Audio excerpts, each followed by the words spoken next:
Oh, para Oten lagi ngumpul di rumahnya Bom Bom, lagi belajar syahadat. Oh, so ya, alhamdulillah.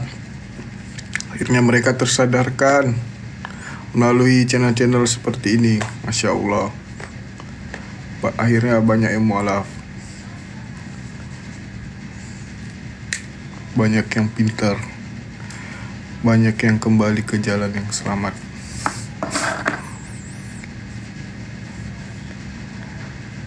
Bang Zuma tidak ada lawannya, sadly. Alhamdulillah, Ihsan Mayang.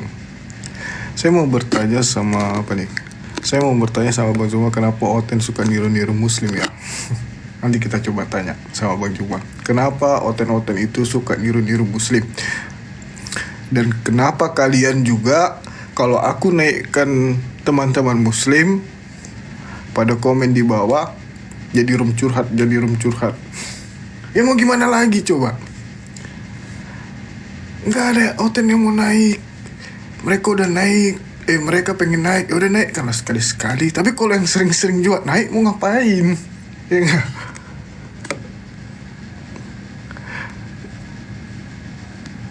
Jadi kalian jangan marah-marah aku lagi ya. Ya, sambil nunggu Bang Zuma tap-tap layar dulu 30k.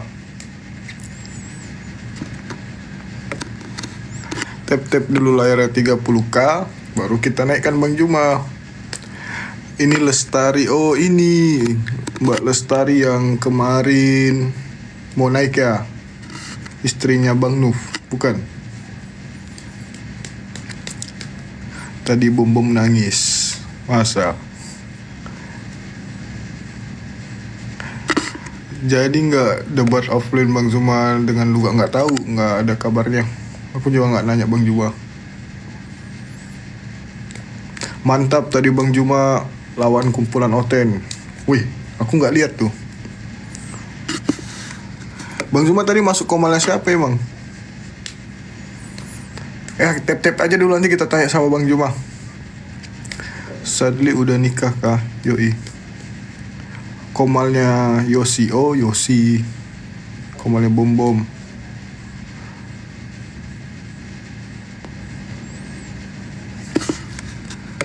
Bang Zuma dikeroyok di komalnya Bom Bom. Terus dikeroyok sama di komalnya Bom Bom, siapa yang menang? Mereka atau Bang Zuma? Coba komen.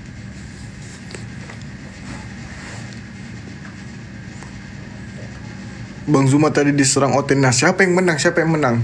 Bang Zuma di kick. Oh, Gurunda menang, Bang Zuma win dan di kick. Wah, Bang Zuma lah menang. Bang Zuma kita dong yang menang. 7-1 Bang. Wih, gila, aku nggak lihat guys, seru ya. Kalian nonton tadi ya? Panglima Apologet dong yang menang, asik.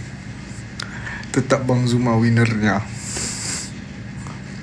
Yaudah, sekarang malam ini mudah-mudahan banyak Oten di sini. Kalian serang Bang Zuma, coba. Sekali-sekali di sini 7 Oten serang Bang Zuma. Wih, serunya itu.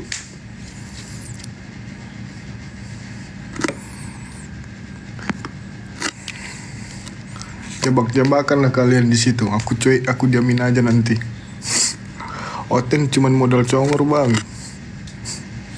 Oten takut akhirnya Bang Zuma di kick. Oh, baiklah. Bukan namanya Oten kalau nggak nge-kick.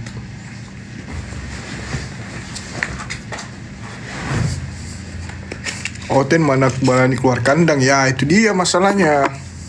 Oten nggak berani keluar kandang orang itu. Mainnya keroyokan saat. Nah iya, kalian keroyok lah ini sekali-sekali di komalnya Bang Zuma, ya kan? Bang Zuma nggak lari tapi di kick. Oh, mereka bilang Bang Zuma lari gitu, padahal sebenarnya di kick.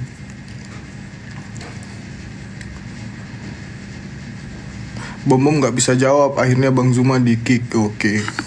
Ya, sambil nunggu Bang Zuma, kalian tap-tap dulu teman-teman. Sampai 30k. Baru kita naikkan Bang Zuma, biar kita mulai diskusinya.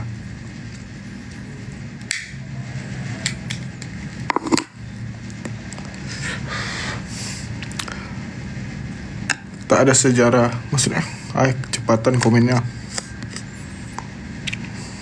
Mana ada Bang Zuma lari, yoi. Pasti nggak mungkin Bang Zuma lari. Kalau kalau nggak pasti di kick. Mereka main keroyok Bang, tapi dibantai semua sama Bang Zuma. Oi, seru berarti tadi ya. Nanti aku coba lihat di YouTube-nya Bang Zuma deh. Ada bom-bom. Siapa lagi guys? Roomnya dirungkatin. Roomnya rungkat. Nggak dirungkatin, berarti rungkat itu. Karena pasti banyak suara kan. Suara keras pasti rungkat itu.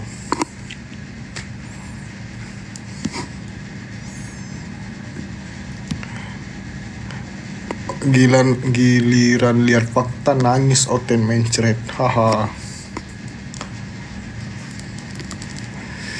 Iya tadi Bang Zuma dikeroyok tapi semuanya tersungkur. Wah keren itu. Udah 30k. Oke tunggu, saya panggil dulu Bang Zuma. Sabar ya.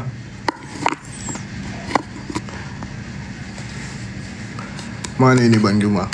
Wah ada standby di sini. Saya tarik aja nih. Silakan.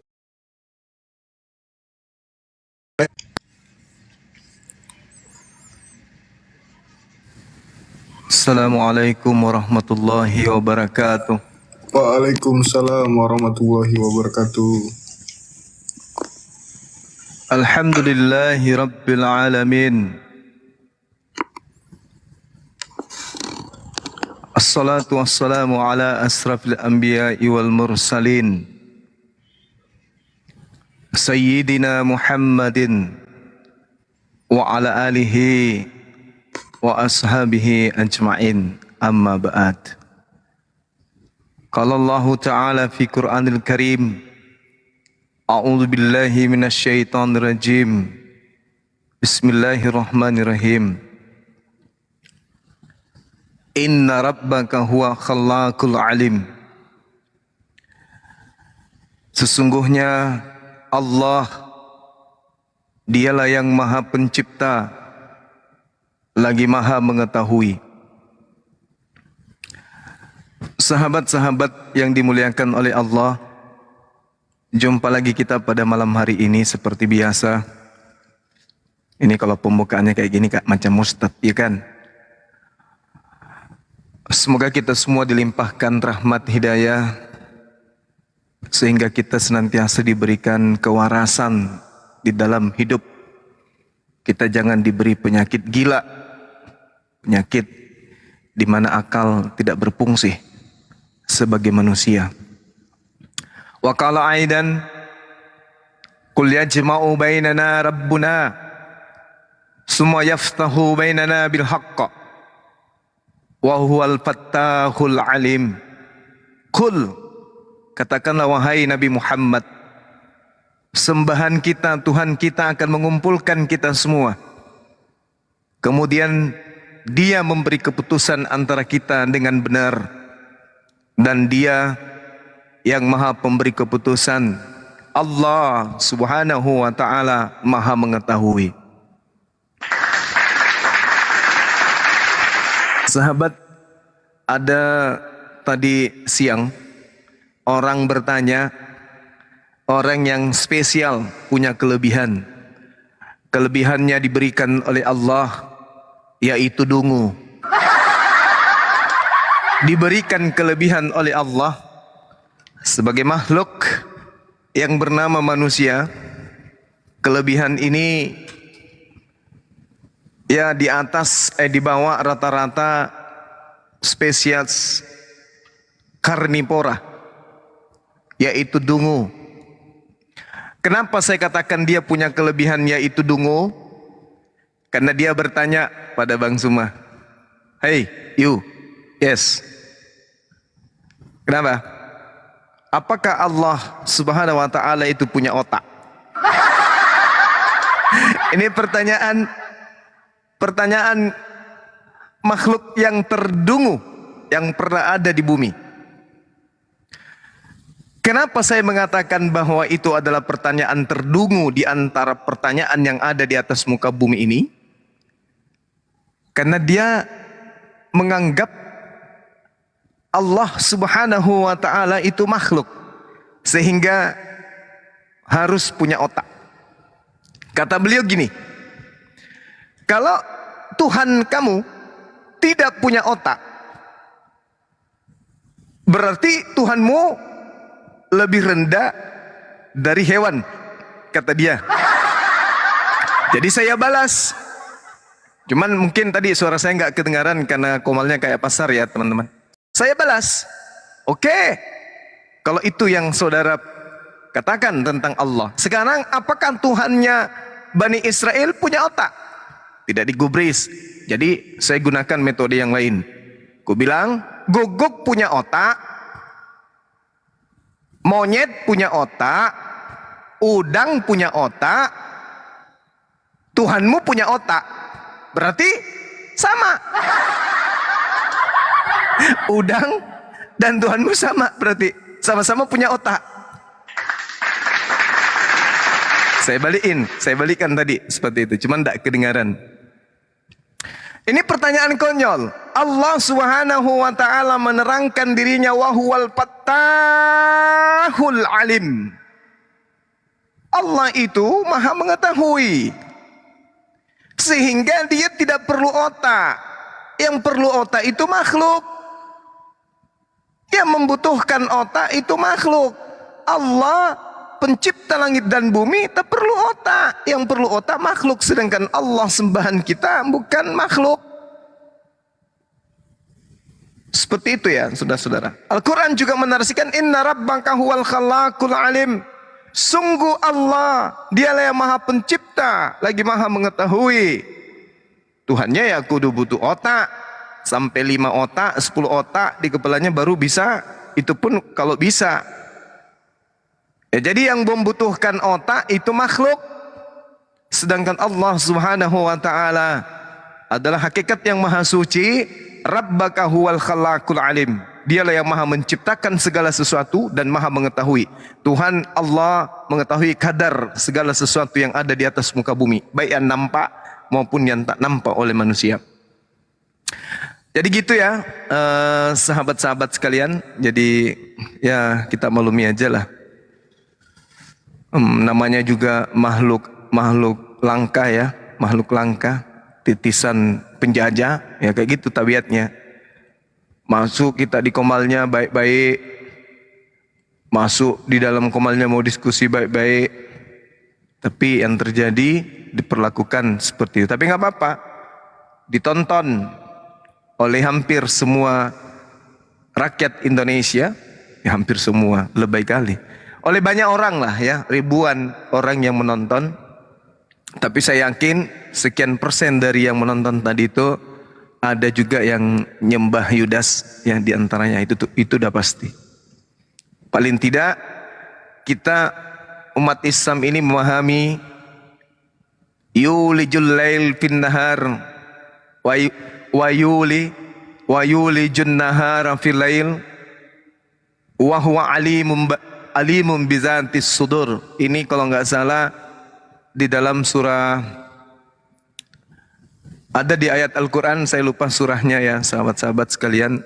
Di situ Allah mengatakan yulijul lail, Allah memasukkan kemudian dalam keadaan gelap, dalam keadaan malam, fin nahar, ke dalam keadaan terang atau siang, ya.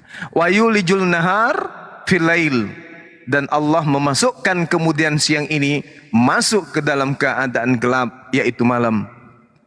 Wa huwa alimun bizatis sudur, dan Allah mengetahui segala isi hati. Ya berarti Allah tidak perlu otak, karena otak itu adalah alat yang Tuhan berikan untuk makhluk, agar makhluk itu bisa mengetahui dimensi mana yang perlu mereka lakukan, mana yang tidak. Gitu ya, namanya siapa? Lidara. Pak Lidara ini makhluk aneh, makhluk langka, yang mungkin usianya itu sudah kurang lebih 35.000 tahun. Dia bersama dengan jin Ifrit, Azazil, tadinya di Kutub Utara, sekarang sudah ada di Indonesia. Tugasnya untuk menyesatkan sesamanya makhluk sesat. Itu ya teman-teman sekalian.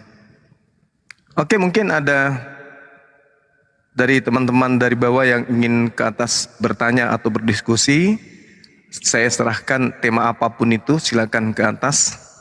Yang penting ingat, otak harus dibawa. Kalau bersama dengan Bang Zuma, otaknya harus dipakai.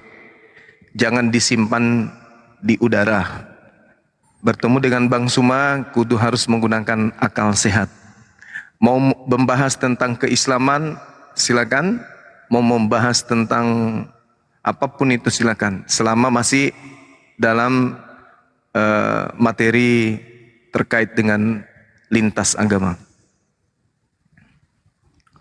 Iya betul. Yang penting jangan dungu, ya. Banyak Oten yang cuman berani komen di bawah. Silakan saudara Oten naik, kita diskusikan. Mereka udah aku naikin tapi nggak ada yang terima. Cuman beraninya komen.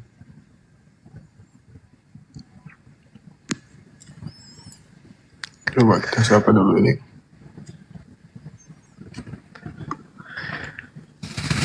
Pak Ketua. Gimana nih Pak Ketua? Assalamualaikum Bang Zuma. Waalaikumsalam warahmatullahi wabarakatuh. Alhamdulillah saya bisa masuk. Bang Zuma, aku Iya. cuma pingin belajar aja dan pingin tahu aja. Karena saya selalu ikutin live Bang Zuma, saya sangat senang sekali. Iya Bang. Tapi ada satu yang menjadi pertanyaan saya dan sampai saat ini belum ada pembahasan tentang di Injil itu kitab Kejadian pasal 25 Bang. Ibrahim diistrikan Ketura. Mohon penjelasannya Bang, karena itu di kemal-kemal pembahasan tentang Injil atau Bible itu tidak ada membahas tentang itu Bang. Saya untuk menambah wawasan saya Bang Zuma. Itu Iya. aja. Nanti kalau saya diturunkan silakan Bang Zuma. Semoga Bang Zuma sehat selalu, Amin. tetap menjadi leader dari API, dan saya Insya Allah. selalu ikut live sama Bang Zuma. Terima kasih Bang Zuma, mohon penjelasannya Iya. juga. Baik. Assalamualaikum warahmatullahi wabarakatuh. Waalaikumsalam warahmatullahi wabarakatuh. Iya. Jadi kalau kita melihat ya teman-teman, memang betul jarang di antara para apologet ini untuk menyentuh terkait dengan keturah yang ada di dalam kitab Kejadian data 25. Sebenarnya kita sebagai seorang muslim juga tidak bisa menjadikan literasi dari perjanjian lama ini sebagai satu konsep final di dalam mengkaji tentang para nabi. Kenapa? Karena perjanjian lama ini sebenarnya bukan kitabnya Yahudi. Perjanjian lama ini hanyalah terjemahan dari Septuaginta yang diterjemahkan pada abad 3 sebelum Masehi. Dan nanti kemudian mereka jadikan sebagai acuan setelah perjanjian baru yang mereka buat itu selesai. Jadi ini tidak bisa dijadikan sebagai sandaran utama di dalam memahami tentang Nabi Abraham berdasarkan kitab di luar daripada Al-Quranul Karim. Jadi ketika dikatakan Abraham mengambil seorang istri namanya Keturah, perempuan yang kemudian melahirkan Zimran, Yoksan, Medan, Midian, Isbak, dan juga satu lagi Suah. Di situ menceritakan tentang keturunan, di mana keturunannya ini nanti menjadi orang Asyur, yaitu Dedan, anak-anak Midian, kemudian Eva, kemudian Efer, Henok, dan seterusnya. Nah, ternyata dari keturunan daripada Keturah ini, itu ada orang-orang besar yang kemudian muncul di tengah-tengah saudara-saudara Israel terkait dengan sejarah mereka. Misalnya Henok. Bagaimana Henok naik ke surga, naik ke langit. Kemudian bagaimana Midian, ya anak-anak Midian, di mana Midian sendiri pernah kemudian membuat sejarah besar, membebaskan Bani Israel dan seterusnya. Lalu bagaimana Dedan sendiri yang adalah orang-orang Asyur yang juga melakukan perlawanan terhadap siapa raja Yehuda itu sendiri. Jadi banyak cerita yang muncul kemudian terurai dari keturah ini. Jadi kalau kita lihat, ada yang beranggapan bahwa Nabi Abraham itu hanya memiliki 2 istri, tapi ternyata Abraham juga selain Hagar, selain Sarai, juga ada keturah. Nah ini memang jarang kemudian teman-teman para apologet untuk membahas, karena materi yang ada di dalamnya juga itu tidak membahas secara signifikan ada sebuah hal yang mau diperebutkan di sana, karena ini tidak terkait dengan apa yang menjadi nubuatan-nubuatan di dalam pengajaran kekristenan. Kecuali kalau mereka menggunakan data untuk menghujat Islam, biasa mereka gunakan. Jadi sekali lagi saya katakan, memang ini adalah data kejadian 25 jarang untuk dipakai para apologet. Seperti itu Bang Ketua. Baik, terima kasih Bang Juma. Iya. Di dalam Al-Quran kita juga tidak ada membahas tentang itu kan Bang Juma ya? Iya, benar sekali. Terus dalam versi Bang, ini sesinya untuk teman-teman Kristen, Bang Ketua.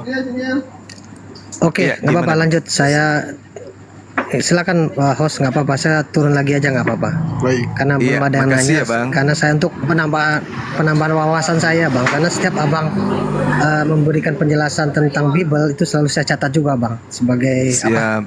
untuk bahan pelajaran juga, Bang. Terima kasih, Bang Baik, Juma. Semoga makasih sehat selalu teman-teman saudara semua. ya. Makasih ya. Ya, silakan diturunkan host. Saya kembali. Ya, Assalamualaikum warahmatullahi wabarakatuh. Waalaikumsalam. Waalaikumsalam warahmatullahi wabarakatuh. Oke, kita sapa dulu Bang Henry Johan. Selamat malam. Silakan dibuka mic-nya Bang Henry. Bang Henry. Assalamualaikum Bang Juma. Waalaikumsalam. Waalaikumsalam. Bagaimana Bang Juma, Wabarakatuh. semuanya sehat? Sehat, alhamdulillah. Alhamdulillahirobbilalamin.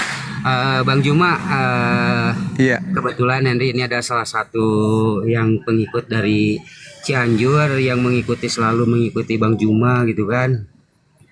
Siap. Itu kebetulan salam kenal juga Bang Juma. Semoga Siap. semuanya sehat lahir batin Bang Juma, dan Bang Juma selalu memberikan sebuah wawasan buat kami di sini sehingga kami tercerahkan dengan apa yang Bang Juma sampaikan. Tadi sangat menarik Bang Juma yang ingin Henry tanyakan. Kebetulan Henry adalah seorang pendidik di sekolah Madrasah Ibtidaiyah di bawah naungan Kementerian Agama, dan Siap. sampai hari ini juga, sehingga banyak hal-hal yang sifatnya itu yang dipelajari. Kemudian apa yang disampaikan Bang Juma sampai alhamdulillah sudah membuat sebuah clipping yang disampaikan oleh Bang Juma. Mohon izin Bang Juma bertanya Bang Juma. Iya, gimana Bang? Nah, tadi disampaikan oleh Bang Juma kepada siapa itu tadi ketua ya Bang Juma. Justru yang juga ingin menanyakan apa yang dibaca di benak dan pikiran saya sendiri. Itu pertanyaannya begini Bang Juma. Mengapa Allah mengangkat Henok dan Elia ya ke surga dalam kondisi masih hidup tanpa perlu mengalami kematian terlebih dahulu? Itu yang menjadikan pemikiran jawaban seperti apa yang dilontarkan oleh Bang Juma sekarang. Mohon pencerahannya Bang Juma. Izin. Iya. Jadi sama seperti Nabi Isa alaihissalam kalau di kita. Iya Bang Juma. Iya.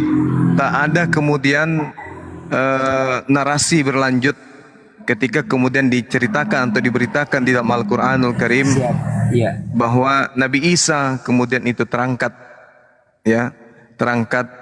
ke langit. Di dalam Al-Quran surah An-Nisa ayat 158 bahwa Allah jelas mengangkat beliau ke sisi Allah. Jadi diangkat kemudian di atas pengawasan Allah. Nah di situ kita tak perlu lagi bertanya seperti apa keadaannya, karena Allah Subhanahu wa taala mengatakan dalam Al-Qur'anul Karim bahwasanya Allah tidak ditanyai tentang apa yang dikerjakan. La yus'alu amma yaf'al. Allah tidak ditanya seperti apa kemudian Allah mengangkat hambanya. Nah, terkait dengan Henok, itu bisa kita lihat dalam kitab Kejadian, misalnya Kejadian 5, atau di dalam perjanjian barunya orang Kristen di Ibrani 11 dan seterusnya, bagaimana menceritakan tentang terangkatnya Henok ke langit, tapi mereka rubah dengan menggantikan kata uranon itu dengan surga. Seperti itu, Bang. Oh gitu ya Bang Juma. Jadi Iya. artinya mirip dengan kejadiannya Nabi Isa gitu ya Bang Juma. Siap. Ah, Iya. Jadi untuk di kejadian kitab Kejadian 5 nomor 24 itu gimana pernyataannya Bang Juma? Gimana? Di kitab Kejadian, yang di kitab Kejadian itu kalau nggak salah di kitab Kejadian 5 nomor 24. Iya. Atau orang Kristen sering mengatakannya itu ayat 24 gitu Bang Juma. Iya. Diceritakan tentang Henok yang hidup bergaul dengan Theos atau Elohim. Iya. Gitu ya Bang Juma. Iya. Iya. Mungkin itu aja Bang Juma. Jadi udah paham Baik. sekarang tentang kejadiannya mengapa Allah mengangkat Henok dan Elia ke surga Iya. dalam kondisi masih hidup ya. Iya. Perlu Jadi bukan mengalami hanya Nabi kematian, Isa. ya. Betul. Betul. Kalaupun mau mereka sembah, harusnya mereka sembah Henok aja, kan gitu ya. Siap. Siap Bang Juma. Oke, Bang, oke. Terima kasih Bang Juma. Semoga Bang Juma selalu sehat lahir batin Bang Juma. Amin. Ya, Salam Abang juga. semuanya ke Apologes FI ya Bang Juma ya. Siap. Ya, terima kasih Bang Juma. Terima kasih, Bang. Turun kembali Bang. Siap. Ya, terima kasih Bang. Assalamualaikum sama-sama. warahmatullahi wabarakatuh. Waalaikumsalam warahmatullahi wabarakatuh. Ini ada bendahara. Pak Bendahara, saya mau nanya, Pak Bendahara. Di dalam Matius 12, Pak Bendahara, itu Yudas sering mengambil dana yang ada di rumah ibadat. Apakah orang yang suka mengambil uang sebagai bendahara itu dikutuk sama Tuhan? Silakan Pak Bendahara, karena kelihatannya Anda juga katanya sering-sering ngambil uang di kas. Silakan. Bagaimana itu? Yudas sering mengambil uang kas di rumah ibadah sehingga dia dikutuki oleh Tuhan. Itu gimana itu, Bang? Bang?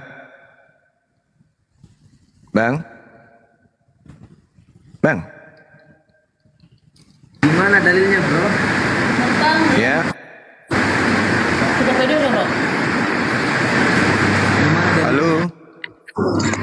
Benar noise. Di dalam Yohanes 12, Bang. Yohanes 12 nomor 6. Yudas sering mengambil celengan, Bang. Makanya dia dikutuk. Gitu, Bang.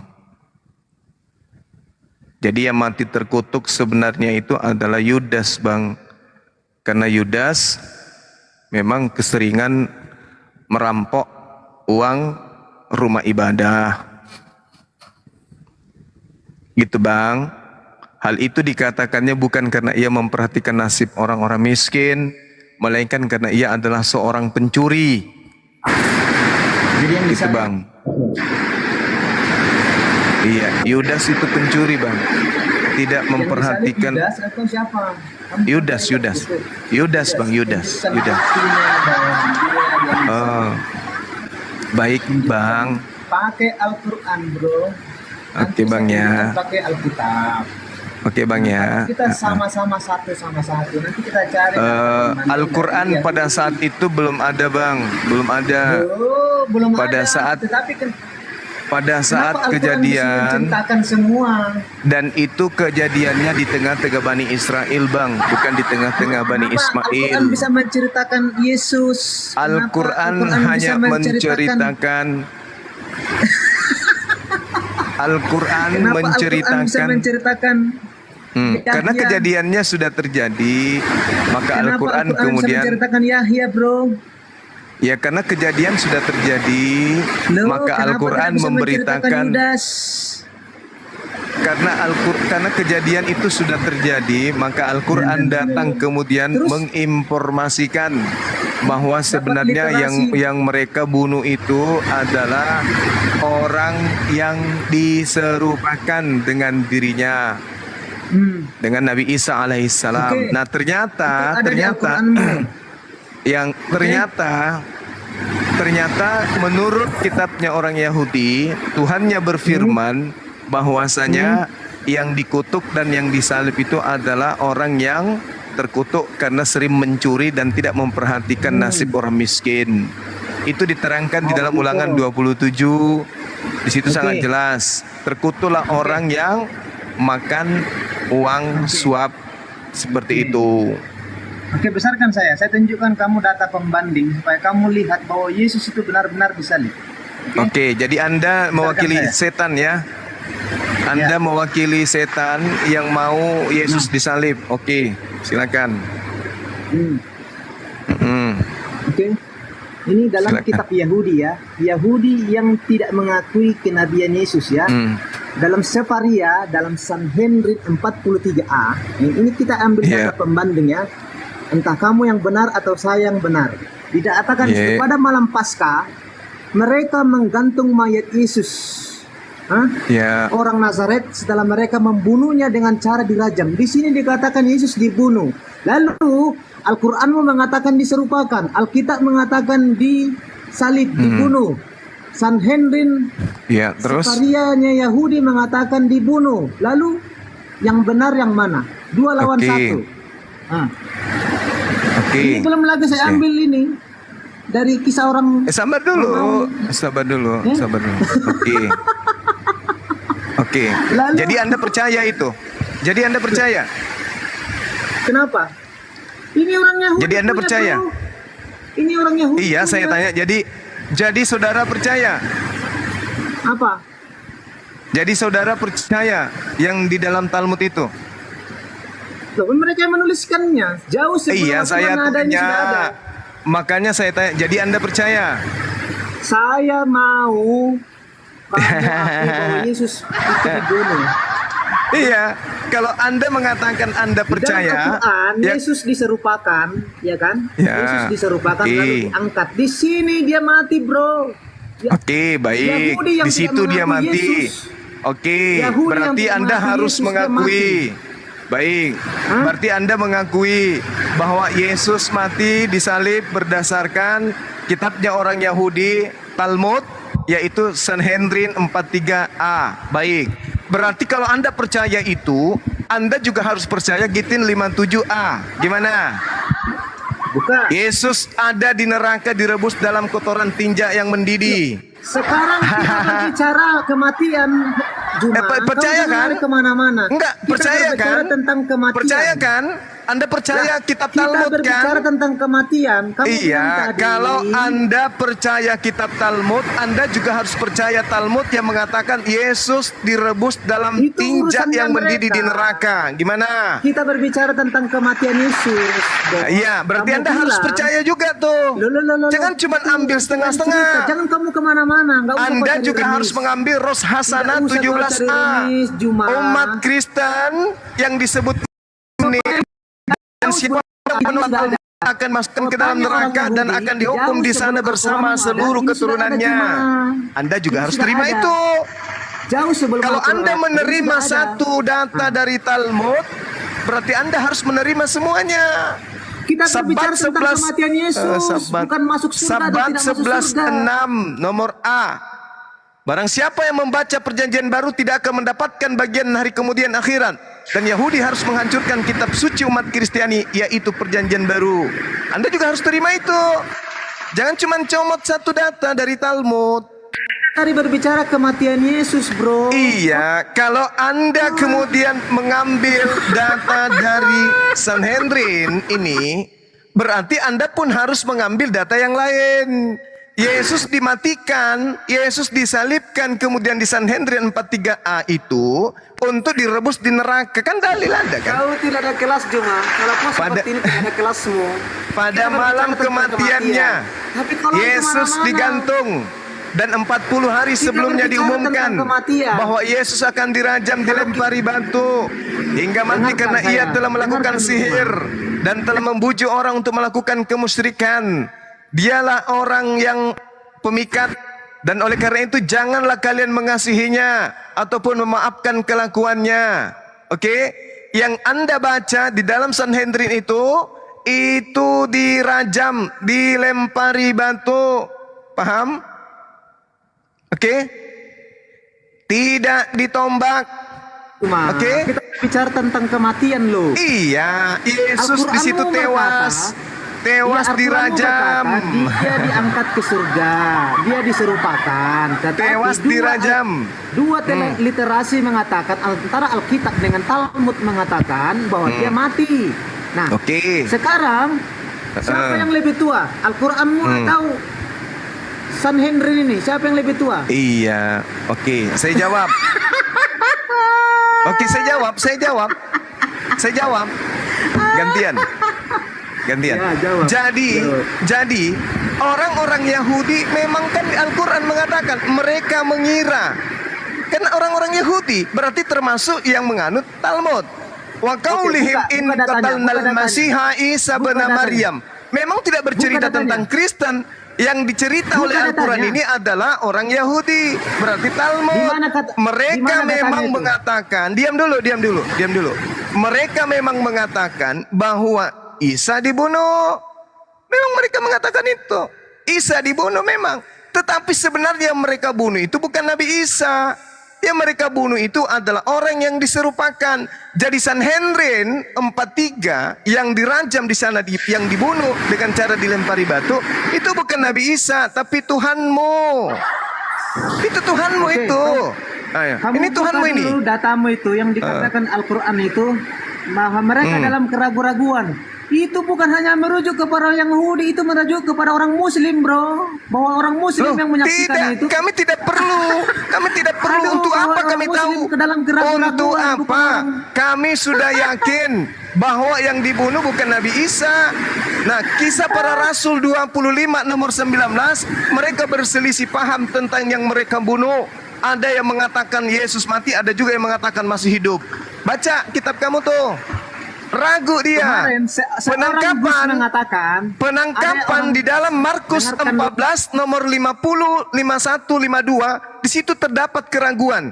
Sudah ada tertangkap satu, masih mau nangkap yang satu. Kenapa? Karena ragu. Mereka tidak yakin bahwa yang mereka bunuh ini adalah Yesus. Nah sekarang, kalau Anda membawa senjata Sanhedrin, teruskan buku itu Anda baca. Tujuan daripada pembunuhan terhadap Yesus ini apa? Lalu kemudian apa akhirnya? Gittin 57 nomor A. Yesus ada di dalam neraka, direbus dalam tinja kotoran yang mendidih. Jangan ambil sepotong. Habis itu ambil lagi kerangka terakhir. Di dalam Ros Hasanah dijelaskan umat Kristen yang disebut minim, siapapun yang menolak Talmud akan dimasukkan ke dalam neraka dan akan dihukum di sana bersama seluruh keturunannya. Ambil, jangan sepotong-sepotong, gak bagus. Sekali Anda ingin membuka Talmud, buka. Kebetulan saya juga bisa kalau membahas Talmud. Oke? Cuman saya kasihan kalian selama ini, makanya saya nggak bahas. Di dalam Talmud diterangkan dengan sangat jelas, Kristen itu adalah keturunan binatang. Nah, itu yang Anda harus tahu. Ya, di dalam Talmud yang menghamili mamaknya Yesus juga adalah binatang. Oke? Bahkan Yesus di dalam Talmud dianggap binatang. Di dalam Talmud Yesus dianggap sebagai anak hasil zina, anak haram. Jadi jangan coba-coba nyebrang ke Talmudnya orang Yahudi. Kalian dipermalukan. Jangan. Cukuplah kamu bertahan bahwa yang mati di atas tiang salib itu Yudas, itu aja. Pertahankan itu. Jangan masuk ke dalam Talmud, karena Bang Suma juga paham Talmud. Kamu belum masuk dunia apologet, saya sudah tamat belajar Talmud. Cek. Oke, Bung? Nah, kembali. Sekarang kita lihat kemudian yang disalib di atas tiang salib ini adalah orang yang terkutuk karena sering makan uang suap, lalu kemudian dia mencuri uang rumah ibadah. Di mana dikatakan bahwa orang yang mencuri uang rumah ibadah itu terkutuk? Diterangkan dalam kitab Ulangan 27. Paham ya? Pasal nomor 19. Terkutuklah orang yang memperkosa hak orang asing, anak yatim piatu dan janda, dan seluruh bangsa itu harus berkata amin. Oke? Dan itu yang dilakukan kemudian oleh Yudas. Berarti yang mati disalib itu adalah Yudas. Yang terkutuk itu adalah Yudas. Itu yang Anda harus paham. Nah, sekarang tolong tunjukkan nih. Saya ingin Anda membuktikan ke saya apa sebabnya Yesus dikutuk oleh Tuhan. Silakan.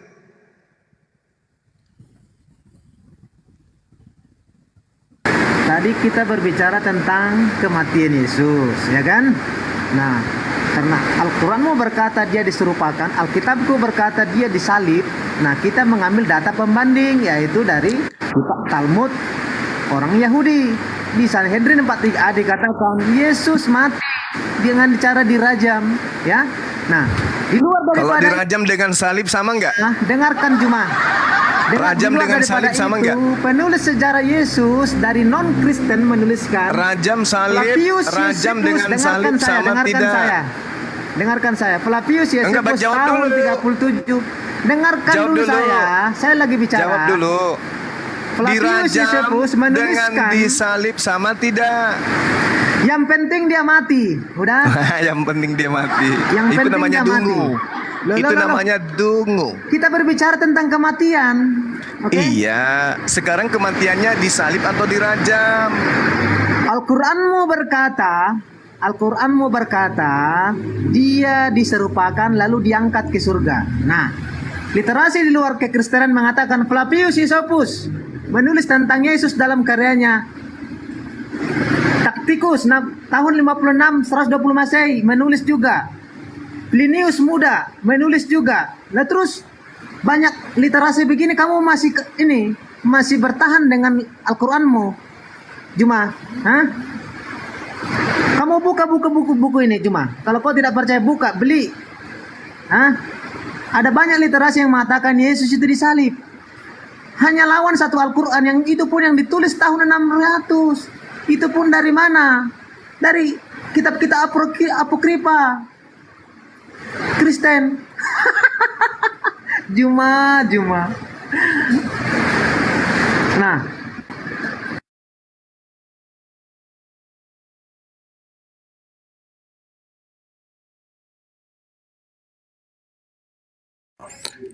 Sabar ya guys, di report.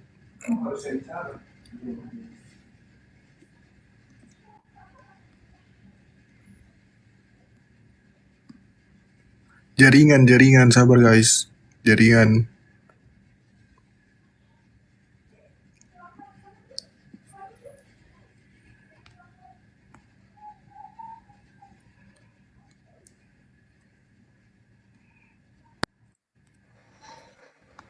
Iya, tadi awal saya mengatakan si dungu, kan gitu ya. Si dungu yang tidak punya akal. Masakan kamu mengambil Yesus di Talmud?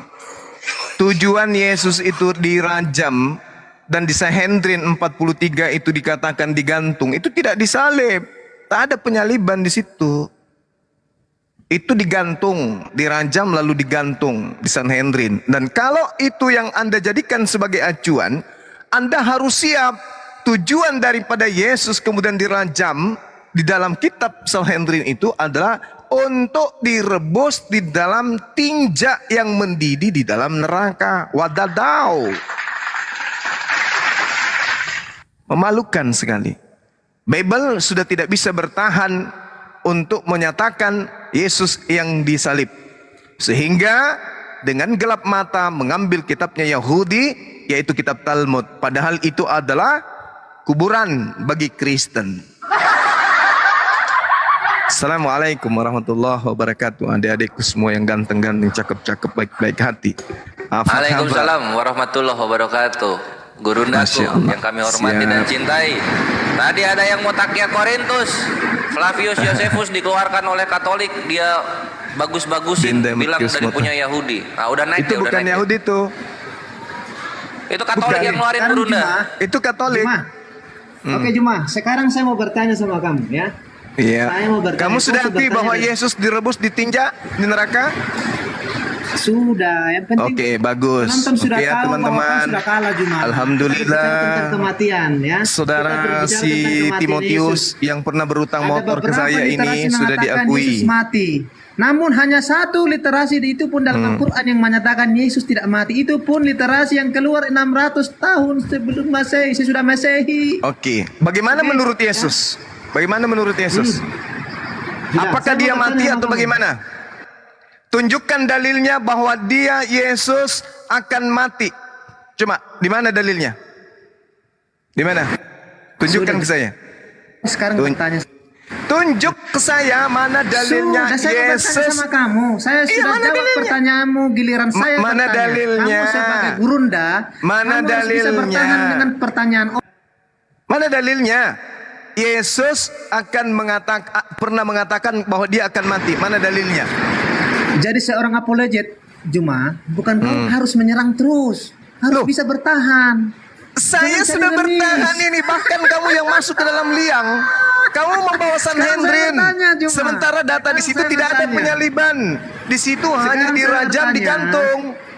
Nah, dan di situ dikatakan Yesus akan direbus di dalam tinja yang di neraka. Wadadaw. Sekarang saya mau bertanya. Aduh, siapa yang repot? Emosi dia. Ya, izin Bang Juma, teman-teman di bawah izin dibantu di tap-tap. Aku juga layarku error ini nggak bisa disentuh. Emosi dia. Dia bawa data. Atau yang satu biar saya tap-tap. Oh, dia bawa data. Wadidaw. Assalamualaikum Bang Zuma. Waalaikumsalam warahmatullahi wabarakatuh, adikku. Masya Allah. Dia bawa data Sanhedrin berani-beraninya. Justru kita tidak mau bawa Talmud sepanjang kita diskusi karena di situ hancur kalian dibilang di dalam. Astagfirullahaladzim ya Allah yang karim. Kita lihat salah satu Ros Hasanah 17a. Umat Kristiani dan siapapun dari mereka yang menolak Talmud akan dimasukkan ke dalam neraka dan akan dihukum di sana bersama seluruh keturunannya. Wadadaw. Serem. Serem. Oke, Juma, saya mau bertanya sama kamu. Ya akui dulu bahwa Yesus akan direbus di neraka. Itu urusanmu. Lalu kok jadi saya? Kita tadi berkata tentang kematian Yesus, bro, bahwa dia Ya. benar-benar mati, bahwa Yahudi di dalam kitabnya meriwayatkan kematiannya. Udah? Terus? Mau kamu menang perasaanmu, ya sudah urusanmu. Sekarang saya mau bertanya sama kamu ini. Kasihan. Antado Oke? aja kami kasih. Juma? Iya, Itu silakan. melecehkan Yesus malah dipakai. Ini gimana? Waras enggak nih orang. Iya, namanya umat dungu ya begitu. Umat dungu Jangan ya merasa gitu. pintar. Jangan merasa pintar. Waras Ya, enggak kamu ini. dungu. Itu kitab yang menghina Yesusmu. Kau pakai dungu. Waras enggak kau ini. Lah. Kami Sekarang ketika Sugi, sekarang kalau dua yang berkata benar, dua berkata benar, satu berkata salah, siapa yang harus dibenarkan di situ? Hah? Dua perkataan yang serupa, satu yang berbeda, siapa yang harus dibenarkan? Jangan membenarkan Al-Quran, jangan membenarkan siapa-siapa. Tapi tanya Yesus. Yesus yang harus Anda tanya. Wahai Yesus, seperti apa kamu akan meninggalkan bumi ini? Caramu meninggalkan bumi ini seperti apa? Tanya Yesus. Nah, Yesus Sugi yang akan berkata, menguraikan seperti Sugi apa berkata, dia nantinya akan dengarkan. pergi. Dengarkan, Sugi berkata Juma berangkat ke Bandung. Kores berkata Juma berangkat ke Bandung, dan saya berkata Juma ada di Makassar. Tentu saya yang kalah. Oke. Sekarang Juma sendiri yang mengaku bahwa dia akan pergi berdasarkan apa yang tertulis tentang dirinya di dalam Matius 26 nomor 24. Anak manusia memang akan pergi sesuai dengan apa yang ada tertulis tentang dia. Ayo. Ayo. Aduh, jangan main repot-repot lah. Mampus. Siapa suruh dungu? Ini sudah berapa kali nih teman-teman Kristen saya sampaikan ini data. Yesus mengatakan anak manusia memang akan pergi sesuai dengan yang ada tertulis. Berarti memang harus ada tertulisnya. Kalau berbicara mengenai ada tertulis pada zaman Yesus, berarti kita perjanjian lama dong. Bukan perjanjian baru, tapi perjanjian lama. Gitu teman-teman. Nah, apa yang tertulis tentang Yesus? Di perjanjian baru, apa di perjanjian lama? Nah, carilah di sana. Di mana Tuhan tertulis menyerahkan dan membunuh, membolehkan membunuh kepada orang yang suci. Cari di sana. Ada enggak? Boleh enggak membunuh orang yang tidak bersalah? Ada enggak dalilnya? Tertulis di dalam kitabnya orang Yahudi. Tak ada. Lalu Yesus pergi dengan cara apa? Ya dengan cara itu tadi. Dia diangkat, lalu yang menggantikan adalah orang terkutuk. Begitu. Timothy, kamu itu sudah berapa tahun berutang motor ke saya, sampai sekarang kau belum bayar-bayar utang kau itu. Semua, aku berikan kau motor. Kalau Ninja. kau bisa, kalau kau iya motor ninja. Kalau kamu bisa kemudian membuktikan kalau Yesus pernah dicium sama Maria Magdalena, aku kasih data, mampus langsung kabur. Motornya mana motornya? Kau masih ingat Timothy? Janjimu motor kalau Yesus dicium sama Maria. Kau minta dalilnya saya kasih, ternyata kamu bohong sampai sekarang motornya nggak ada. Jadi kamu sudah beriman ke kitab Talmud ini? Timothy, kamu sudah percaya kitab Talmud? Hei, nakal ini. Ditanya diam. Hei, jawab. Kamu sudah beriman kepada Talmud? Hei, kau sudah percaya kepada buku Talmud? Timothy Nakal. siapa, bro? Kau lah. Siapa bro? Jangan dipikir kau kita tahu. Kamu sudah percaya Talmud tidak? Oh, kau salah, cuma kau bilang saya Timothy. Ya udah, nggak usah kau bohong-bohong. Kau sudah percaya tidak ke Talmud? Kau sudah beriman Saya ke si Talmud? Timothy, orang-orang pada kenal saya loh. Coba tanya saya siapa. Kamu sudah Timothy. percaya Talmud tidak? Jawab. Kamu kau bilang saya Timothy itu loh.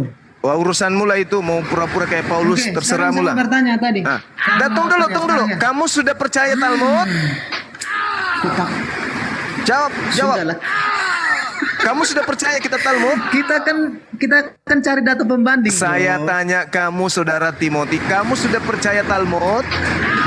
Kita kan cari data pembanding. Iya, makanya Sudahlah. kau bandingkan dengan buku yang menghina Tuhanmu. Itu namanya dungu. Sudah.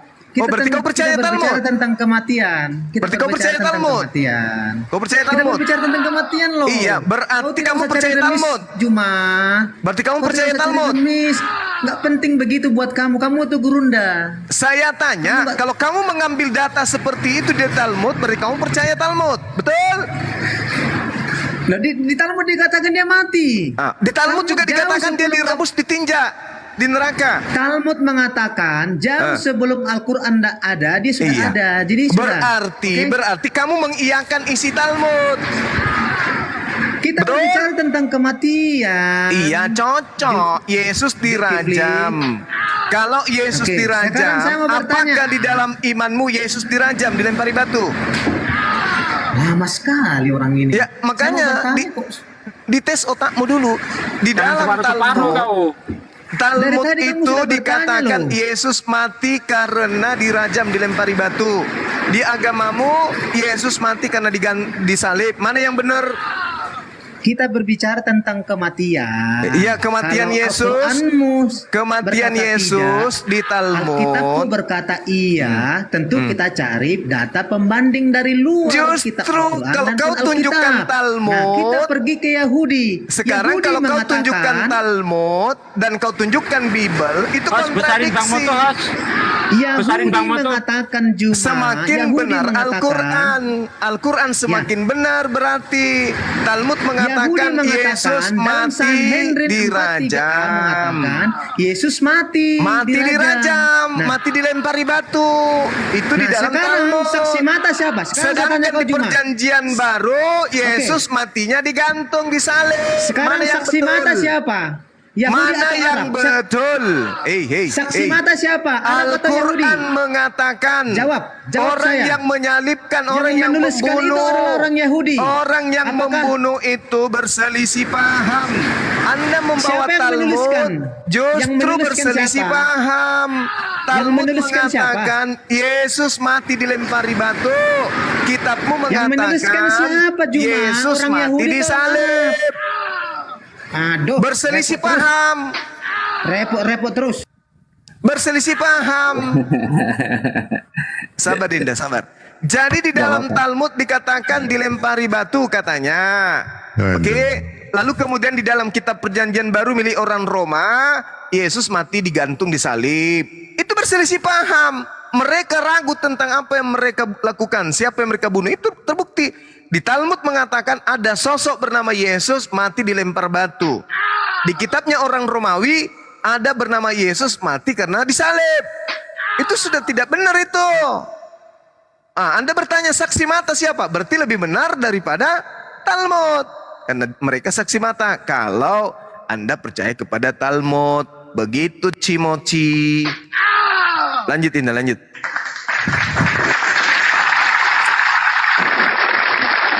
Lanjut tanya, Bang Moto. Izin menambahkan sedikit. Iya, Bang Moto, silakan. Izin menambahkan sedikit Bang Zuma. Jika Siap. mereka percaya. Malam semuanya. Selamat Iya, malam. sebentar semua. Abdon ya. Malam. Ya, Abdon di mute dulu Abdon bentar ya. Jadi kalau mereka tadi si dia itu pakai data yang ini seharusnya ya lambang salib diganti lambang batu. Soalnya Yesus kan mati dirajam. Dirajam. Itu yang pertama. Terus yang kedua, Jangan lupa lambang tai juga dong. Lambang tai kan dilempar di tai.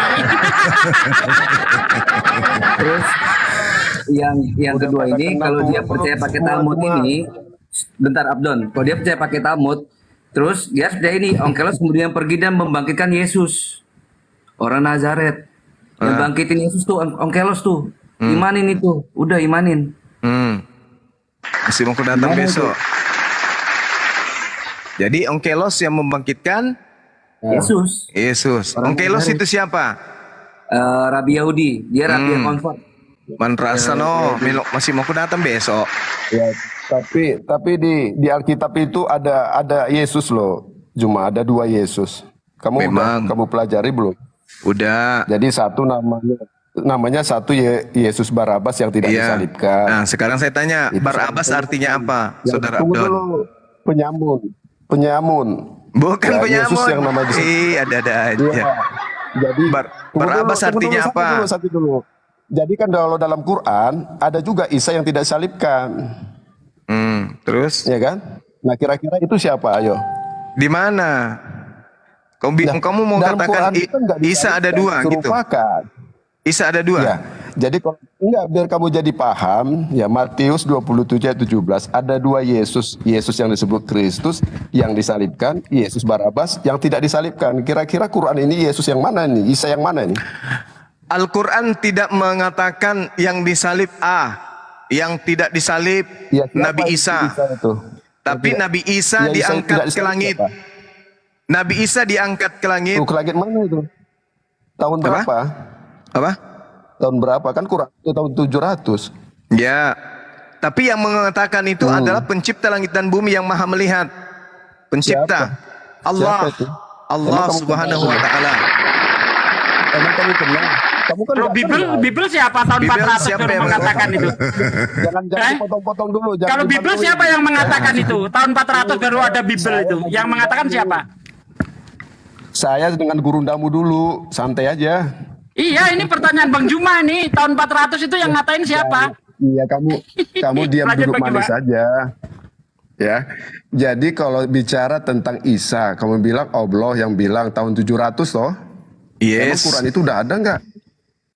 Ya. Al-Quran wahyu Allah yang menginformasikan bahwa yang disembah Ya. kemudian oleh orang Kristen itu bukan Nabi Isa. Nggak ada Kristen di situ. Nggak ada Kristen. Ya yang itu, yang korban di atas Kan di tiang salib Arab. yang kamu sembah kan? Ya kan Isa putra Maryam. Kamu nggak tahu siapa itu? Lah, Isa putra Maryam Siapa ya? itu diangkat ke langit. Yang disembah mana? Tahun kalian berapa? itu, yang kalian sembah itu Tahun yang berapa ke langit? disalib. Ngarang aja. Tahun berapa? Begini, Tahun 700 saudara gitu. Abdon, saudara Abdon, Enggak, penyaliban jawab saja, itu tahun memang berapa? ada. Penyaliban Tahun itu berapa? ada, saudara Jawab saja, Abdon. Bang. Penyaliban Berapa itu memang itu, Ustaz? ada, saudara Abdon. Tidak ada Penyaliban itu penyaliban memang dalam Quran. ada, saudara Di mana Abdon. tempatnya? Penyaliban itu memang ada. Udah turunkan orang Di ini. mana? Di Komal-Komal orang ini tidak pernah diterima. Karena kalau dia berbicara, orang berbicara dia tidak pernah diam. Makanya dia gila permanen. Si Dungu selamanya nyembah Yudas. Udah dibilang Al-Quran mengatakan tragedi penyaliban itu ada. Oke, jadi nggak perlu lagi tahun berapa itu Dungu namanya. Ya, penyaliban itu memang ada. Orang digantung di atas tiang salib itu memang ada. Oke. Tetapi yang disalib itu adalah orang terkutuk. Nabi Isa orang suci diangkat. Yang menggantikannya di atas tiang adalah orang terkutuk. Bukan masalahnya siapa-siapa. Masalahnya jelas siapa yang terkutuk pada saat itu. Gitu loh. Al-Quran tidak mengatakan ini yang terkutuk, ini yang tidak terkutuk. Tidak. Al-Quran hanya mengatakan Nabi Isa terangkat. Selesai. Yang menggantikan ada. Yaitu orang yang diserupakan dengan Nabi Isa. Nah ketika Nabi Isa terangkat, siapapun yang menggantikan, yang pasti Nabi Isa tidak disalibkan. Nah sekarang permasalahannya di ente. Ternyata yang disalib itu orang terkutuk menurut Paulus.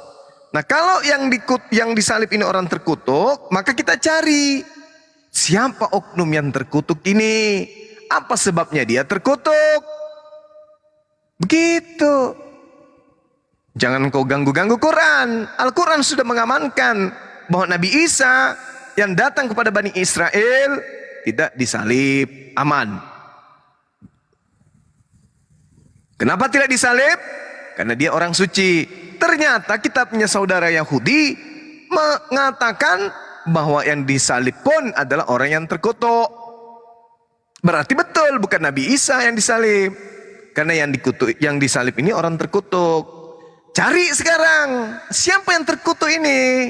Begitu Abdon, begitu Timothy. Cara belajarnya biar nggak dungu permanen. Lanjut. Silakan sahabat yang lain.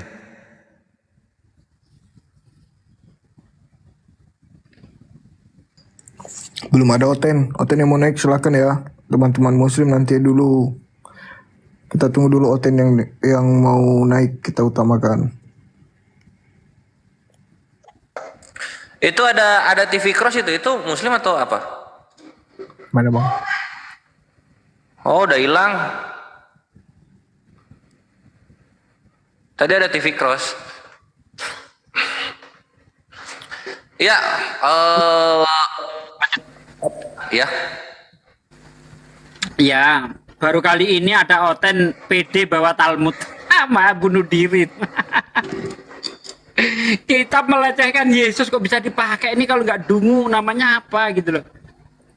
Berarti kan kalau dia udah pakai itu harus konsekuensinya harus dipakai semua.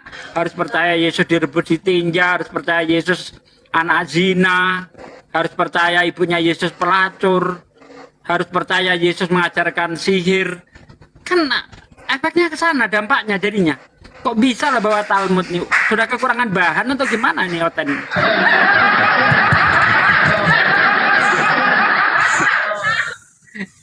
Parah. Lanjut Bang Kores. Ya ini aku mau ngasih data yang soal Josephus Flavius ya. Mana si Josephus? Apa namanya? Jesus. Nah, gini ya. Nah, kita kalau open cam ya kawan-kawan kalau kita open cam.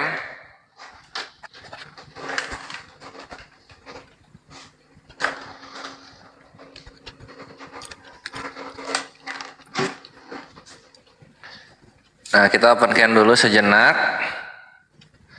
Terus kita putar kameranya. Nah, terus kita okekan. Nah, di sini dibaca ya di berita nikah mengenai Testimonium Flavianum.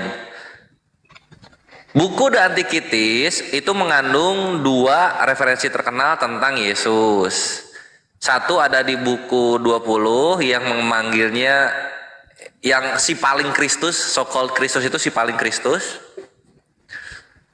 Yang mengindikasikan di kalimat-kalimat di buku 18 mengenai keilahian Yesus. Ini tidak mungkin datang dari Josephus dan tidak diragukan lagi. Ini dipresentasikan, kalau bukan ditambahkan, oleh penyalin-penyalin Kristen di kemudian hari. Dar, selamat datang di kebenaran. Itu yang Tepu-tepu pertama. lagi ya. Tepu-tepu. Aduh, Yang Pak. pertama. Terus yang kedua, seluruh data literasi fakta sejarah mengakui Yesus itu ada. Dan mengakui Yesus itu mati ya, mengakui Yesus itu mati. Tapi seluruh fakta sejarah perlu diperhatikan juga mengakui Yesus itu tidak bangkit. Dia mati tok. Ya. Kalau bangkit cuma ada di Biblos. Selamat datang di kebenaran. Itu kenyataannya. Buka aja siapa kek. Tacitus atau siapa tuh yang orang Aram tuh. Pokoknya banyak. Semuanya itu mengakui Yesusnya mati. Tapi nggak ada satupun yang mengakui Yesus itu bangkit. Gitu loh kawan-kawan. Dan yang paling parah, Josephus Flavius ini hanyalah penambahan-penambahan dari penulis Kristen di kemudian hari. Itu sudah. Thank you. Kalau datanya kemudian Yudas tidak bangkit lagi itu di mana, Dek? Yudas tidak itu. bangkit. ada Gurunda ya. Ini kalau kita buka misalnya Jesus on History. Jadi ada 4 ya, ada 4 yang baru ketahuan. Misalnya kita ambil ini ya. Yang pertama itu siapa ya? Talos ya, Talos on Jesus. Siapa Talos? Talos itu dia seorang sejarawan. Dia itu seorang sejarawan yang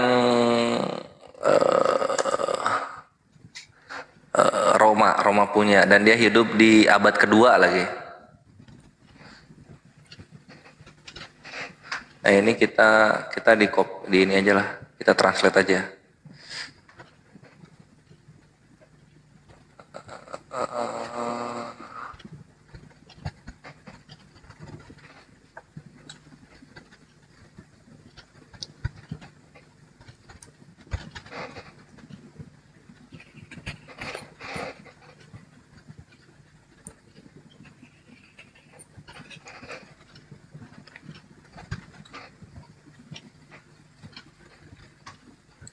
Susah ngambil ininya. Tunggu ya Gurunda.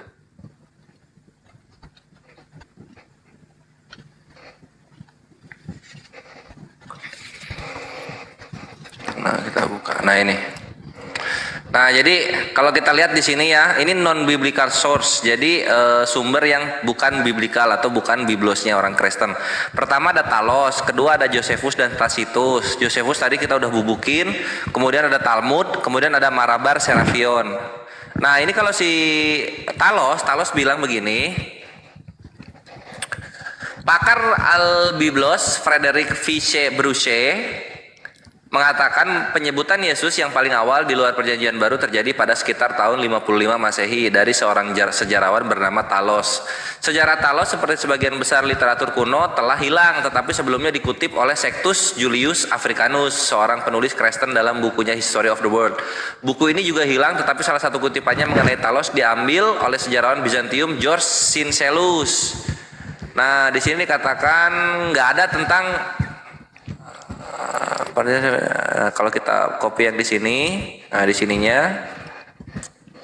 Di sini tidak ada cara yang dapat memberikan kepastian mengenai hal ini atau referensi lain yang hilang, referensi parsial dan referensi yang meragukan yang menyebutkan bahwa aspek kehidupan atau kematian Yesus. Namun dalam mengevaluasi bukti patut kita dicatat bahwa referensi tersebut memang ada. Jadi untuk Talos sendiri ini tidak bahas Yesus ini mati atau abadi gitu. Dia cuma nyebut nama Yesus doang. Itu satu Talos ya.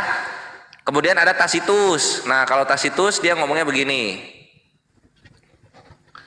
Tacitus on Jesus. Tacitus writing on Jesus. Nah, kalau si Tacitus ini dia adalah seorang ribut bet.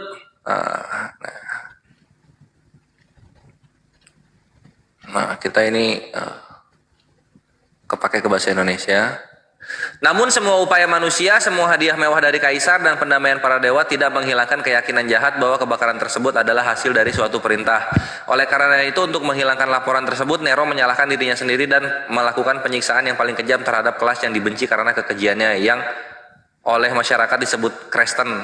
Kristus asal nama itu menderita hukuman berat pada pemerintahan Tiberius di tangan salah satu dari kita gitu. Jadi Kristus menderita hukuman berat pada masa pemerintahan Tiberius gitu. Nah, ini juga Tacitus membahas ketika ada kerusuhan di Roma dan di mana Nero itu menyalahkan orang-orang Kristen ya. Di sini dibahas nama Kristen itu datang dari Kristus yang mendapatkan hukuman berat pada masa pemerintahan Tiberius gitu. Dia berkata Yesus dapat hukuman berat, tapi dia tidak berkata Yesus bangkit.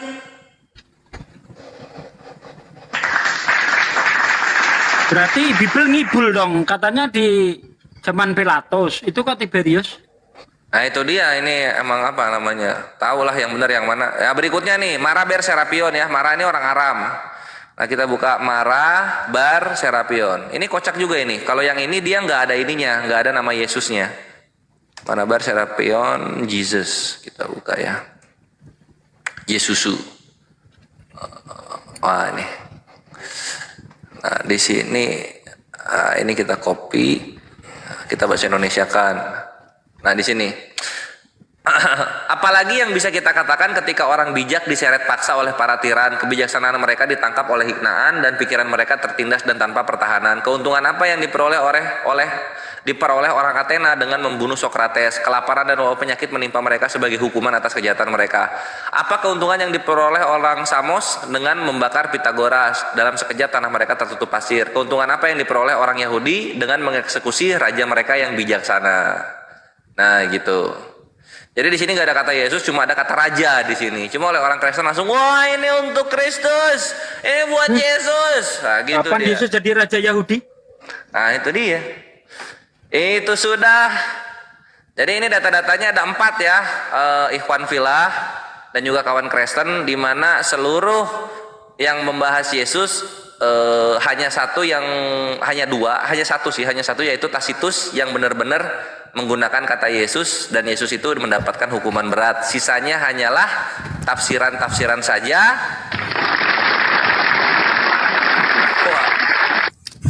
Lalu kemudian kalau mau dipaksakan ini buat Yesus, oke, tapi harus diterima juga Yesus secara sejarah itu mati dan tidak bangkit lagi. Thank you.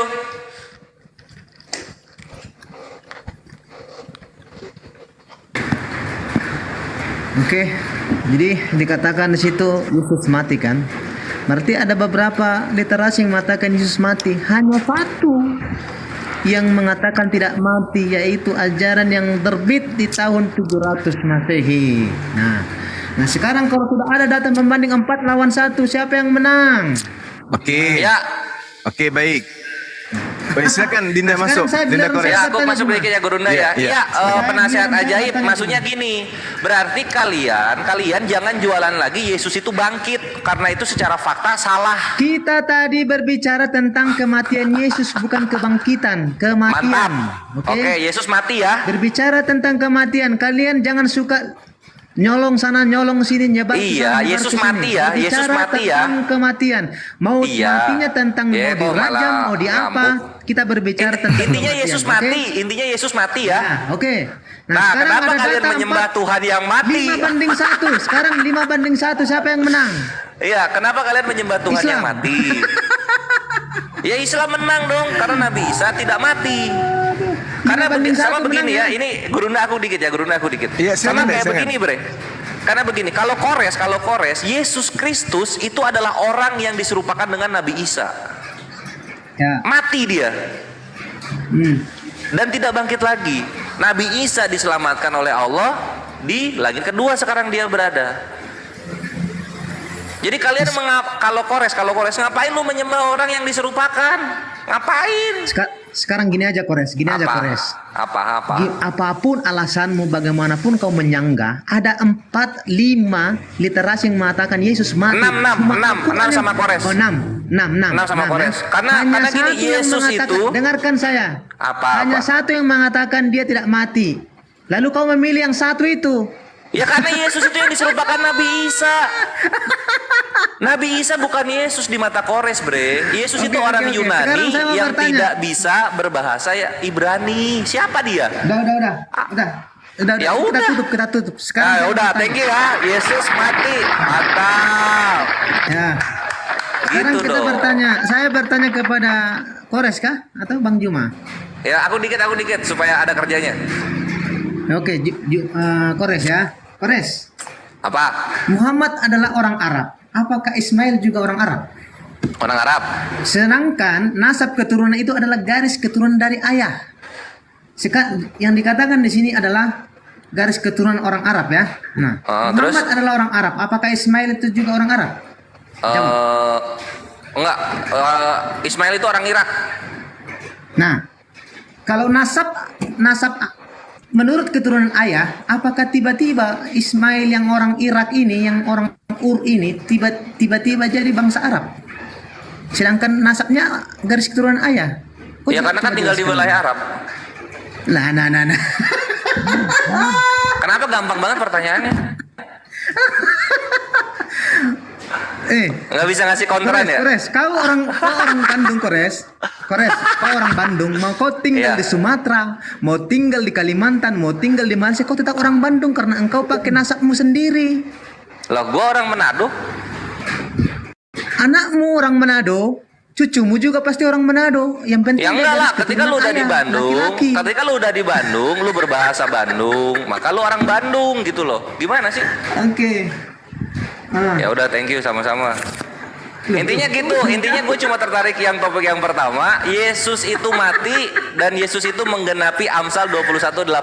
Berarti kau tidak Di bisa mana jawab orang ini. fasik dipakai sebagai tebusan orang benar. Thank you. Berarti kau tidak bisa jawab ini.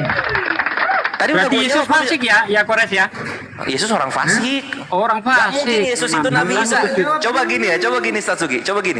Ada nggak Nabi Isa membuat rugi peternak babi 2000 ekor? Nggak ada. Nggak ada. Nabi Isa Ada nggak pernah Nabi Isa nyuruh babi. ditampar tentara Roma nggak bisa balas? Nggak ada. Nggak ada gitu. Ngapain ya, Mbak? Yesus ada nggak Yesus berbahasa Ibrani, Statsugi, selama Statsugi baca Perjanjian Baru? Nggak ada. Lah udah, berarti Yesus orang Yunani gitu loh. Orang bertanya lain, kau jawab lain. Jelaskan dulu itu. Oh udah, lu bisa counter nggak? Muhammad orang Arab, apakah Ismail juga orang Arab? Jawab. Bukan.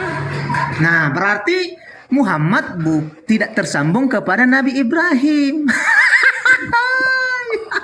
Kalau gitu Yesus juga bukan orang. Tidak Berarti Yesus juga orang Irak kalau gitu, karena tidak bersambung dengan Ishak. Benar itu anjir. Yesus orang Irak kalau gitu. Dia adalah benar. Muhammad itu hanya sampai di Adnan. Dalam sirat juga dikatakan. Semua Ya udah, kalau orang. dia nggak Berarti apa-apa. Yesus bukan orang Israel ya? Yesus orang Irak. Orang Irak. Mamanya orang Yahudi, lahir di Yahudi. Loh, katanya itu dari orang bapak. Katanya dari bapak. Ishaknya orang mana? Waduh. Gimana sih ini? Dia Yahudi itu kan berdasarkan garis keturunan ayah. Oke. Yesus nggak punya ayah, jadi bukan orang Israel dia kan? Iya kan? Yesus Yesus katanya Kena keturunan dia, ketampol Ishak. dia, ketampol dia. Ketampol apa? Ketampol lah. Emang Ishak orang Israel, Ishak. Ishak emang orang Israel, gua tanya. Kalau Ishak orang Aram, Israel bukan? Orang Aram yang Apa? berbahasa Ibrani kuno, mungkinkah Oh, dia Ishak tiba-tiba orang jadi berbangsa Israel Arab? bukan? Jangan kabur lu. Ishak orang Israel bukan? Menjadi orang Arab? Jawab dulu. Ishak orang Israel bukan? Mungkinkah Enggak, tidak? ya kita Dia ikutin. Gak berani jawab dia, gak berani jawab. Kita ikutin mau lu. Ismail orang Irak, berarti bukan orang Arab. Ishak orang mana? Siapa? Ishak. Berapa siapa? Mereka tidak pakai bahasa Ibrani, bro. Katanya tadi walaupun tinggal di Sunda tetap Manado walaupun bahasa Sunda. Gimana sih ini orang? Tadi nggak gua- Kena dia, kena dia. Udah, silakan dulu. Udah kena sekat dia. Udah malu dia, melayang-layang di atas Udah malu permukaan dia. air. Silakan Gurunda. Udah nelen ludahnya sendiri dia. Tadi kan Kores ngomong gini. Dengarkan. Bentar, gantian. Tadi Kores kan ngomong gini, saya orang Manado tinggal di Bandung. Kamu tetap walaupun bahasamu Sunda, kamu tetap orang Manado. Sama Ishak walaupun bahasanya Ibrani tetap aja orang Irak. Sekarang saya tanya, Muhammad orang apa? Muhammad orang apa? Coba Sugi. Saya bermain dengan Sugi dulu. Saya dengan Sugi. Ya udah Muhammad sama orang apa? yang dikatakan Kores, dia Muhammad keturunan orang dari apa? orang Irak. Oke. Dia keturunan orang Irak sama seperti Ishak keturunan orang Irak. Oke, Yesus ini oke. statusnya apa dia? Oke, dari segi Ya, bahasa Yesus iya. statusnya apa Oke, sekarang? Gantian nanya dong. Woi, gantian nanya. Yesus statusnya apa? Yesus. Diam. Statusnya Muhammad apa? Sekarang Woi, udah dijawab tadi. Orang Arab, ngapa? Ismail orang apa? Orang dari Ismail Irak. apa? Orang dari Irak. Ya sama, kayak Isa bukan orang Israel dia. Yesus bukan orang Israel. Karena nggak ada keturunan Israel dia. Oke, dengarkan. Udah. Hahu. Dengarkan Nggak saya. penting. Menurut Muhammad Nggak penting. yang disebut dengan bangsa Arab itu, Lanjut lagi dengarkan Juma. saya. Nggak penting. Menurut Muhammad Lanjut lagi yang Juma. disebut dengan bangsa Arab Baik. lewat kitab Al-Qais Al-Kubra. Oke, dengarkan saya. Volume 1 ayat 66 dikatakan, Rasulullah bersabda, Allah membuat ciptanya dan memilih dari mereka anak-anak Adam. Dan dari anak-anak Adam ini ia memilih bangsa Arab. Dan dari bangsa Arab ia memilih muda atau suku. Dan dari muda ia memilih anak-anak atau klan atau Hasim. Dan dari Hasim ini ia memilih aku yang terbaik dari orang Quraisy, bro. Itu orang Arab menurut Muhammad. Nah, kaitannya dengan Ismail, ya sudah lari kalau menurut kriteria Muhammad ini. Gimana menurut Gitu ya? Sugi? Oke, saya dengan saya. Bangsa Arab Gini. itu sudah ada dari dulu, bro. Ya, dengarkan saya. Jadi kalau di dalam sejarah ya, ada dua bangsa yang kemudian paling getol menjaga sanab mereka, yaitu Bani Ismail dan Bani Ishak. Diterangkan kemudian dari keturunan sejak baginda Rasulullah Muhammad SAW dituliskan sirah nabawiyah ini, di situ sangat jelas nasabnya. Nabi Muhammad SAW bin Abdullah bin Abdul Muttalib bin Hashim bin Abdul Manaf bin Qusay bin Kilab bin Murrah bin Ka'ab bin Lu'ay bin Galib bin Fir bin Malik bin Nadir bin Kinana bin Khusaimah bin Mudriqah bin Nabi Ilyas, lalu kemudian Ilyas, lalu bin Mudar bin Nisar bin Ma'ad bin Adnan. Lalu dari Adnan dijelaskan bin Adad bin Humaisa bin Salaman bin Tot bin Buis bin Qumah bin Abi Awan bin Nasid bin Hisa bin Buldas bin Yadaf bin Tabiq bin Janim bin Jahim bin Nasih bin Maki bin Maki bin Maki bin Maki bin Lid bin Afgar bin Ubaid bin Abdiyah bin Hamdan bin Sunbur bin Yasribi bin Yahsan bin Yalhan bin Arawih bin Arawih bin Lid bin Disa bin Aisar bin Afnan bin Ayam bin Miqat bin Nasir bin Sarih bin Sumay bin Missi bin Uda bin Uram bin Khazar bin Ismail bin Ibrahim sampai kepada Nabi Ibrahim, terjaga silsilah beliau. Nah, mudah-mudahan saya nggak keliru. Nah sekarang tolong tunjukkan kalau Paulus ini orang Yahudi. Paulus bin jawab.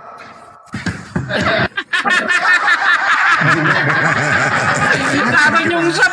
Aduh. Jawab dulu. Paulus bin Jawab dulu. Mampus kau. Mampus. Jawab dulu. Mampus. Kami rasa jawab dulu. Tadi saya berbicara tentang silsilah Muhammad. Paulus bin Muhammad Jawab dulu. hanya sampai di Adnan. Paulus Paulus siapa? bin siapa? Oke, hanya sampai di Adnan, bro. Gak usah Habis kamu Adnan urusin ada itu tulis urusan garis rumah putus-putus. tangganya orang, itu nasabnya orang, gak usah Sampai urusin. di Adnan saja. Gak sampai usah di kamu Adnan. urusin itu Sampai Adnan itu sanadnya. garis putus-putus, artinya Orang semua ulama Arab tidak sepakat. Ada yang itu sepakat, ada yang tidak sangat sepakat menjaga tentang silsilah mereka. Itu Loh, orang loh, loh, Arab, loh. gak usah kau ragukan itu. sampai di Adnan. Oke. Sampai di Adnan ulama Kalau banyak di yang Adnan tidak jelas bin sepakat. Adat bin Humaisa Sampai bin di Adnan, Salaman sampai bin di Iwan Adnan. bin Bus bin Sampai di Tiwal Adnan. bin Abi Awam sampai kepada Nabi Ibrahim. Sampai di Adnan. Jelas Saya itu. bukakan datanya. Bahkan sampai ke bukakan Nabi datanya. Adam alaihissalam. Oke, saya bukakan datanya. Bin Tari bin Sampai di Nahu Adnan. bin Saru bin Rau Loh, bin loh, loh, Failik loh, loh. bin Abi dan Sampai di seterusnya. Adnan Gak cuma. usah kau panjang lebar. Sekarang Sampai di tugasmu Adnan. Paulus Sampai bin di apa? Adnan. Jawab. Itu garis putus-putus, artinya banyak Iya, ulama yang oke, tidak sepakat. putus, nggak apa-apa, Tidak sepakat. nggak apa-apa. Yang jelas Nabi Ulama Muhammad tidak Shallallahu Alaihi sepakat. Wasallam, Oke. nama bapaknya adalah Abdullah, nama kakeknya adalah Abdul Muthalib, nama buyutnya Hashim bin Abdul Manaf. Sekarang saya minta, bapaknya Paulus siapa? Jawab. Langsung nyungsep. Aduh, Kalau engkau minta di Al-Quran, di Alkitab, bapaknya Paulus, sekarang kau tunjukkan silsilah Muhammad dalam Al-Quran. Tunjukkan saya. Saya akan Kenapa tunjukkan jadi kayak di begitu? Alkitab. Saya Kenapa kau ke minta Al-Quran? nama bapaknya Paulus, kau ambil dari buku manapun, dari buku daftar utangmu, Lele. dari buku daftar istrimu, dari daftar tagihanmu, dari buku Aduh. Tatang Sutarma, terserah. Saya cuma mau tahu Paulus nama bapaknya siapa. Jawab.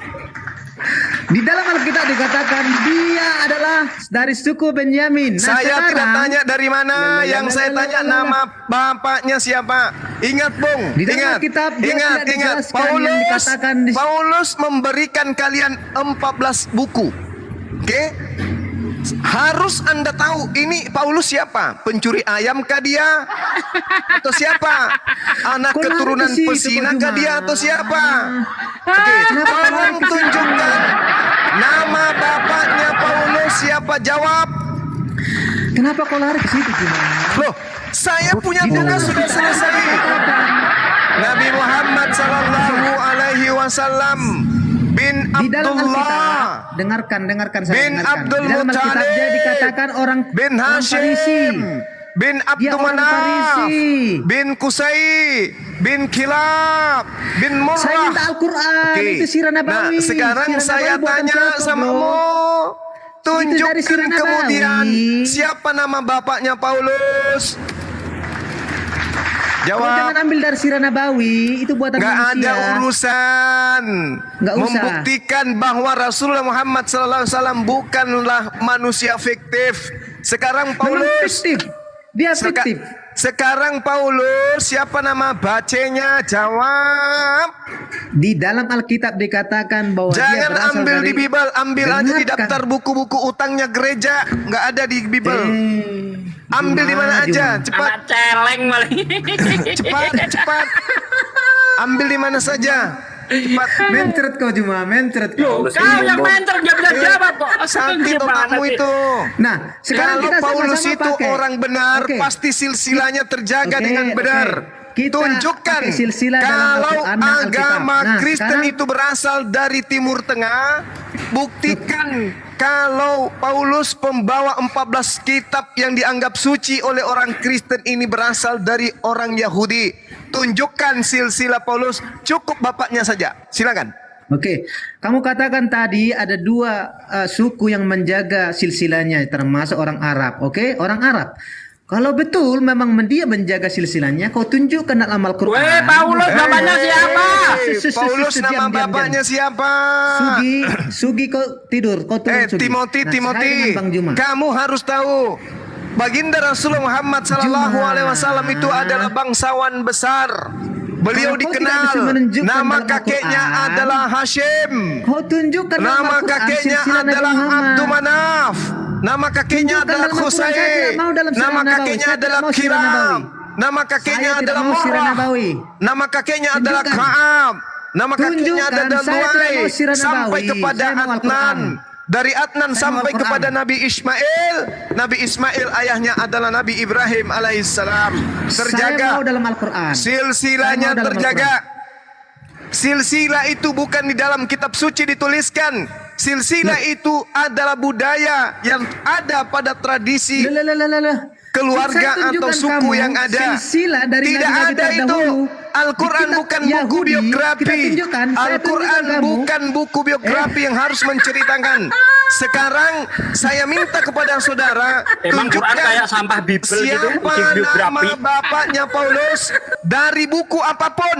Mau dari buku kepompong, mau dari buku daftar kue, mau dari buku daftar harga, mau dari daftar kendaraan, mau dari daftar perempuan-perempuan cabul dipatikan, terserah. Yang jelas tunjukkan siapa nama bapaknya Paulus. Silakan. Saya mau tahu nama bapaknya siapa. Jawab. Yang nama, dengarkan saya. Yang namanya Nabi, dengarkan saya cuma. Yang namanya Nabi di kitab Yahudi selalu ada silsilahnya. Nah, dari kejadian Paulus di dalam sampai- kisah para rasul Dengarkan saya. 23, Dengarkan 11, dulu 13 saya. nomor 1. Saulus adalah Dengarkan nabi. Saulus di dalam kitabmu kisah para rasul 13 nomor 1 disebut Dengarkan nabi. dulu saya. Tolong, siapa nama bapaknya Paulus? Jawab. Kan dulu saya Juma. Saya tidak perlu. Itu ada silsilahnya. Dengarkan Saya tidak perlu apapun itu. Yang saya minta sekarang, ingat, Paulus ini membawa-bawa Tuhannya Yahudi.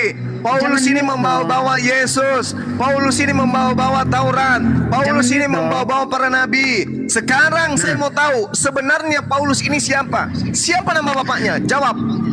Oke, saya ulangi sekali lagi. Yang namanya Nabi di kitab Yahudi ada silsilahnya. Nah, Jawab, saya tidak tanya itu. Yang saya tanya Paulusmu. Yang fotonya ada yang kau pakai sekarang itu. Nabi yang dari Itu Arab fotonya ini, Paulus. mana Tolong silsilahnya kamu dalam kitab tunjukkan suci? siapa nama bapaknya. tunjukkan saya silsilah Nabi Muhammad Nama dalam kitab suci bapaknya Al-Quran. Paulus. Tunjukkan saya. Nama Tunjukkan saya. bapaknya Paulus itu si opo sopo? Jenenge siapa? Nama bapaknya Paulus itu sopo? Dia dari suku Benjamin, bro. Ya, dari suku Benjamin, nenek matamu suwe. Bagaimana kau mengatakan dia dari suku Benyamin? Sementara dia itu adalah kelahiran Roma. Paulus itu orang Roma. Bukan betul. orang Yahudi Paulus itu. Betul, betul. Betul. Dia lahir di Yunani, bro. Iya, Dia lahir makanya di Yunani. siapa nama bapaknya? Nah, Kalau dia orang Yahudi, siapa nama bapaknya? tapi dia orang Parisi. Mana buktikan Dari siapa suku nama Benjamin. bapaknya? Nama bapaknya siapa? Oke, kita pakai standar yang sama. Kau tunjukkan dalam Al-Quran silsilah Nabi Kenapa Muhammad. larinya Akan ke saya tunjukkan dalam Al-Quran? Alkitab. Tidak begitu. Saya tidak minta di Bible. Saya tidak minta di Bible. Saya minta dari surat apapun. Mau dari atap rumah, mau dari dinding, atau mau dari lantai, atau dari kresek WC. Siapa nama Bisa-bisa. bapaknya Paulus? Jawab. Bisa-bisa kendu ini kalau begini. Kenapa kamu jambul? Jangan kau jambul. Masa Paulus mau kau Jadi perkosa? begini, Janganlah. Juma. Itu jambul Jadi namanya. begini cuma. Saya cuma Jadi begini, minta. kawan. Dengarkan saya, Timothy. Paulus yang mengajarkan, kemudian Yesus mati terkutuk. Dialah yang mengajarkan, dialah biangnya. Dia juga yang mengajarkan pencipta langit dan bumi menjadi manusia. Dia biangnya. Dia juga yang mengajarkan Taurat itu adalah kutuk. Dialah biangnya. Dia juga biangnya yang mengatakan bahwa manusia ditebus dengan darah manusia. Dialah biangnya. Dan dia menghadiahkan kalian 14 buku. Sehingga kalian menjadi pagan. Saya minta pertanggungjawaban. Paulus ini siapa? Siapa nama bapaknya? Jawab. Oke. Sekarang kau tunjukkan dalam Al-Quran. Hah? kejelekan tentang Nabi Paulus yang kau bilang Saya Nabi itu, tidak kau tunjukkan. berbicara mengenai Kau kejelekan tunjukkan dalam Kucluk. Al-Quran. Yang saya Kau tanya, tunjukkan saya dalam ingin Al-Quran. tahu bapaknya Nah, siapa. Oke. Itu Kalau aja. Al-Quran tidak berbicara tentang Kenapa Paulus. kau lari ke Kenapa engkau Al-Quran, berbicara tentang wahai Paulus? Kucluk? Saya Kau tidak tunjukkan sedang dalam- membahas Al-Quran. Saya cuma tanya namanya bapaknya Paulus, supaya kita tahu Paulus ini orang benar atau orang salah. Jawab. Juma, kalau Al-Quranmu tidak berbicara tentang Paulus, apa hakmu berbicara tentang Paulus? Saya hanya bertanya kalau dia orang Yahudi, kan keselamatan dari Yahudi katamu. Saya ingin tahu, benarkah Paulus itu orang Yahudi? Kalau dia orang Yahudi, maka silsilahnya terjaga. Tolong tunjukkan siapa nama bapaknya. Oke. Orang Farisi itu orang mana? Orang Farisi. Saya tahu Orang Farisi itu Paulus orang mana? mengaku di dalam Diam. Filipi Orang Farisi itu orang 3 apa? dia berasal Orang dari Farisi itu keturunan orang apa? Benyamin. Kalau dia benar-benar dari keturunan Benyamin, tolong tunjukkan silsilahnya dari Paulus, kemudian bapaknya siapa, kemudian bapaknya siapa, sampai kepada Benyamin, sampai kepada Yakub. Oke. Jawab. Saya sudah bilang tadi, saya pakai standar yang Jawab, sama. jawab. Saya pakai standar yang sama. Kau tunjukkan Nabi Muhammad dalam Al-Quran. Saya akan tunjukkan Saya dia dalam Alkitab. tidak minta di dalam Bible. Saya minta dari manapun. Dari buku utangmu, dari buku apapun itu yang menceritakan tentang bapaknya Paulus itu siapa. Jawab, silakan. Aduh, Juma. Ketika saya Jawab. minta standar yang sama ke kamu, Jawab. kau tidak bisa jawab. Jawab. Kalau ada sesuatu besar adanya, menceritakan Tuhan datang dan rupa manusia dan seterusnya. Siapa yang membawa berita tersebut? Saya Harus sudah kita bilang tahu tadi. siapa orang ini. Nabi dalam Sekarang kitab tolong Yahudi, tunjukkan kepada pasti saya ada silsilahnya. Nah, Nabi yang dari siapa Arab ini nama silsilahnya mana, bapaknya bro? Paulus. Saya Nabi belum dari tanya Arab emaknya ini lu. silsilahnya mana? Nabi Saya di belum kitab tanya mamanya Yahudi, lu. Ada silsilahnya. Baru bapaknya. Mulai Baru dari bapaknya yang Kejadian saya tanya lu. Sampai Matius ada silsilahnya. Sama seperti Nah, sekarang, Yesus. Yesus Barnabas. Oke, disebutkan Mana Yohanes, silsilahnya? kemudian Ben Mana Sebedeus silsilahnya? disebutkan, Ismail Tunjukkan bin saya. Abraham, Ishak bin Tunjukkan Abraham, Yakub disebutkan semua. Oke, nah sekarang Paulus Tunjukkan ini saya. siapa? Paulus bin Oke, kamu bilang Paulus siapa? Kenapa Al-Quran mengutip-ngutip Paulus? Kenapa? Paulus bin Kenapa dalam tafsir maupun Quran mengutip Paulus Paulus? Kenapa? Ben. Kenapa menulis Paulus bin mengutip kutip-kutipan apa tulisan Paulus? Kenapa? Ben. Saya tanya kamu dulu. Paulus Al-Quranmu atau bin tafsirmu kenapa mengutip Paulus bin tulisan Paulus? Kenapa? Saya kau jawab dulu. bin Kau jawab saya dulu. Paulus bin siapa nama bapaknya? Kalau Al-Quran tidak mengakui Paulus, kenapa Mama Al-Quran kenapa ke mengutip? situ? Paulus saya. bin siapa? Atau saya Paulus tunjukkan. yang mengajarkan kalian menyembah Saya manusia tunjukkan ya. Yudas. Ini harus kamu tahu dia siapa? Paulus bin Iya. Kenapa Al-Quran mengutip yang silsilahnya tidak jelas? Paulus bin Kenapa? siapa? Paulus bin Kenapa siapa? Al-Quran mengutip orang yang Paulus silsilahnya tidak bin jelas? siapa? Hah? No, Kenapa kamu tulisan nakal. Paulus kalian kutip di Quran dan hadis? Paulus Kenapa? bin Dalam Zeus atau siapa Kenapa ini? Al-Quran? Hah? Kenapa Paulus Al-Quran bin mengutip siapa? tulisan Paulus? Kau jawab saya. Paulus bin Kenapa siapa? Al-Quran mengutip tulisan yang Paulus? mengajarkan menyembah manusia, Paulus. Yang mengajarkan makan babi, Paulus. Yang mengajarkan tidak bersunat, Paulus. Yang mengajarkan menyembah 3 Tuhan, Paulus. Yang mengajarkan ibadah minggu, Paulus. Apalagi yang mengajarkan menjadi Kristen, Paulus. Apalagi yang memberikan hadiah 14 buku untuk orang barat, Paulus. Yang mengatakan hukum Taurat itu Mampus.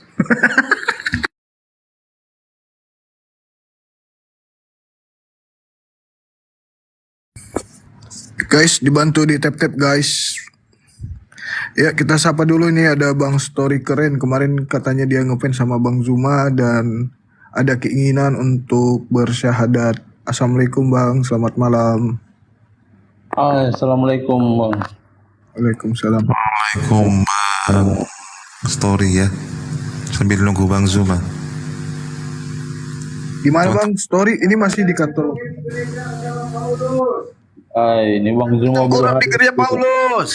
Yang salto-salto jingkrak-jingkrak di gereja Paulus. Oh, masih ada orangnya? Nggak ada bang. Oh, tidak ada. Tidak ada. Bang Zuma, ini ada bang story keren ini kemarin sempat ngefans kan sama Bang Zuma dari pihak Protestan ini. Bang, Benar sekali bang, benar sekali. silakan bang. Kemarin dia mau sapa-sapa cuma lagi di tempat kerjaan apa ini lagi kosong bang? Masih saya sehari libur, sehari masuk, sehari libur. Oke. Allahu Akbar. Masya Allah. Apa Jadi malam ini langsung Timothy mau tadi udah bersahabat? kabur. Iya bang. Jadi sebelum kita lebih lanjut, saudara story malam ini sehat bang? Oh sehat. Amin amin amin. Alhamdulillah.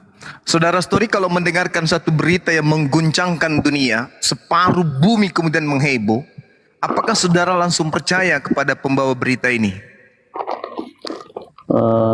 Harus ini melihat latar belakang tersebut dulu. Masya Allah, ini orang berakal. Siapa yang membawa berita? Bagaimana kehidupannya dulu? Dia dari keluarga mana? Latar belakangnya seperti apa? Basic backgroundnya kayak mana? Orang-orang di sekelilingnya siapa aja? Gitu benar ya? Benar Pak. Masya Allah.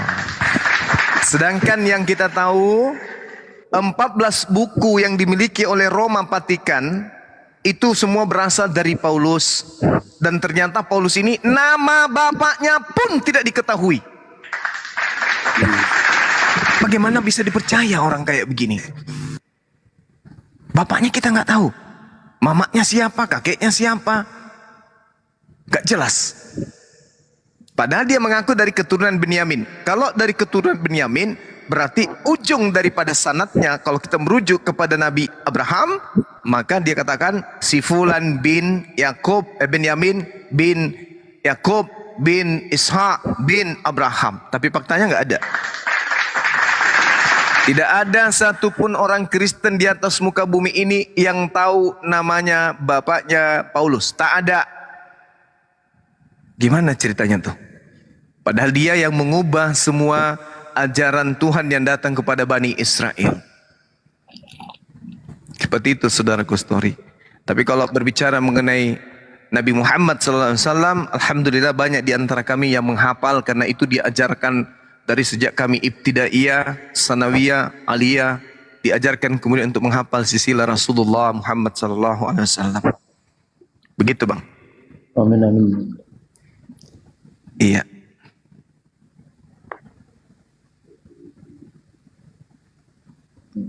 Masih ke gereja abang ini? Tidak lagi bang. Udah berapa lama? Udah hampir mau 6 bulan lah. 6 bulan. Alasannya kalau boleh tahu abang? Ingin sekali sih, tapi untuk sementara ini masih ditentang sih, masih pro kontra sih antara keluarga. Kemungkinan dalam waktu dekat lah bang. Amin. Insya Allah. Yang penting hatinya sudah menjadi seorang Muslim. Amin amin bang. Iya, sudah mengakui Yesus bukan Tuhan dan seterusnya. Amin bang. Anda percaya bahwa Allah Subhanahu wa taala adalah Tuhan yang Maha Suci? Percaya bang. Satu-satunya Tuhan adalah Allah. Iya bang. Baginda Rasulullah Muhammad SAW, Anda percaya beliau Rasul? Percaya bang. Alhamdulillah. Sejatinya saudara story ini sudah Islam. Amin. Iya. Tinggal mengucapkan aja dalam bahasa Arab.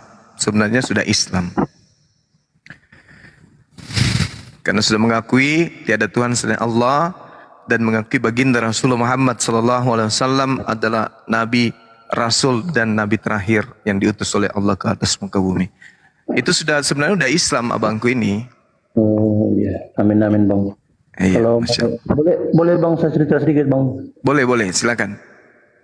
Sebenarnya kalau keturunan lihat dari bapak itu nenek itu Muslim kami.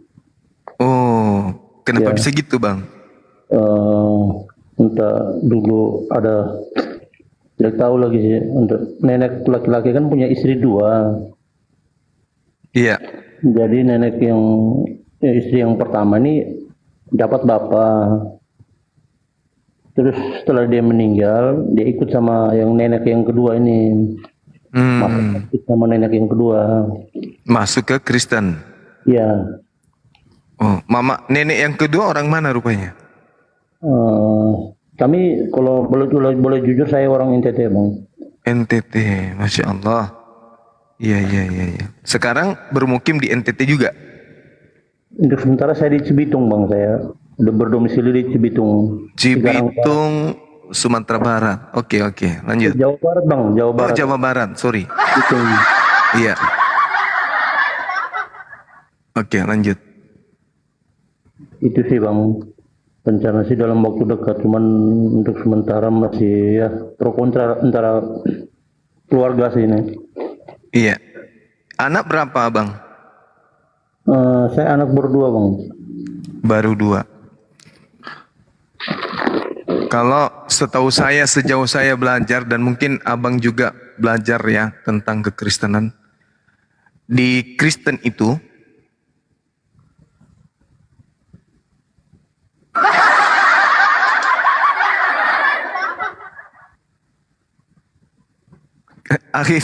Ahisugi juga hilang. Kemana beliau? Marah karena nggak disebut silsilahnya Paulus kali ya. Di error memang bang, ini aku tekan layarnya susah, teman-teman dibantu di tap-tap ya.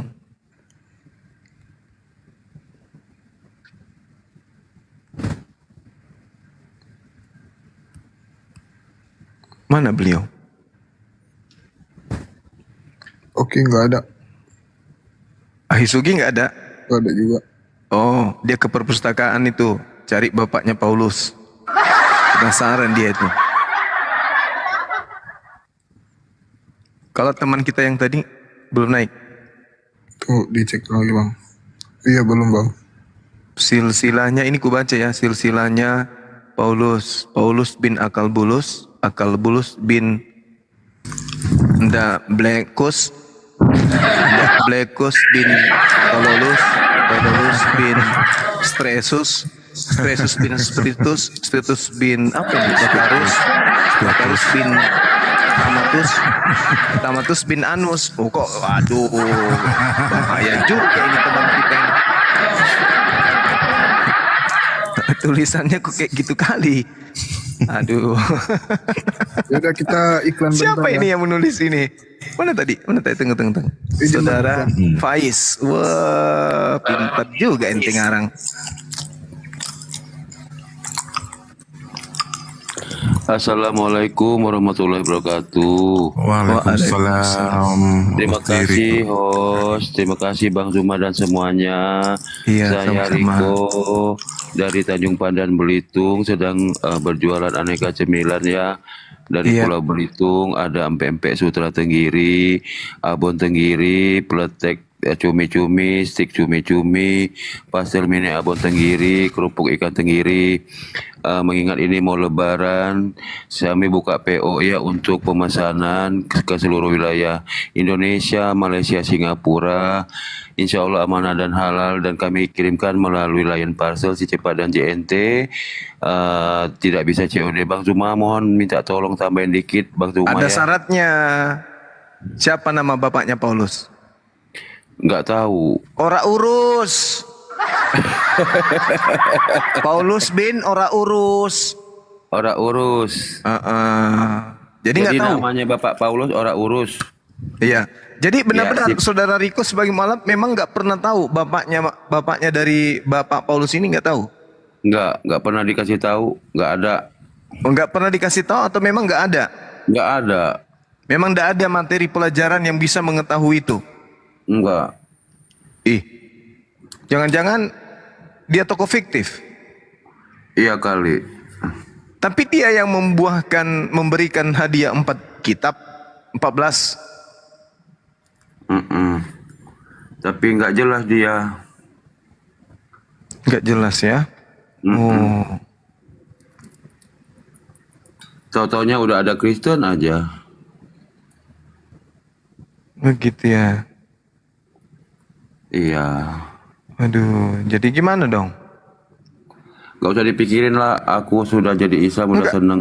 Kasihan loh teman-teman kita itu mendapatkan 14 buku dari dia, dijadikan sebagai dasar pijakan untuk kufur kepada Tuhan pencipta langit dan bumi, ternyata berasal dari orang yang tidak jelas gitu. Gimana ini? Dia pusing, orang urus. Ya oke. Karena Bang Riko orang urus, teman-teman, mari kita urus bisnis beliau. Silakan yang mau pesan pelete atau apapun itu, abon-abon ikan tenggiri, ikan paus, atau apapun ya, silakan pesan sama saudara Riko langsung ke bio beliau. Ada pastel, ada ikan tenggiri, ada abon-abon, ada keripik dan seterusnya. Insya Allah halal dan amanah. Ya, terbukti ke tempat saya itu sudah berapa kali, 5 kali kurang saya. Jadi teman-teman silakan, apa yang beliau jual itu juga enak, betul-betul nyaman di lidah. Tadi sebelum buka puasa saya coba untuk sambil menunggu buka, cemil-cemil sambil ngopi-ngopi ringan dengan peleteknya, ternyata memang nikmat sekali. Iya teman, tapi hayalan. Nanti setelah buka baru dinikmati dan betul-betul nikmat. Gitu. Saya suka abonnya bang. Jadi menunya apapun, ikannya apapun, sayurnya apapun, pasti saya tambahi dengan abon. Abon beliau ini luar biasa. Rasanya benar-benar seperti apa ya? Seperti abon, ya kayak gitulah. Tapi aromanya itu yang nikmat, aromanya yang enak. Silakan teman-teman. Bang, WA aku ada di bio ya. Iya. WA beliau ada di bio Riko Mu'alab. Iya, untuk pengiriman bingkisan buat para debater juga kami layani, misalkan untuk Bang Zuma, buat hostnya juga, buat Bang Handi dan sebagainya ya. Silakan di japri saya melalui WA saya ya. Bang Zuma, kiriman terakhir udah diterima. Kapan itu bang? Besok dikirim kan? Masa diterima duluan? Enggak, yang kemarin itu, yang terakhir. Oh udah, sudah. Ya, yang satu kontainer itu kan? Udah. Pastel sama abon kemarin kan? Siap 86 udah bang. Oh, alhamdulillah. Terima kasih ya. Saya nyimak di bawah dulu. Iya, yang Assalamualaikum. memberikan ini, masya Allah, terima kasih banyak yang sudah memberikan. Ya insya Allah menjadi berkah. Amin ya rabbal alamin. Oke, kita lanjut diskusinya. Sudah ada Nafiri. Terima kasih Bang Riko. Coba tanya siapa nama bapaknya Paulus siapa? Ya. Nafiri, bagaimana siapa nama bapaknya Paulus? Orang urus juga. Paulus. Misterius, Uranus, Neptunus. Itu tidak penting bagi saya. Tim ya.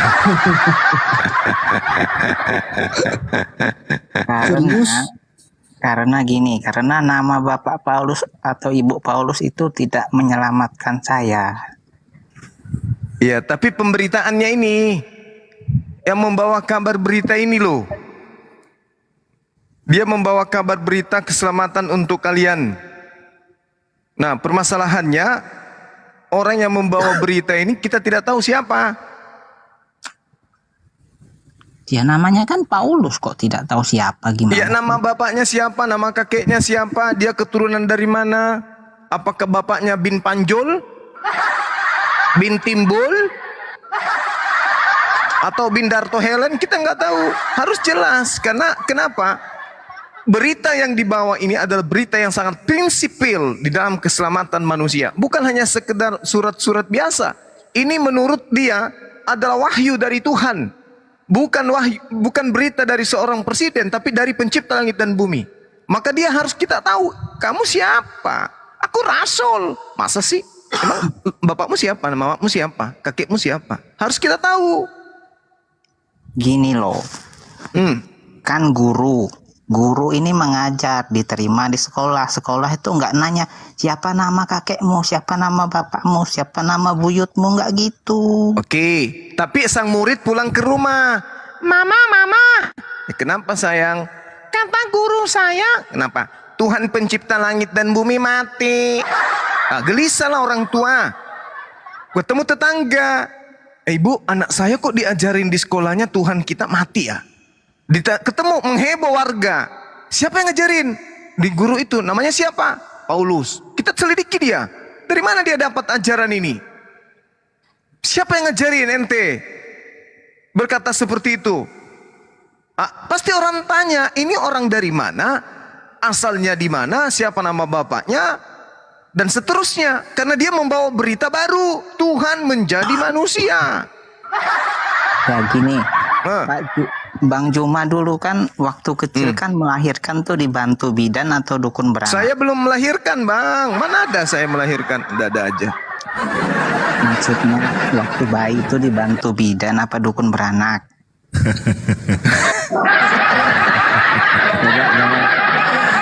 Masa kan saya melahirkan? Gimana sih abang ini? Iya, waktu kecil, waktu ibu Bang Juma itu mau melahirkan, cuma dibantu dukun apa bidan? Emak saya melahirkan. Ya. Tabib. Tabib. Iya. Apakah mamanya Bang Juma nanya, tabib siapa? Ya, itu beda Jurais. Itu enggak ada hubungan. Ini berbicara mengenai akidah. Tuhan di dalam perjanjian lama bukan manusia, bukan anak manusia. Tuhan tidak bisa mati. Tuhan melarang pembunuhan. Tidak boleh berkurban dengan menggunakan darah manusia, enggak boleh. Tapi tiba-tiba muncul Paulus mengajarkan hal yang bertolak belakang dengan itu.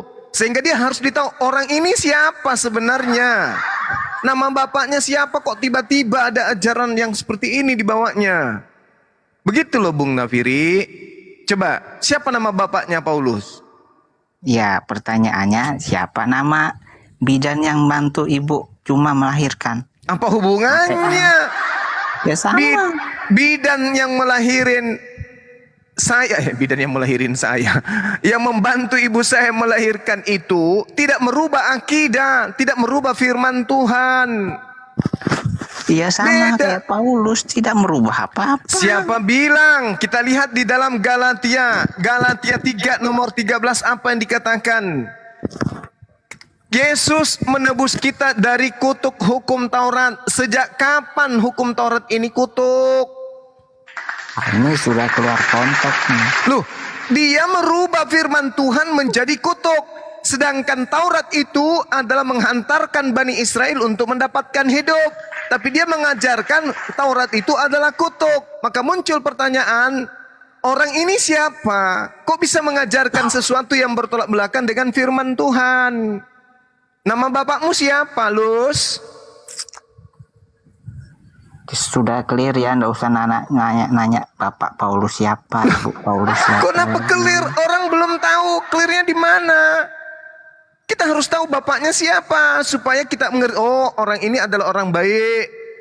Dia dari keturunan baik-baik. Dia silsilahnya memang berasal dari orang nabi-nabi. Wajar kemudian dia memberitakan berita seperti ini karena memang dari kakek buyutnya memang keturunan nabi. Mana buktinya? Siapa nama bapaknya? Ya sudah aku bilang siapa nama bapak ibunya dari bidan yang melahirkan Bang Juma itu. Enggak ada hubungannya itu Bang. Tak ada hubungannya. Enggak ada hubungannya.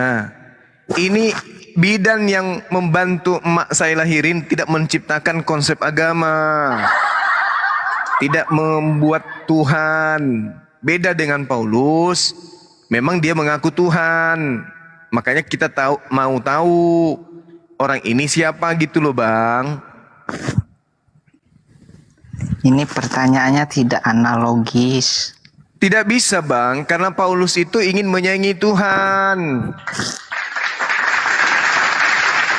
Di dalam kitabnya orang Yahudi, di dalam kitab saudara, yang mana Yesus itu mengatakan, jangan kamu menyebut siapapun Bapa di atas muka bumi ini. Itu perintah Yesus di dalam Matius 23 nomor 9. Jangan kau menyebut siapapun Bapa di atas muka bumi ini. Itu kata Yesus. Nah, sedangkan Paulus justru mau agar dirinya dipanggil sebagai Bapa. Gitu loh Bang. Akulah yang menjadi bapakmu di dalam Yesus Kristus. Gitu loh Bang. Dia mau disebut sebagai Bapa. Padahal Yesus mengatakan jangan kau menyebut siapapun. Gimana tuh? Ya, Pak Juma ini kan tidak belajar kekristenan, tapi meraba-raba. Bukan. Baru meraba-raba. Bukan tapi sudah meraba-raba mau itu, menjelaskan. bukan meraba-raba, Akhirnya kan apa, Bang. gabrul. Bukan meraba-raba. Kan Paulus Yesus sendiri mengatakan, jangan kau menyebut Bapak siapapun di atas muka bumi ini. Kan gitu. Benar Terus kan? pertanyaannya apa? Siapa nama bapaknya Paulus? Gitu aja kok repot. Kan sudah tak balikin lagi, siapa nama bidan yang melahirkan? Apa hubungannya bidan? Itu nggak ada hubungannya, Bang. Ya ada lah, kenapa tidak ditanyakan, bidan saya mau melahirkan nih, siapa Itu nama tak ada hubungannya. siapa nama ibumu, siapa nama kakekmu? Itu tak ada hubungannya, sekali lagi saya katakan, tak ada hubungannya. Paulus ini mengaku sebagai Bapa, sebagai Tuhan di dalam kitab saudara. Ya kalau tidak ada hubungannya, kenapa ditanyakan, kan aneh. Ada ini loh. Paulus ini yang mendirikan agama Kristen, harus kita tahu siapa nama bapaknya. Itu sama aja sampai nanya ini bidan, kalau mau praktek kita harus tahu nama bapaknya siapa, kakeknya siapa. Orang itu dilihat dari, kalau bisa dipercaya harus berasal dari orang yang terpercaya. Bukan asal-asal. Karena dia ini mengajarkan sesuatu konsep agama. Maka dia harus kita tahu siapa nama bapaknya Paulus. Gitu aja kok repot sih, Bang.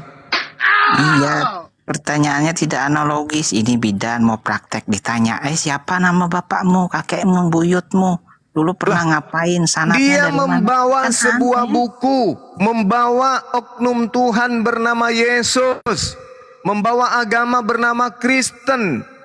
Oke? Mengajarkan hukum-hukum yang berasal dari mulutnya sendiri. Maka kita harus tahu orang ini siapa sih sebenarnya? Pertanyaannya itu tidak fungsional itu loh. Kok tidak fungsional? Harus kita tahu siapa nama bapaknya. Ini bidan mau praktek, terus harus kita tahu siapa nama bapak kakeknya. Enggak ada kan? hubungannya dengan bidan. Ini membahas tentang rasul. Dia mengatakan di dalam Galatia 1 nomor 15, aku dipilih dari sejak dalam rahim ibuku. Nama ibunya siapa? Bang Juma ini kan berhari-hari mencari pertanyaan. Oh, cuma pertanyaan kayak gini ditanyakan. Aduh. Terus jawabannya apa? Jawabannya itu tidak fungsional, tidak Kok perlu tidak dijawab. fungsional? Mau tidak fungsional, mau fungsional, sebutkan aja nama bapaknya siapa? Ya, Bang Juma kembali ke rumah tanya ibu, Bu, yang melahirkan ibu ya bidannya siapa, nama bapaknya, kakeknya. Enggak nyambung ente. Paulus ini yang mendirikan agama saudara, harus Anda tahu siapa nama bapaknya. Masa bidan mau melakukan Kenapa lari ke praktek, bidan? ditanya siapa bapaknya ibunya, kan aneh. Kayaknya ini pernah jadi mendaftar, saudara saya ini pernah daftar jadi dokter ini, dokter kelamin tapi nggak lulus, betul? Nih, giliran saya nanya Pak Juma ya. Boleh? Kenapa? Boleh tidak? Boleh tidak saya nanya satu aja nih dulu? Iya, tanya dulu, jawab dulu, bisa nggak? Ada nggak nama bapaknya Paulus? Jawab dulu Napiri.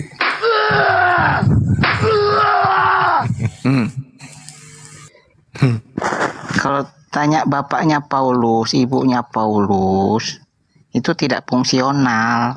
Loh, kok bisa gitu? Sedangkan Ya sama aja kayak bidan. Mau merawat, kita mau ke bidan, terus kita nanya, aku nih mau beranak, mau pinjam jasa bidanmu, bisa, boleh tahu enggak siapa nama bapakmu, ibumu, kakekmu? ini kayaknya Kan karena aneh. Anda baca Galatia 4:19 ya. Hai anak-anakku, karena kamu aku menderita sakit bersalin. Paulus ini bersalin.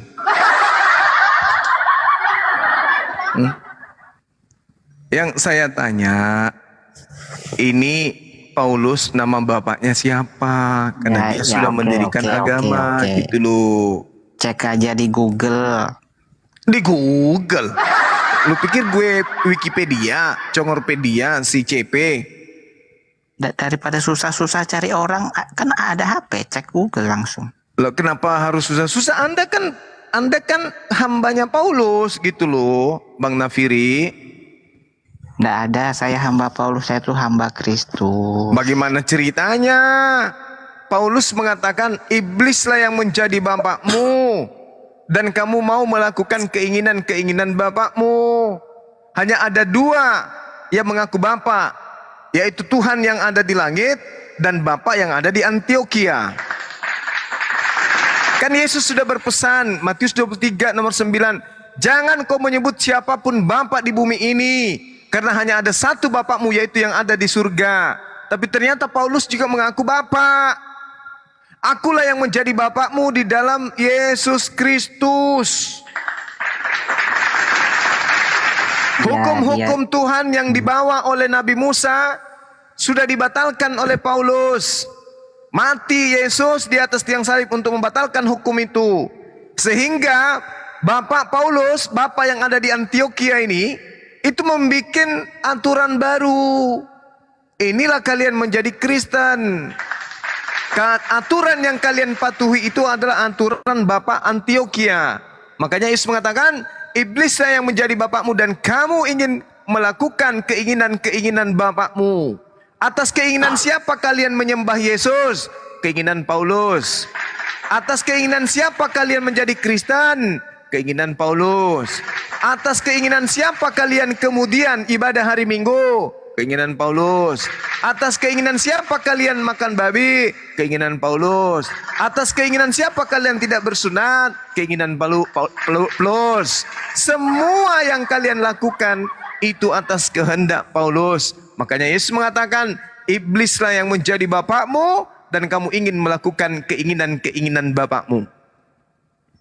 Ya, kan Bang Juma kan banyak membawa Paulus, ya kan? Paulus ini kan menulis surat tuh ada 14. Apakah ke-14 suratnya ini sudah Pak Juma baca semua atau belum? Sudah. Sudah semua aku baca surat-suratnya tuh. Baca pakai mata terbuka apa tertutup?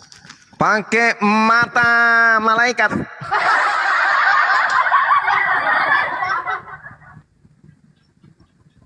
Oke, berarti belum ya. Mati Mija. Barusan saya mengatakan sudah. Masa belum? Ya, gantian saya aja nanya dah. Jadi nggak ada jawabannya? Cek Google, cek Google. Cek, enggak. Menurut saudara ada apa enggak? Bapak Ibu Paulus. Iya. Gini. Seorang Paulus ini kan pengajar, ya kan? Iya, terus? Seorang nabi, pengajar profesinya. Nabi, oke. Terus? Sama juga dengan seperti guru, pengajar, ya kan? Sama-sama mengajar. Nah, terus? Kalau pengajar itu yang dinilai itu adalah isi dari ajarannya, bukan siapa nama bapak ibunya. Esensinya bukan di situ, tapi esensinya di pengajarannya gitu. Iya, kalau sekedar guru itu kan artinya mengajarkan kurikulum resmi. Nggak masalah. Ini bukan kurikulum resmi. Dia mengajarkan sesuatu yang sangat luar biasa, yaitu merubah firman Tuhan menjadi baru. Merubah Tuhan menjadi manusia. Itu makanya harus ditahu, ini orangnya siapa sih orangnya ini? Kan begitu. Lagian di Kisah Para Rasul 16 pernah beliau itu dipromosikan oleh iblis kalau dia itu adalah rasul.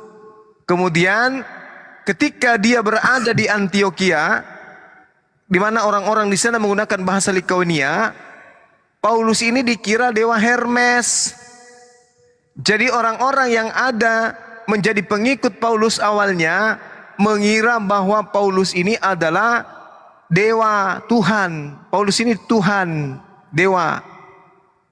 Makanya Paulus di sana disebut Hermes. Tetapi Paulus tidak mau dianggap dewa. Paulus tidak mau kemudian dikatakan sebagai dewa Zeus. Nggak mau dia.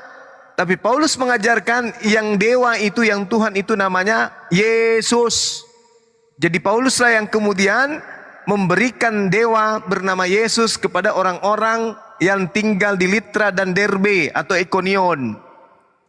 Begitu saudara Nafiri. Makanya muncul pertanyaan, siapakah nama bapaknya Flus? Ya, gantian saya nanya satu. Nggak ada jawabannya. Kan saya udah panjang lebar tadi jelasin. Yang panjang lebar saya, bukan ente. Bidan tadi, bidan guru. Kok bidan pula yang ditanya?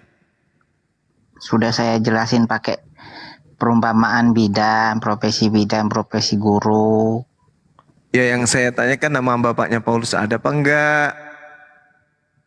Nah, kenapa nama bapaknya Paulus, Ibu Paulus tidak ditulis di kitab-kitab Paulus? Karena Paulus itu mengajarkan, bukan menceritakan tentang keturunan dia. Dia mengajarkan apa yang dia terima dari Roh Kudus, itu yang Iya. dia.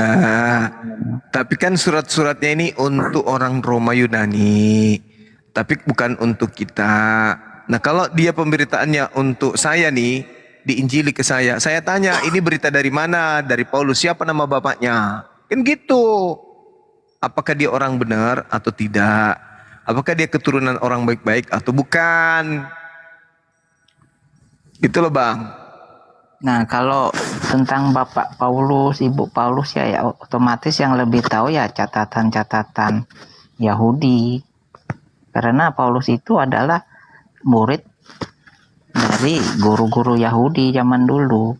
Kan gitu. Jadi nggak ada? Sementara di kekristenan tidak mencatat di Alkitab Bapak Ibu Paulus. Siapa? Ya, minimal kalau dia orang benar, pasti ada muridnya yang mencatat. Kalau orang jahat, siapa yang mencatat silsilahnya? Karena esensinya bukan di keluarga, tapi di pengajaran. Makanya tidak dicatat. Siapa bapak ibunya, siapa adiknya. Jadi tidak jelas Paulus ini? Hanya dicatat dia muridnya Gamaliel gitu. Nggak tahu bilang siapa bapaknya, nggak ditahu. Ya kembali sama kayak bidan guru tadi. Iya, ditahu atau tidak? Cek Google aja. Ditahu atau tidak? Cek Google. Iya, di Google ada atau tidak? Ya coba aja nanti. Nggak ada. Ya sudah. Yang ada di situ tertulis Paulus bin Ora Urus. Ya, saya gantian nanya. Jadi nggak ada ya? Ya, saya gantian nanya. Berarti Paulus ini fiktif ya? Kok fiktif? Nggak tahu di mana bapaknya, mamanya, siapa kakeknya. Emang bidan waktu membantu Ibu Juma itu tidak tahu nama bapak ibunya, berarti fiktif. Loh, bidannya. Ini berbicara mengenai konsep buku yang ditulis oleh Paulus. Kita ingin tahu dia ini siapa, bukan bidan. Paulus kan ada hasil karyanya, 14 ya, buku. Justru karena hasil karyanya lah ini yang membuat kita bertanya, orang ini siapa? Kalau udah ada hasil karyanya kok dibilang fiktif, kan aneh. Loh, aneh lah, siapa nama bapaknya? Ya udah, saya gantian nanya. Ini jadi kan nggak ada bapaknya? Nggak dicatat. Nggak dicatat atau memang nggak ada? Nggak dicatat. Berarti fiktif. Bapaknya pasti ada yang sama ibunya yang Paulus. Mana tahu bapaknya orang Somalia? Paulus ini kan manusia, pasti lahir dari bapak dan ibu, cuma tidak dicatat. Nah itu, kita harus tahu dia dari keturunan siapa. Loh, dari keturunan Israel. Karena dia pernah dianggap dewa, dia pernah dianggap Tuhan. Ya gantian saya nanya, ini kan. Jadi nggak ada ya fiktif ya Bang?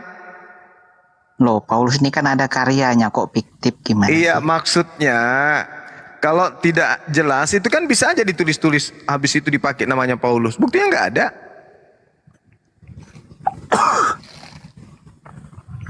Namanya orang kalau memotret pasti ada yang motret kok dibilang fiktif.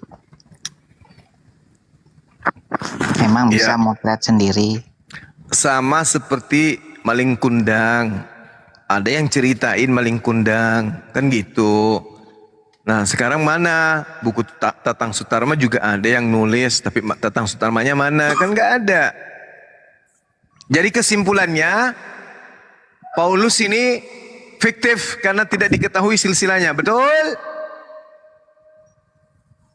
Ya betul menurut otak Juma ya.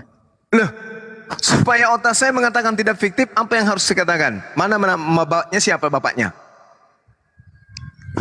Orang hasil karyanya ada. Iya kan? 14 buku. Kalau ada hasil karyanya 14 buku ini, itu akan lari kepada konsep yang diajarkan, konsep yang berbeda dengan para nabi yang lain. Satu-satunya nabi yang mengajarkan Tuhan mati dan bangkit hanya dia. Nah sekarang permasalahannya dia ini siapa kok bisanya ngaku nabi, lalu kemudian menuliskan sesuatu yang bertentangan dengan ajaran nabi lain. Paulus itu akhir hidupnya dia itu dipenggal di Roma, masa fiktif. Siapa yang berduka ketika dia dipenggal? Bapaknya ada nggak datang kemudian?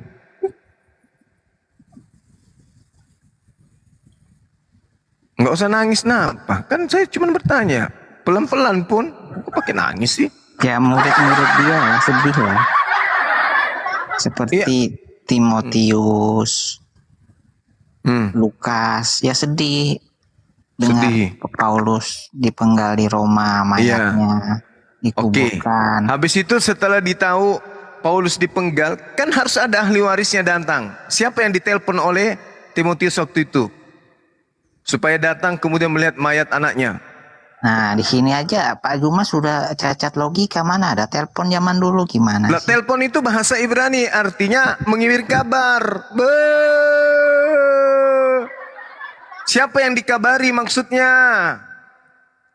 Pada saat kemudian Paulus mati, siapa yang dikabarin? Anakmu mati. Nah, orang bilang, oh bukan, itu anak kerbau. Gitu. Kan tidak mungkin, yang kuburin siapa? Kepalanya diapain? Mana keluarganya? Masa dibiarkan dipotong aja, habis itu dibuang kayak ini, padahal dia rasul. Makanya jalan-jalan ke Roma, Italia, cek di gereja Santo Paulus di sana. Itu apalagi ada gerejanya. Permasalahannya mana keluarganya pada saat dia dipenggal? Sejarah pada saat dia dipenggal, siapa keluarganya yang datang ngambil, jemput mayatnya, memandikan mayatnya, kasih pakai jas mayatnya. Siapa? Nama keluarganya siapa? Gak jelas kan? Kok lari ke keluarga lagi penguburan? Lu Nggak ini nyambung. Lu kok gak nyambung? Paulus seorang rasul besar, dibunuh kemudian oleh Kaisar Nero. Mayatnya diambil oleh keluarganya atau dibuang aja. Ini rasul.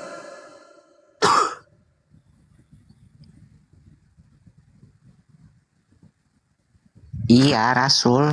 Nah, terus siapa yang datang mengambil mayatnya? Kok fungsinya untuk apa ngambil mayat? Seorang rasul itu harus penghargaan minimal dari keluarganya. Siapa yang mengambil mayat si rasul ini? Atau dibuang aja kasih makan cacing gitu?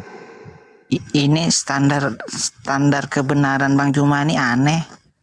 Kok aneh sih? Terbalik. Menurut saudara Paulus ini rasul atau bukan? Standar kebenarannya Rasul. terbalik.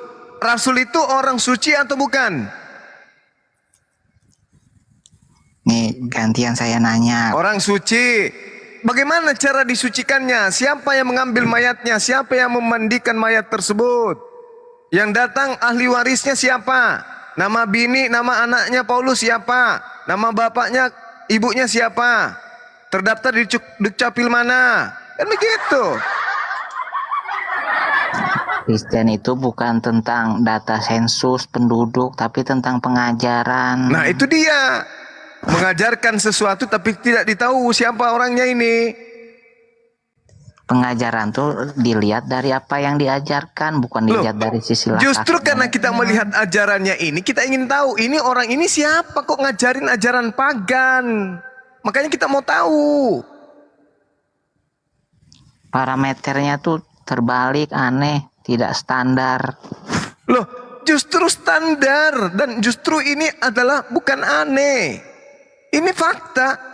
Orang satu bernama Paulus memberikan sebuah 14 buku untuk mengajarkan orang Vatikan Roma menyembah manusia.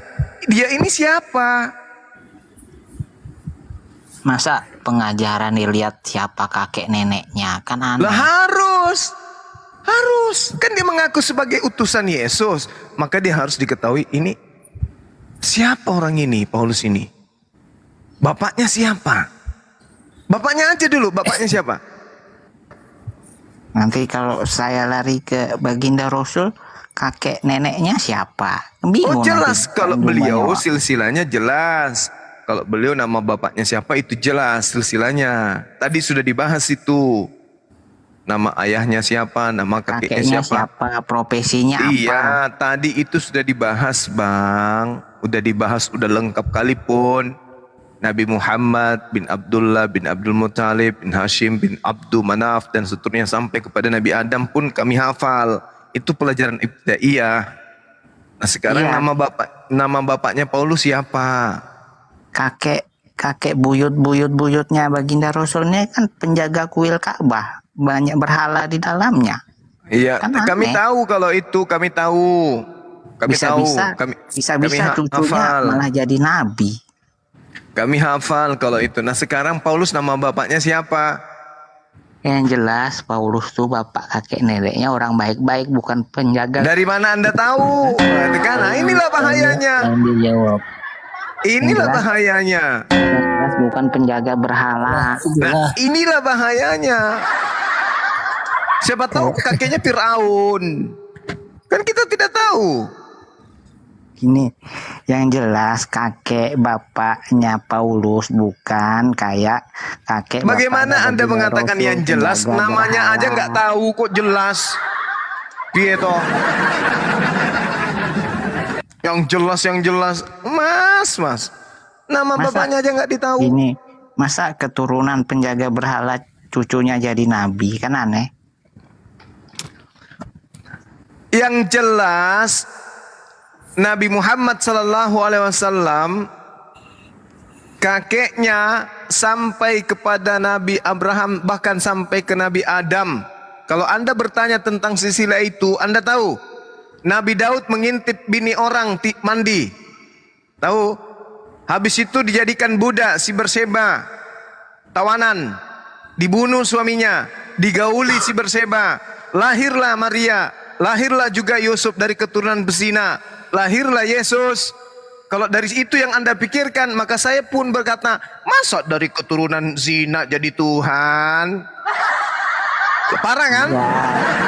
Lebih parah kan? Itu tidak masalah karena itu Yunani ya, Bang? Parah kan? Tidak disengaja. Lebih parah, keturunan pesina kok jadi Tuhan? Nah kalau ini kakek neneknya penyembah berhala, penjaga berhala.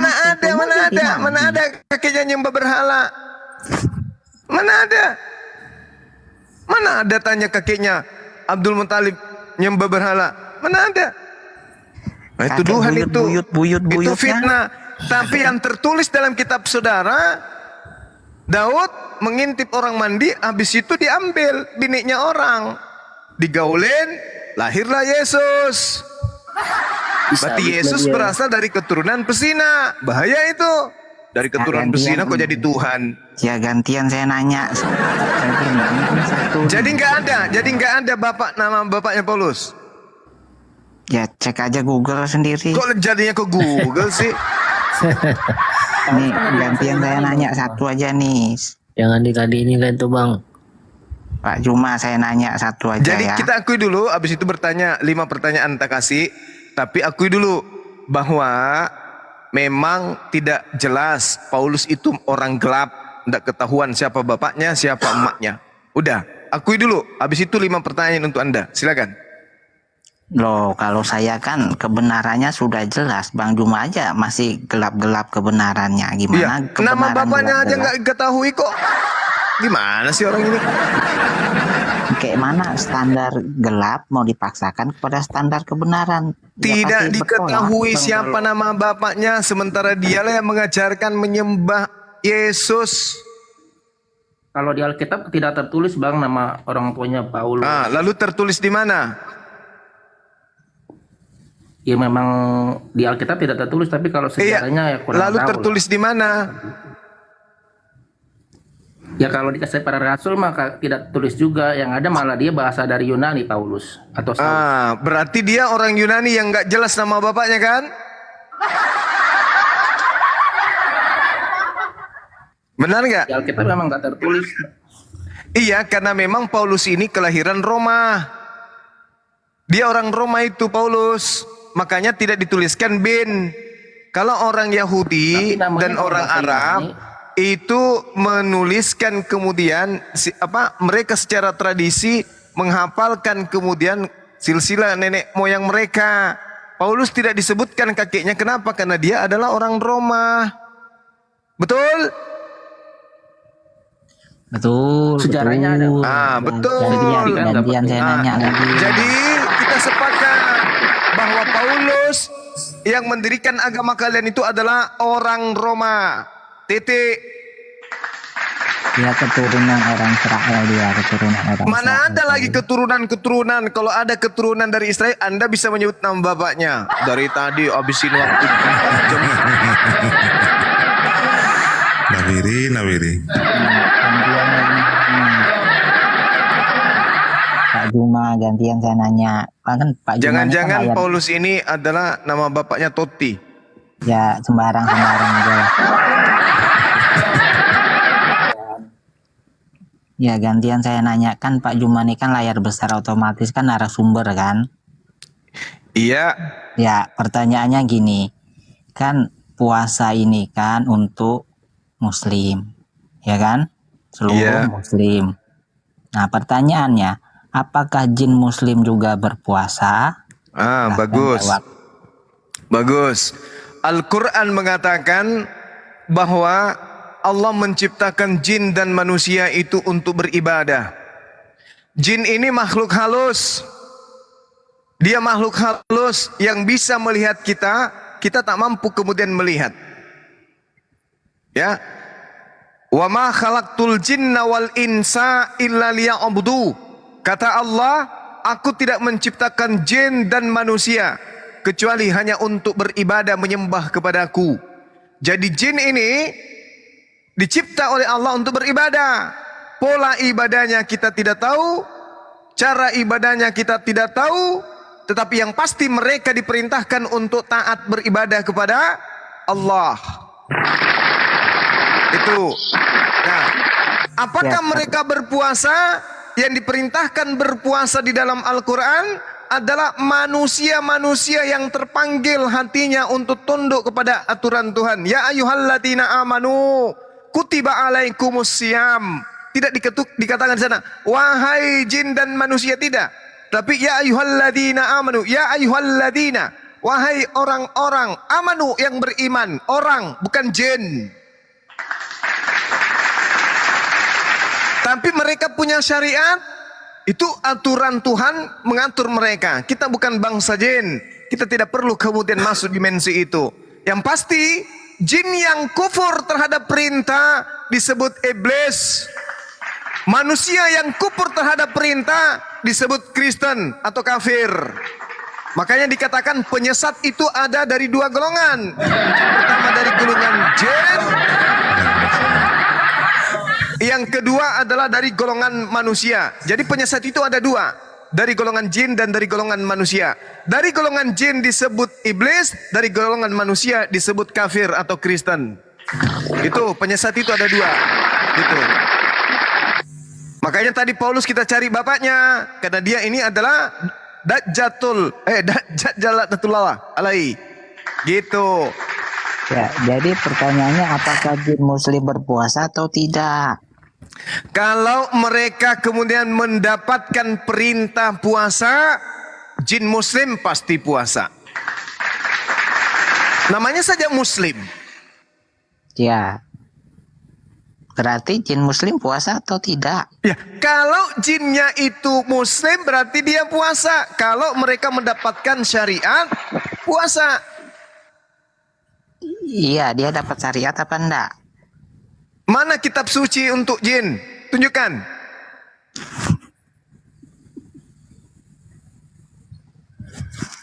Jin ini kan muslim. Aja Bang Juma. Nih, saya udah katakan sama saudara, jin dan juga manusia itu dua kelompok makhluk yang diperintahkan untuk beribadah kepada Allah. Jin yang ingkar untuk beribadah disebut syaitan. Manusia yang ingkar untuk beribadah disebut Kristen. Makanya proses penyaliban antara jin kufur dengan manusia kufur itu sama-sama menginginkan pembunuhan terhadap manusia suci yang datang kepada Bani Israel. Setan dan Kristen kompak mereka untuk supaya Yesus yang disalibkan. Pertanyaan simpel jawab.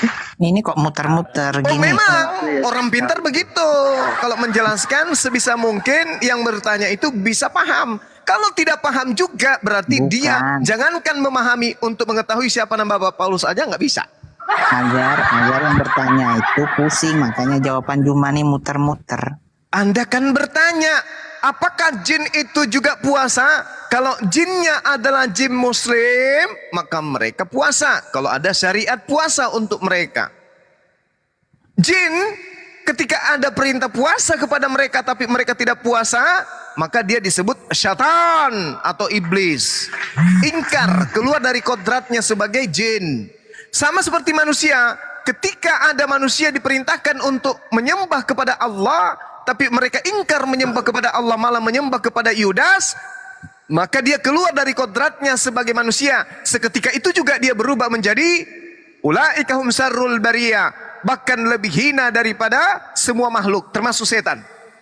Orang Waduh, kena report lagi Bang Juma. Teman-teman yang di bawah 3.300 orang silakan di tap-tap layar dulu. Biar komalnya semakin kuat. Waduh. Pertanyaannya, menurut Al-Quran, apakah jin muslim ini berpuasa? Jawabannya ndak usah muter-muter Pak Juma, yang nanya bingung. Kan sudah dijawab Nafiri. Kalau di dalam Al-Quran itu ya ayyuhalladzina amanu, hai orang-orang yang beriman. Kan seperti itu. Oke, ini akun saya ini yang terakhir ini ya teman-teman. Jadi jelas, jin dikatakan dalam Al-Quran, wal jin, bahwa kami menciptakan jin sebelum Adam. Beliau kemudian dicipta minar samum, dari api yang panas. Itu jin, dicipta dari api. Nah, jin ini kalau mereka kemudian taat kepada perintah Allah, maka dia dikatakan sebagai muslim. Itu jin yang taat kepada perintah. Nah, tetapi kalau mereka ingkar kepada perintah, maka dia disebut syaitan. Oke, dia disebut syaitan atau iblis yang kemudian ingkar terhadap perintah Tuhan. Ini yang perlu saudara pahami dengan baik.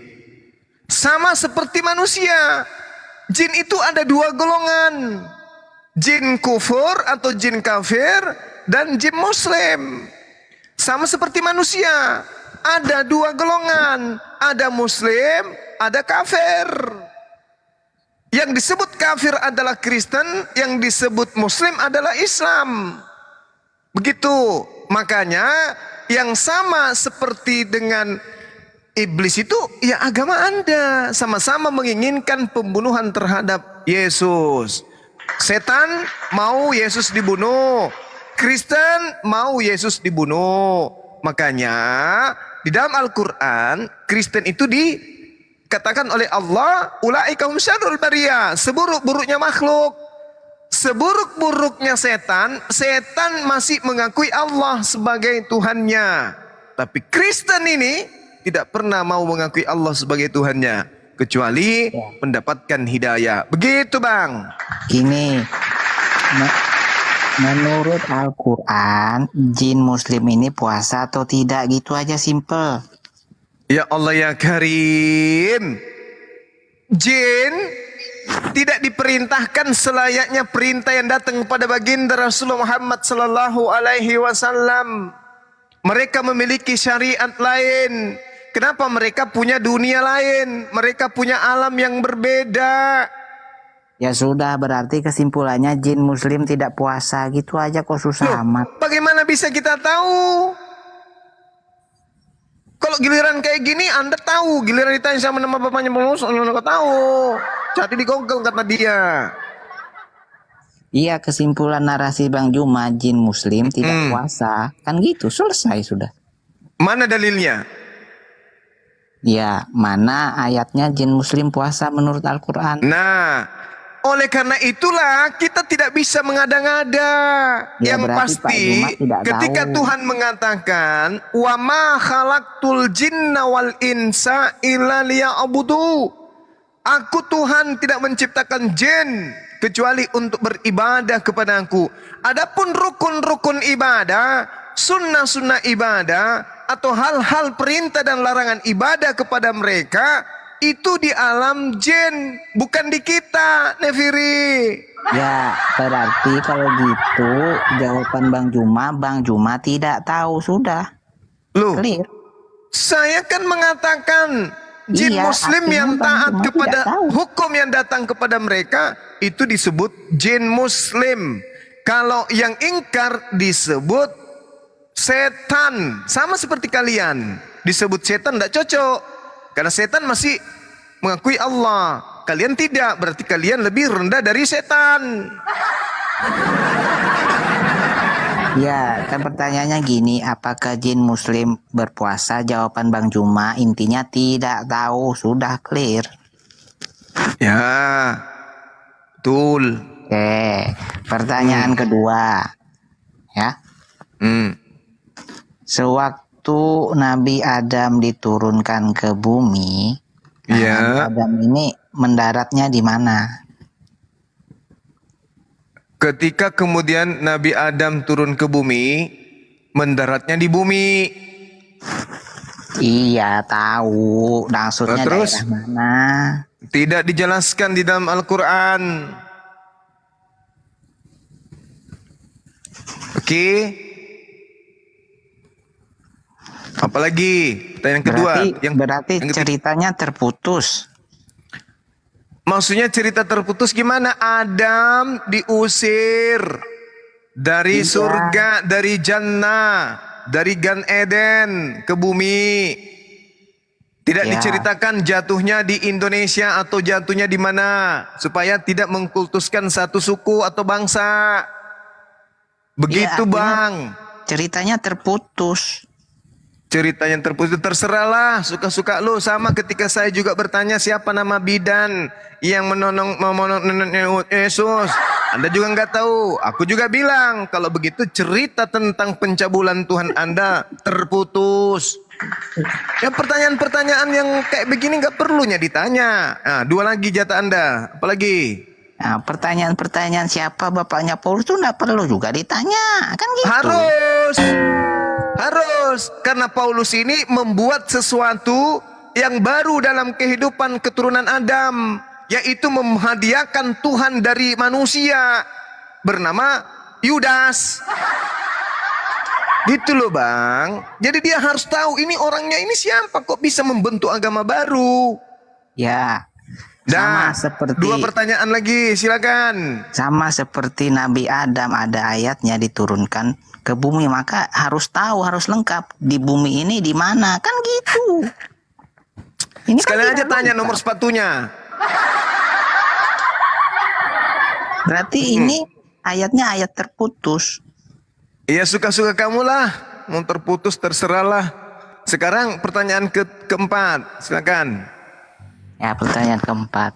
Ya. Pada akhir zaman, kenapa bukan baginda Rasul yang turun ke bumi, tapi malah Isa Al-Masih, Yesus Kristus yang turun ke bumi? Kenapa? Iya. Oke, bagus.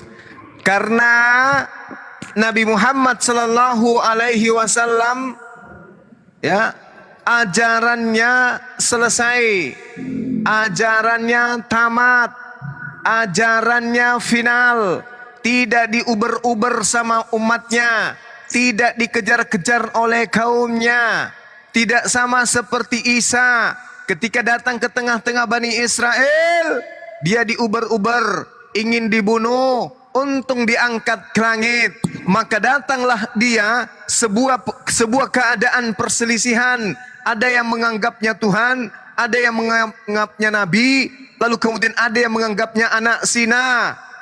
Ada 3 golongan. Maka dia datang sebagai hakim. Kira-kira yang benar siapa? Ketika dia datang kemudian wa immin ahlal kitabi illa la yu'minanna bihi qablal maut wa yaumal qiyamah yakunu alaihim syahida. Ketika dia datang untuk yang kedua kalinya, ada yang terdakwa. Siapa yang terdakwa? Kristen.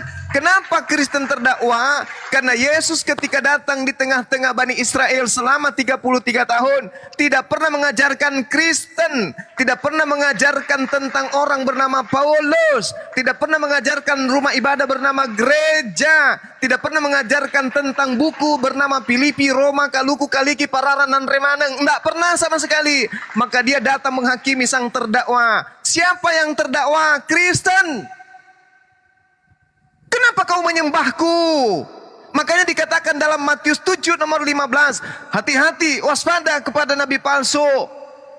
Buah dari nabi palsu itu 1, memanggil aku Tuhan. 2, bermujizat pakai namaku. 3, bernubuat pakai namaku, meramal pakai namaku. 4, mengusir setan pakai namaku. Pada waktu itulah aku akan berterus terang kepada mereka, enyahlah daripada aku, kalian semua adalah bahlul.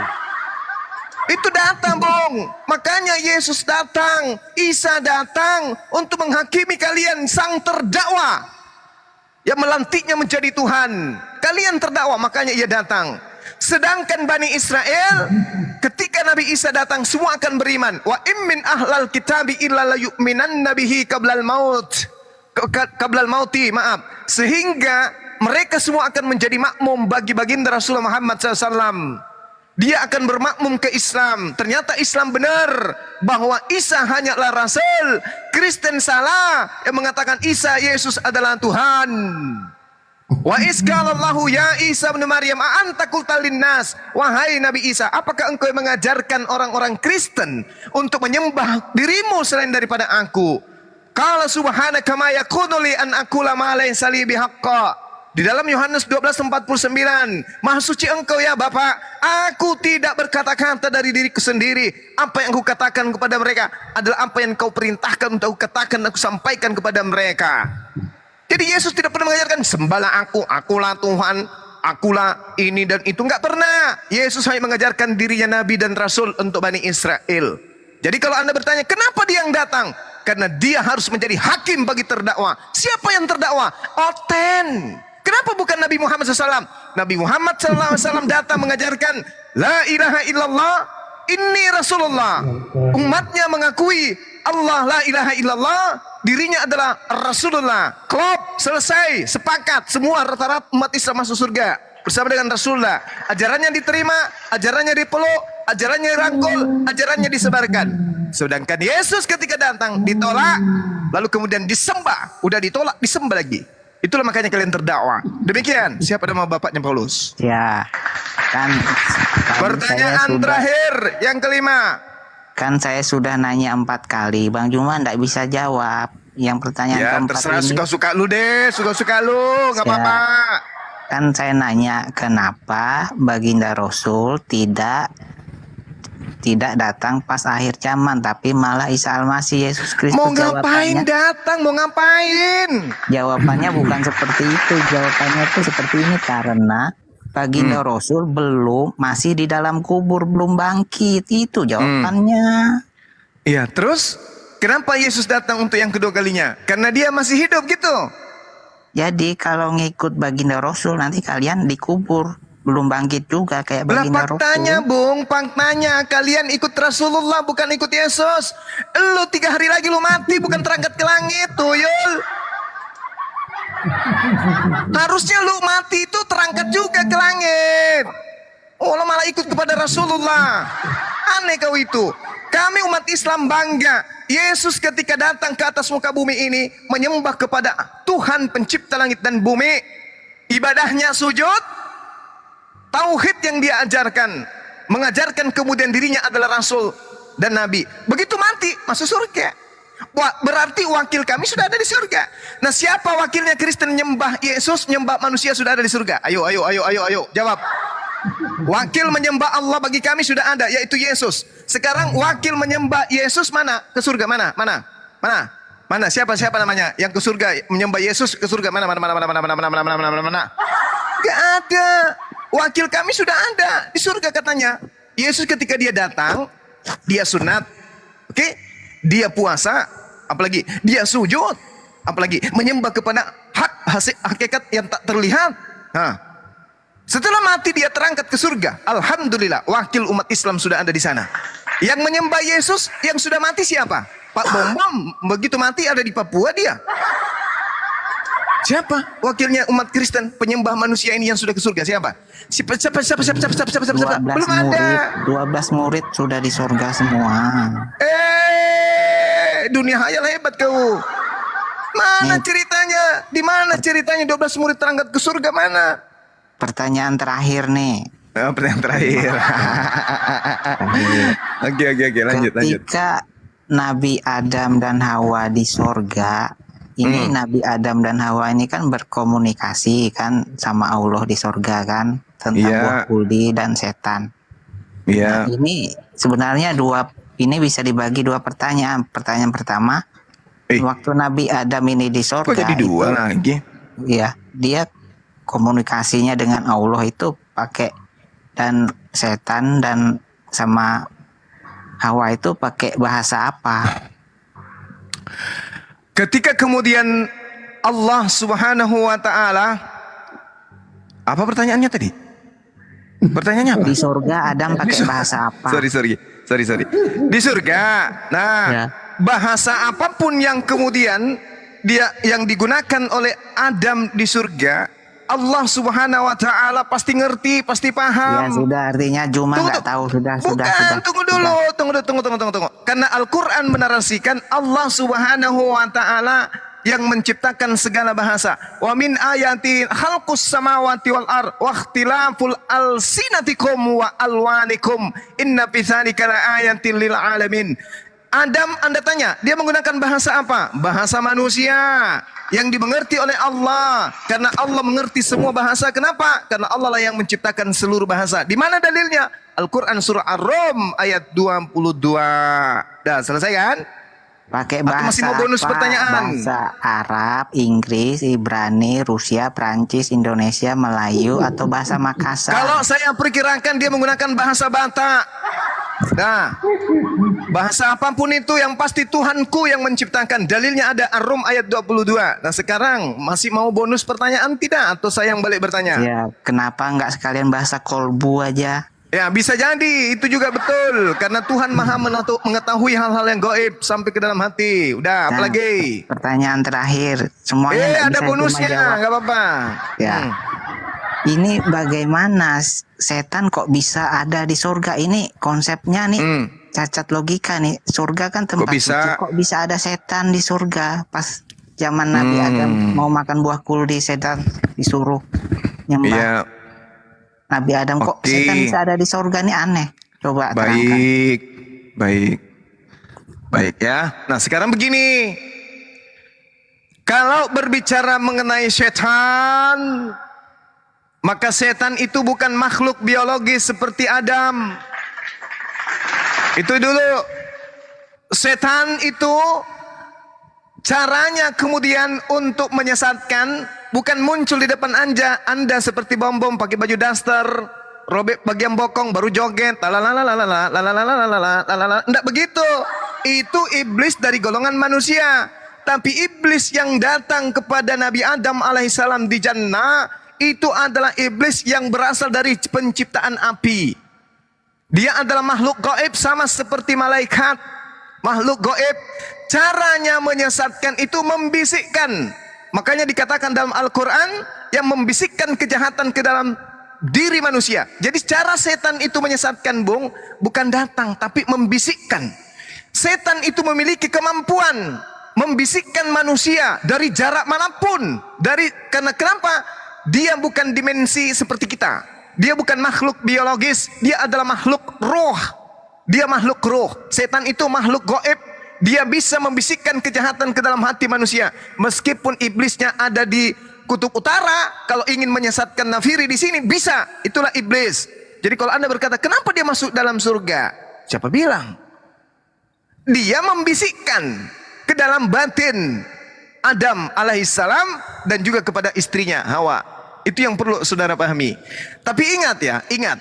Iblis begitupun dia iblis, meskipun dia sombong kepada perintah Allah, tapi iblis itu masih juga menyembah, masih juga taat, masih juga mengakui, dan masih juga memproklamirkan Tuhan pencipta langit dan bumi itu sebagai Tuhan yang mulia. Kita lihat dalam Al-Quran surah Sa'ad, Rabbi, wahai Tuhanku. Ini iblis masih manggil Tuhan kepada Allah. Sementara Anda manusia nggak mau lagi, nggak mau menyembah kepada Allah. Iblis saja taat. Rabbi, fa'anzirni ila yaumil yub'atsun. Wahai Tuhanku, tangguhkanlah aku sampai pada hari mereka dibangkitkan dari kematian. Lalu apa? Kata iblis kemudian, dia mengatakan bahwa Allah itu Tuhannya yang mulia. Fabi izzatika la ughwiyannahum ajma'un. Wahai Allah, Tuhanku, demi kemuliaan-Mu. Nah, coba. Aku pasti akan menyesatkan mereka semua. Nah, mereka, iblis ini bersumpah mau menyesatkan anak Adam dan keturunannya. Makanya kalian miliaran disesatkan. Karena itu sudah sumpah dari iblis. Makanya iblis masuk ke Yudas, supaya dari Yudas nanti ada Tuhan yang mati di atas tiang salib dan disembah miliaran manusia Kristen. Nah, ini terjadi apa yang disumpahkan oleh iblis di hadapan Tuhan. Fabi izzatika la ughwiyannahum ajma'in. Demi kemuliaan-Mu wahai Tuhanku, pasti aku akan menyesatkan mereka semuanya. Apa kata iblis? Illa ibadaka minhumul mukhlasin. Kecuali hamba-hambamu yang muslim, yang Islam, yang taat, beribadah, bertakwa kepadamu, yang berserah diri kepadamu. Aku tidak berani, aku tidak mampu untuk mengajak mereka untuk tersesat ke dalam jalanmu. Begitu, Bung. Oke. Lain yang ditanya, lain yang dijawab, makanya ini error. Loh, gimana sih orang ini? Kan saya nanya jawab. Kan iblis disuruh sujud kepada Adam, cuma iblis tidak mau. Nah, ini kan sujud ini kan berarti fisiknya iblis ini ada. Sujud itu kan kaki, lutut itu sujud, ke lantai itu sujud. Nah, ini berarti iblisnya ada di sorga. Kok bisa iblis ini ada di sorga fisik? Oke, baik. Itu keadaan sebelum kemudian manusia dicipta. Baru manusia pertama kan? Baru Adam kan? Dan Hawa waktu itu kan? Nah, iblis kemudian setelah diusir datang membisikkan kemudian. Bukan berarti dia ke surga, membisikkan. Iblis itu bisa membisikkan. Dari jarak jauh iblis itu bisa berbisik. Itu Adam. Coba Anda baca Ayub 1 nomor 6. Pada suatu hari datanglah anak-anak Tuhan menghadap kepada Elohim. Elohim di mana? Di surga. Dan di antara mereka datang juga iblis. Aduh! Iblis juga masuk ke surga. Wow! Ayub 1 nomor 6. Pada suatu hari datanglah anak-anak Tuhan menghadap kepada Yahweh yang ada di surga. Dan di antara mereka yang menghadap ada juga datang iblis. Wadidaw! Meledak. Kok bisa iblis datang ke surga menghadap kepada Yahweh? Bro, ini lain yang ditanya malah lari jawabannya. Sekarang pertanyaannya masih mau nambah nih atau gimana? Bang Juma, saya nanya kan iblis ini kan di Islam kan ada ada waktu penciptaan Adam itu Adam ada, terus iblis ada. Nah iblis ini kan disuruh sujud sembah. Ini kan suruh sujud sembahnya ini kan di surga. Kok bisa iblis ada di surga gitu? Loh, iblis ini Bung, itu adalah makhluk yang tadinya mulia. Dia tidak pernah ingkar kepada Allah. Makhluk ini adalah makhluk yang sempurna. Sempurnanya di mana? Karena dia adalah makhluk yang sebelum Adam dicipta, dia adalah makhluk yang taat. Makanya ketika Bang Juma udah offside, malah lari ke konteks pemahaman Kristen, iblis adalah malaikat.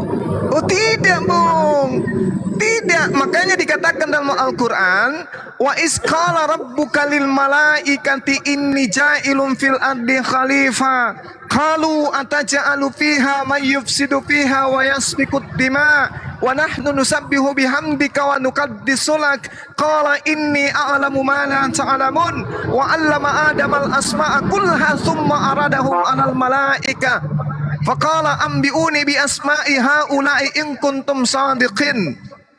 Begitu ya ayatnya. Begitu ya ayatnya. Illa iblis. Kesimpulannya cuma nggak bisa jawab, sudah. Lalu Allah mengatakan fasajadal malaika kulluhum ajma'un. Lalu para malaikat itu semuanya bersujud. Illa iblis, kecuali iblis. Istakbara wa kana minal kafirin. Iblis ini menyombongkan diri dan dia termasuk dari golongan orang-orang Kristen. Jelas. Lalu Allah bertanya kepada mereka yang golongan orang Kristen ini, "Qala ya iblis, ma manaka antas juda lima khalaqtu biyadai." Wahai iblis, wahai golongan Kristen, apakah yang menghalangi kamu sehingga kamu tidak mau sujud kepada yang aku ciptakan dengan kekuasaanku? Apa yang kau sombongkan dari dirimu? Apakah kamu merasa lebih tinggi daripada mereka? Astakbarta am kunta minal alin. Itu kata Allah. Lalu apa kata iblis? Ana khairum min khalaqtani min nar wa khalaqtahu min tin. Aku lebih baik dari mereka karena engkau ciptakan aku dari api, sedangkan dia engkau ciptakan dari tanah. Sama. Kenapa kalian tidak ikut kepada Nabi Muhammad SAW? Apa alasan kalian? Karena kami ini berasal dari Yahudi rohani, sedangkan mereka dari keturunan Buddha Ismail. Itu kan alasan kalian ketika diperintahkan kemudian untuk ikut kepada Nabi Muhammad. Kalian ingkar, kalian tak mau. Kalian merasa, oh kami lebih hebat. Kenapa? Karena Yesus kami orang Yahudi. Karena kami ini Yahudi rohani. Karena kami ini adalah anak-anak Tuhan. Lebay kau cumi. Apalagi? Masih ada enggak? Udah. Dari 5 pertanyaan plus bukan 5 itu, ikut culuk bukan 5, 27 pertanyaan lo. 5. Enak aja lu diskon. Nggak ada yang bisa dijawab semua. Ya udah, suka-suka kau lah. Apa-apa, aku ikhlas kok. Silakan, apa lagi? Masih ada yang mau ditanya sebelum saya bertanya? Ada pertanyaan lagi sebelum saya bertanya? Ini pebisnis terong bakar kenapa dinaikin? Hei, Nafiri, ada pertanyaan sebelum saya bertanya, ada enggak? Tuh pertanyaan saya tadi tidak bisa dijawab semua. Mau nanya apa lagi? Saya malas sudah nanya-nanya. Satu pertanyaan aja. Paling mudah di antara seluruh pertanyaan. Boleh ya? Oke. Satu pertanyaan. Satu aja. Ya. Tolong sebutkan kepada saya siapa nama bapaknya Paulus. Jawab. Ini saya kayaknya diskusi lebih dari anak TK deh. Sudah dijelasin kok nggak ngerti-ngerti dari tadi. Saya butuh jawaban, Bang. Jangan kecewakan aku, Mas. Aku masih SMA. Ayah ibuku belum tentu mau sama Mas. Aku cuman butuh mahar. Siapa nama bapaknya Paulus? Pertanyaannya itu cacat logika dan tidak fungsional. Gimana kamu bisa menjadi pendamping yang setia, Bang? Aku cuma nanya nama bapaknya Paulus opo. Nanti saya nanya siapa nama bidan bidan waktu Pak Juma dilahirkan Oh, tidak perlu. Aku cuma pingin tahu nama bapaknya Paulus. Silakan Anda Google sekarang. Kalau saya nggak mau Google, Anda yang Google, carikan saya nama bapaknya Paulus ini sopo. Ya sudah, carikan nama bidan yang melahirkan Bang Kok Juma, jadinya nama saya yang bapak jadi PR? ibunya. Ini kan saya bertanya loh kepada sampean loh. Sopo bapaknya Paulus? Ah, capek ah.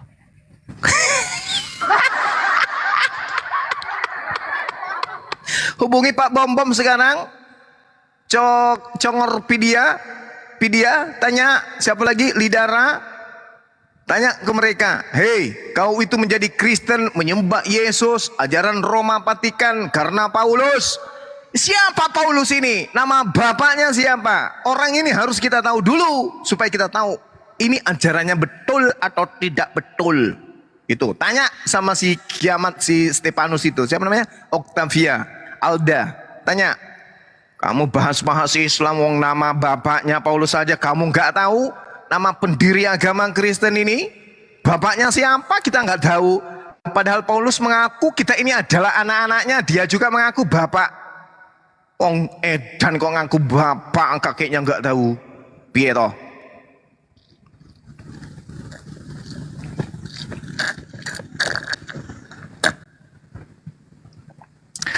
Napiri, jangan tinggalkan aku sendiri, Bang.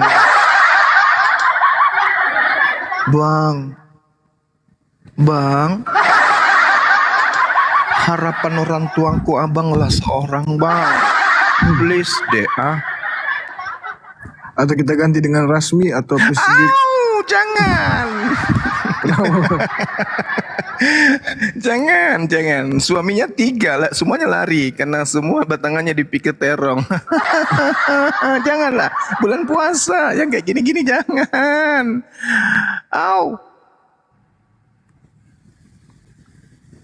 Napiri,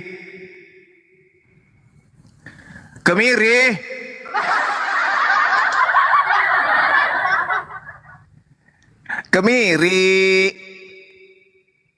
Dikasih pertanyaan 27 jago. 1 pertanyaan aja kita nggak boleh. Gimana sih abang ini?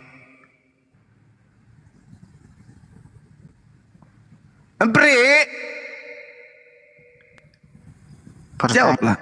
Pertanyaannya substansional. Lah, ini sangat substansi nih. Ini hal yang fundamental ini dalam iman saudara. Adanya orang yang datang kemudian merubah sebuah akidah.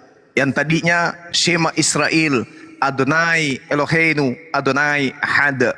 Yang tadinya Tuhan tidak serupa dengan makhluk. Yang tadinya Tuhan bukan manusia, bukan anak manusia. Yang tadinya Tuhan tidak bisa dibentuk dalam apapun. Berubah kemudian dalam dirinya tinggal secara biologis penuh keteosan.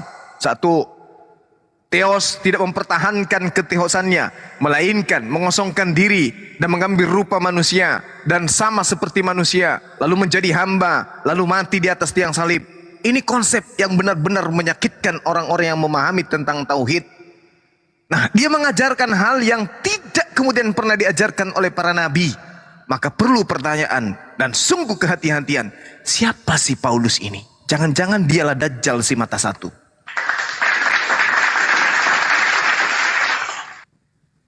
Ya, kalau Pak Juma mau tahu siapa Paulus, maka nontonlah film Paulus. Banyak tuh di YouTube. Kita disuruh nonton. Mama. Kita disuruh nonton semenepiri film. Supaya kita tahu siapa Paulus, nonton film.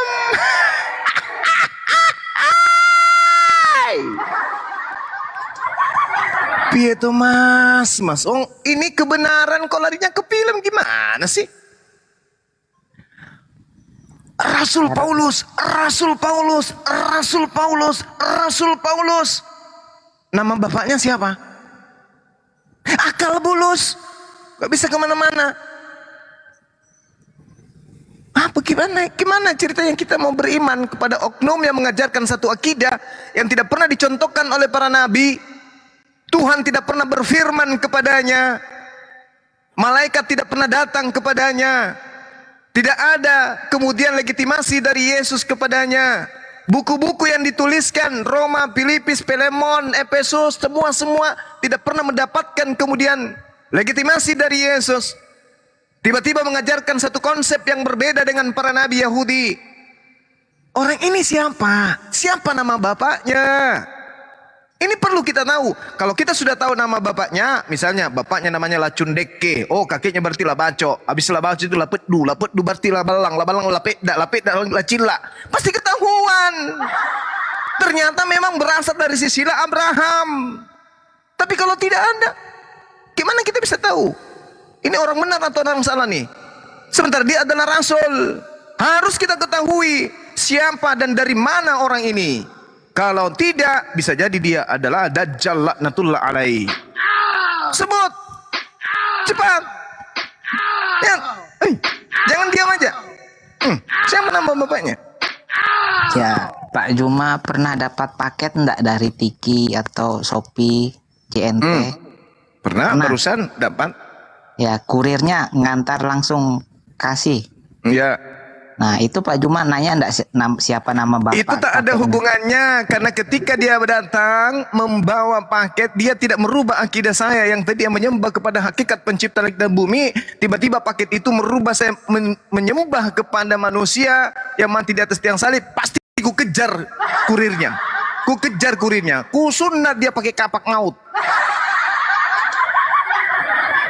Ini enak aja orang menyembah kepada hakikat pencipta, kok disuruh dialah Yesus mati untuk dibangkitkan supaya dia menjadi Tuhan bagi orang Kristen. Ente siapa ngajarin kayak gini? Mentang-mentang Roma Yunani tadinya menyembah kepada Zeus, tadinya menyembah kepada dewa-dewa, tadinya menyembah kepada roh-roh, seenak perutmu mengajarkan sesuatu yang sesuai dengan iman mereka. Iya, untuk Roma cocok. Tapi untuk kita di Indonesia yang rasionya sudah kita pakai, mana ada Tuhan berubah menjadi manusia? Harus kita pertanyakan. Kalau Roma di abad pertama menerima ajaran itu, di abad ketiga menjadikan agama dia resmi sebagai agama Katolik, wajar. Karena nenek moyang mereka memang menyembah roh-roh. Nah sekarang permasalahannya, ajaran itu dibawa oleh Belanda, dibawa oleh Portugis ke Indonesia. Masuk kepala enggak? Tuhan, langit dan bumi. Yesaya 45 nomor 6. Yesaya 46 nomor 5, Yesaya 45 nomor 7. Tak ada Tuhan selain Allah, Maha Suci, Maha Tinggi, tidak serupa dengan makhluk. Kok tiba-tiba ada yang merubahnya? Tuhan menjadi daging, mati di hari ketiga bangkit. Ini ajaran cocok untuk Roma Yunani. Oke, kalau itu kita tepuk tangan. Tapi setelah berjalannya waktu, manusia semakin pintar, manusia semakin canggih, manusia semakin tinggi insting pemahamannya. Begitu sampai kepada dia, ini apa ini? Pada hari ini telah lahir bagimu Tuhan di kota Daud. Wadadau, otak pecah. Lalu kemudian dikatakan pada hari ini ke-8 dia disunat. Wow. Lalu kemudian dikatakan berbahagialah nenek yang engkau hisap. Wadaw. Lalu kemudian kemana kamu menaruh mayat Tuhan Yesus? Wow. Lalu kemudian mayatnya hidup pada hari ketiga. Wow. Ini siapa yang bisa menerima di zaman modern ini kecuali mereka yang dungu? Ini makanya saya tanya, berita pengajaran seperti ini diajarkan oleh oknum yang bernama Paulus. Maka perlu saya pertanyakan, siapa nama bapaknya? Siapa orang ini? Kurang ajar bingit. Mengajarkan tentang Tuhan pencipta langit dan bumi ditombak lambungnya. Nakal.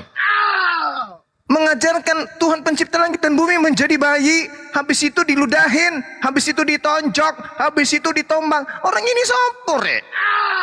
Kalau kalian tidak mau tahu, saya pingin tahu. Nama bapaknya sopo? Nih, gini, Pak Juma pernah ke warung makan enggak? Makan. Warung makan? Warung mana ada pernah makan, Bang? Ke restoran. Oh, ke restoran. Iyalah, Ya, pastilah. kan Terus? pasti Bang Juma manggil, pelayan sini, saya mau pesan ini. Ayam bakar, babi bakar, sate panggang, ikan, cumi, ya kan? Terus pelayan ini ngantar sesuai pesanan. Bagus. Terus Bang Juma makan, ya kan? Iya. Itu Bang Juma nanya enggak, siapa nama bapakmu, ibumu, kakekmu? Nanya enggak? Kalau dia mengatakan, Pak, ini menunya yang merah ini adalah darah Tuhan, yang satu ini adalah daging Tuhan, kutanya pasti, kukuliti langsung. Kukuliti, kubuka bajunya, habis itu kusiram air panas. Masa ada darah Tuhan di atas mangkok? Ini daging Tuhan, Tuhan mau dimakan, mau diminum. Ajaran apa iki? Kalau dia mengajarkan begitu, pasti kutanya, kamu siapa, Dik? Kau dari mana? Habis itu ku telepon rumah sakit jiwa. Dokter, tolong di sini ada pasien. Kenapa? Dia minum darah Tuhan, dia makan darah Tuhan, daging Tuhan. Pasti begitu. Tapi kan dia cuma menyajikan apa yang saya pesan. Cumi-cumi berhelm, oke? Ikan bakar bersendal, teri pakai helm. Datang antar, ya ku makan lah. Yang ini yang datang, ini Pak menunya Pak, ini apa Dek warna merah? Ini darah Tuhan. Siapa yang tidak minum darah Tuhan, dia akan tidak terselamatkan. Ini daging Tuhan. Ini siapa yang tidak makan daging Tuhan, maka dia tidak menjadi hantu. Tuyul. Ku ajaklah dia bicara. Habis itu ente dapat pengajaran dari mana? Habis itu telepon rumah sakit. Mbak, ini ada pasien Pak. Bahaya ini. Jangan sampai nanti orang makan dikasihnya racun. Kenapa bisa? Dia sajikan menu darah Tuhan, bayangkan. Tuhannya aja diambil darahnya. Ini bukan Dracula lagi, tapi Drakili. Ini bukan lagi apa ini istilahnya kalau orang makan daging. Bukan lagi nih. Ini di atasnya zombie ini. Hah? Ya, artinya gini, Bang Juma sudah menjawab pertanyaan Pak Juma sendiri, menilai orang itu dari pengajarannya, bukan langsung nanya siapa bapak ibunya, kan gitu. Lah, kalau ajarannya cuma menyajikan menu normal, stabil, dia tak apa. Ini yang dia disajikan ini apa? Inilah darahku, inilah dagingku. Ini daging apa? Ini daging Tuhan, Pak. Ini darah Tuhan. Ya Allah ya Karim.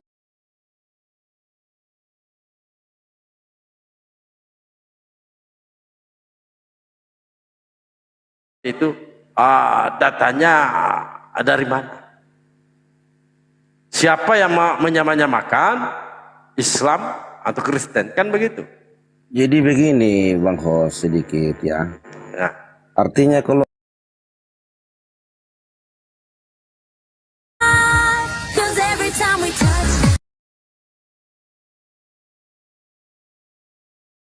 Ngobrol sampai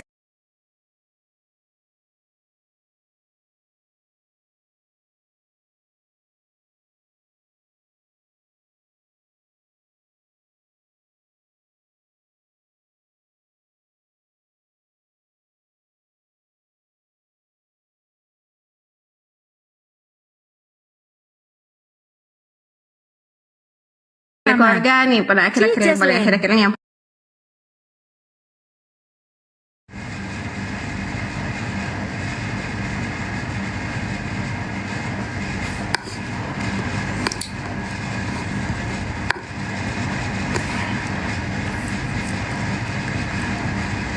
Iya, padahal sudah cukup like itu tap-tap kan.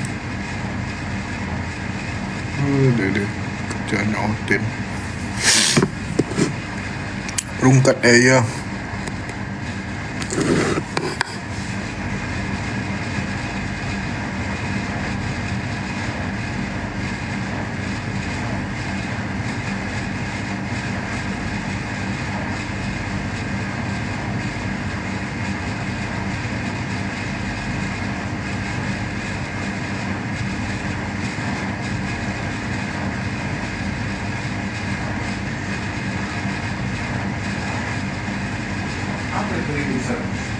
AC.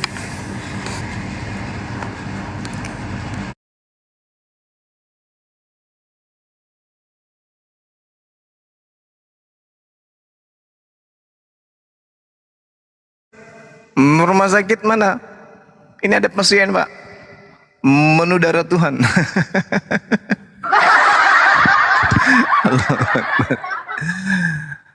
Masya Allah. Oke, kita santai sejenak ya teman-teman.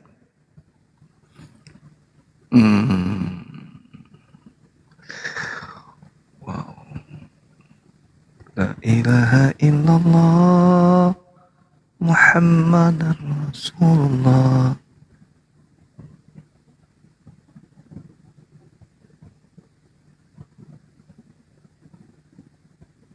teman-teman dibantu tap. Ada bunda blokir loh di bawah.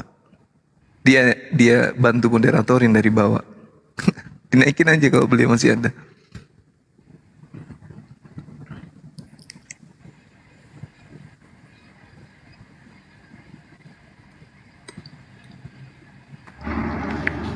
Assalamualaikum warahmatullahi wabarakatuh. Waalaikumsalam warahmatullahi wabarakatuh. Kenapa rungkat tadi? Lagi nonton asik-asik loh. Itu dia bang. Rungkat. Ada yang dilaporin kali. Bukan, ini apa namanya, terjatuh mungkin. Tap layar guys. Tap layar yang di bawah. Tap layar jangan sampai jatuh. Bantu itu. Oh iya, sip. Ketik 00, ketik 00-nya 3 kali, ketik 00 3 kali guys yang di bawah.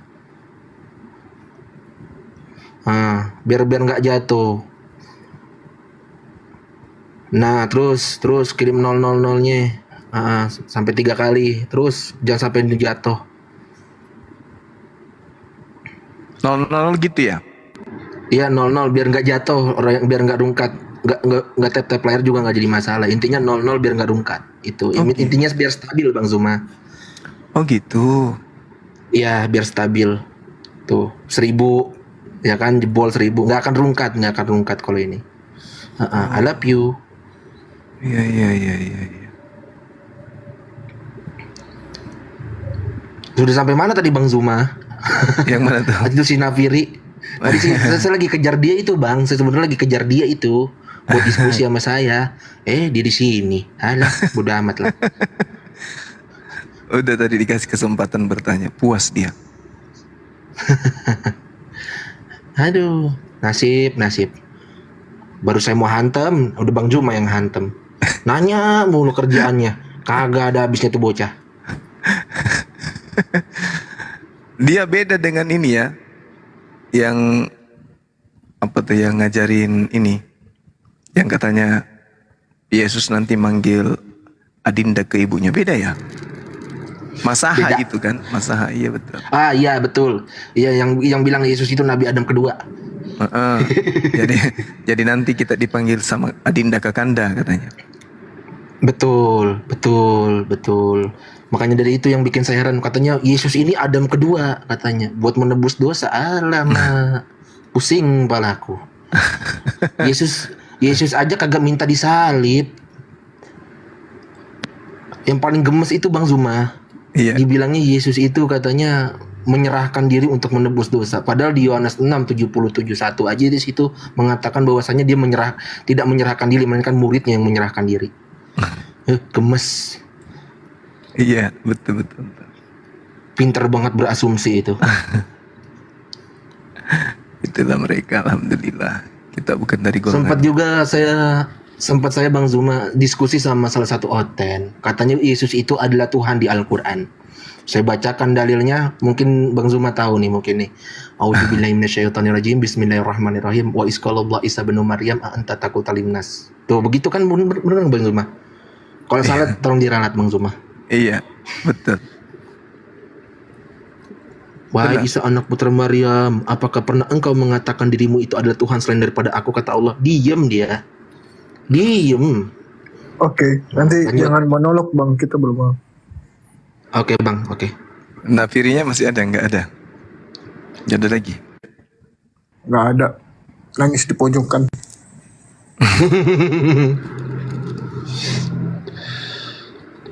Tadi Bang Zuma di Pak Bom kan ya, kalau nggak salah? Iya betul. Iya, itu gimana Bang Zuma tanggapannya itu di sana? Saya sampai nggak kuat ngeliat Bang Zuma di situ. Ya, bener. Intinya gimana? Iya, intinya di sana saya intinya jadi perkedel tadi mereka di sana. Udah begitu perkedel basi lagi.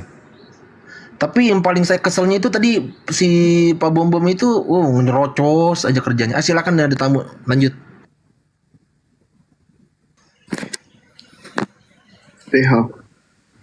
Assalamualaikum warahmatullahi wabarakatuh. Waalaikumsalam warahmatullahi wabarakatuh. Kami dari Riau Bang Zuma, ya cuma mengucapkan Ya sehat-sehat Bang Juma di sana.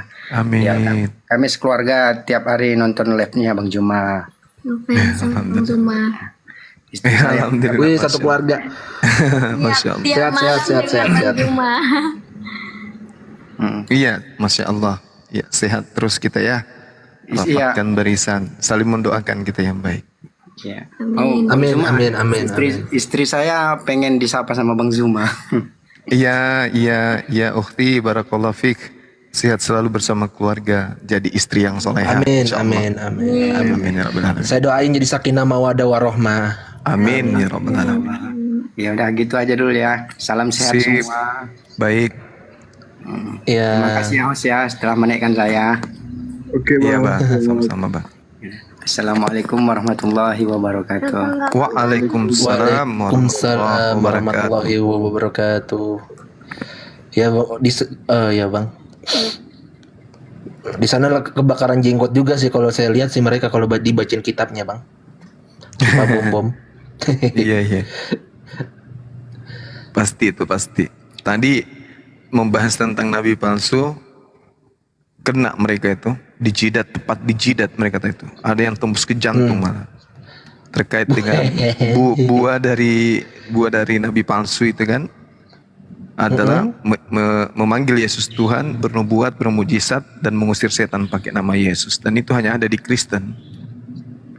Padahal Yesus sendiri itu mohon maaf itu di kitabnya itu kan udah tertulis jelas ya, bukan orang yang berseru kepadaku Tuhan Iya, kan? Betul. Tapi mereka masih sadar nggak sih Bang sebenarnya Bang di dalam Al-Quran kalau mereka ini? Itulah Al-Quran. Kadang suka gemes. Ya benar. Masya Allah.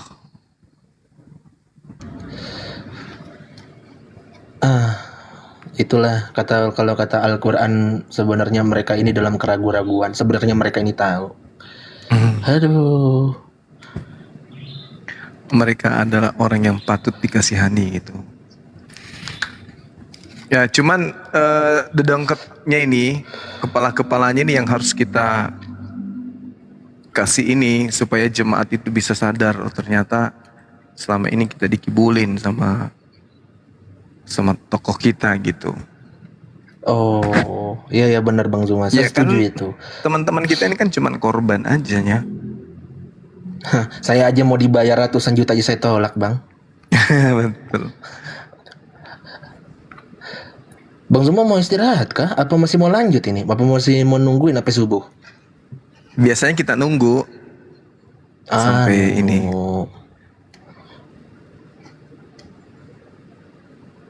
Ada Bang ini nih Bang Kores. Mana beliau? Akun baru orang itu. Bisa jadi. Bang Kores akun baru. Halo, assalamualaikum Bang Kores. Assalamualaikum. Hai, turun. Hisugi juga gak nongol. Tadi balik kenapa ya? Kemana mereka? Mungkin ini kali ada kendala. Apa mungkin lagi diskusi di room lain? Barangkali aja ya. Bang Handi juga gak nongol malam ini. Bisa jadi. Ada Rasmi di sini. Oh, ini ada si Rasmi. Silakan saya diem.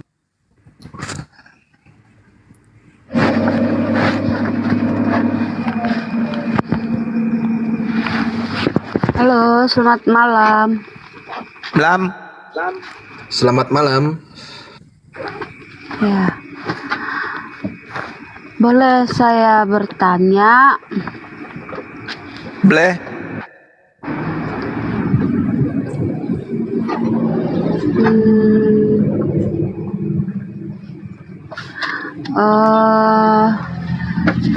Saya mau tanya, di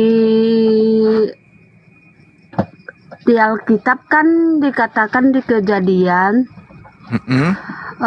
Allah menciptakan manusia itu sesuai gambar dan rupa Allah gitu ya kan, menciptakan Adam gitu ya kan. Iya. Terus kalau di Al-Quran yang saya tanya, di Al-Quran apa seperti itu juga? Enggak. Terus di Al-Quran seperti apa bunyinya? Adam diciptakan sama seperti Nabi Isa alaihissalam diciptakan. Jadi penciptaan Adam itu sama seperti penciptaan Nabi Isa. Bukan Adam dicipta sama seperti Tuhan. Karena Tuhan itu tidak sama seperti manusia. Kalau manusia serupa dengan Tuhan, nah manusia itu ada dua rupa, ada perempuan, ada laki-laki. Yang mana nih? Apakah Bapak itu laki atau perempuan atau tengah-tengah? Kan gini kan, Allah menciptakan Adam, manusia pertama itu sesuai gambar dan rupa Allah, kan gitu kan. Itu manusia pertama gitu ya. Dan di Alkitab dikatakan manusia itu dibentuk dari tanah, dibentuk sesuai dengan gambar dan rupa Allah. Dan sementara kalau Yesus itu kan itu sudah zaman kedua gitu. Yesus lahir ke dunia itu sudah sangat berbeda penciptaan Adam dengan penciptaan Yesus gitu, sangat berbeda gitu. Karena kan kalau Yesus kan manusia itu sudah banyak. Yesus lahir ke dunia, manusia sudah banyak di dunia gitu. Masa sama dengan penciptaan Adam, manusia pertama di dunia? Iya, samalah, sama-sama diciptakan. Yesus dicipta, betul? Yesus bukan dicipta Yesus. Jadi dia apa? Yesus ini diapai? Di blender. Lahir menjadi manusia, Ya itu dikandung dari Roh diciptakan Kudus. menjadi manusia. Berarti dia dicipta menjadi manusia.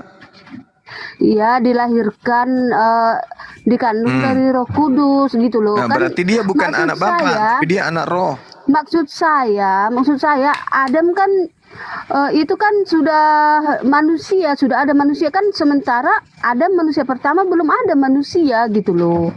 Maksud saya. Berarti lebih hebat Adam daripada Yesus. Yesus dikandung di perut, sementara Adam tidak. Wah, hebat mana? Itu dia makanya yang saya tanya kan. Adam dibentuk dari tanah sesuai gambar dan rupa Allah gitu kan. Dan dihembuskan napas kehidupan ke lubang hidung Adam, makanya dia hidup menjadi manusia kan gitu. Yang saya tanya gini ya Bang Juma, kan saya juga adalah sikit-sikit belajar agama Islam gitu kan. Iya. Kalau orang abang kan bilang tuh Allah itu tidak beranak dan tidak diperanakkan gitu ya kan. Iya. Gini loh, kayak mana bilangnya ya kan, sesuai gambar dan rupa Allah. Berarti kan Adam itu serupa dengan gambar dan rupa Allah kan gitu. Tidak mungkin lah. Tuhan itu tidak serupa dengan Adam. Kalau Tuhan serupa dengan Adam, berarti Tuhan punya Segambar. keterbatasan. Segambar dan serupa, bukan sama dengan kekuasaannya. Kekuasaannya beda. Ya, Adam bisa nggak itu kakinya berputar ke belakang?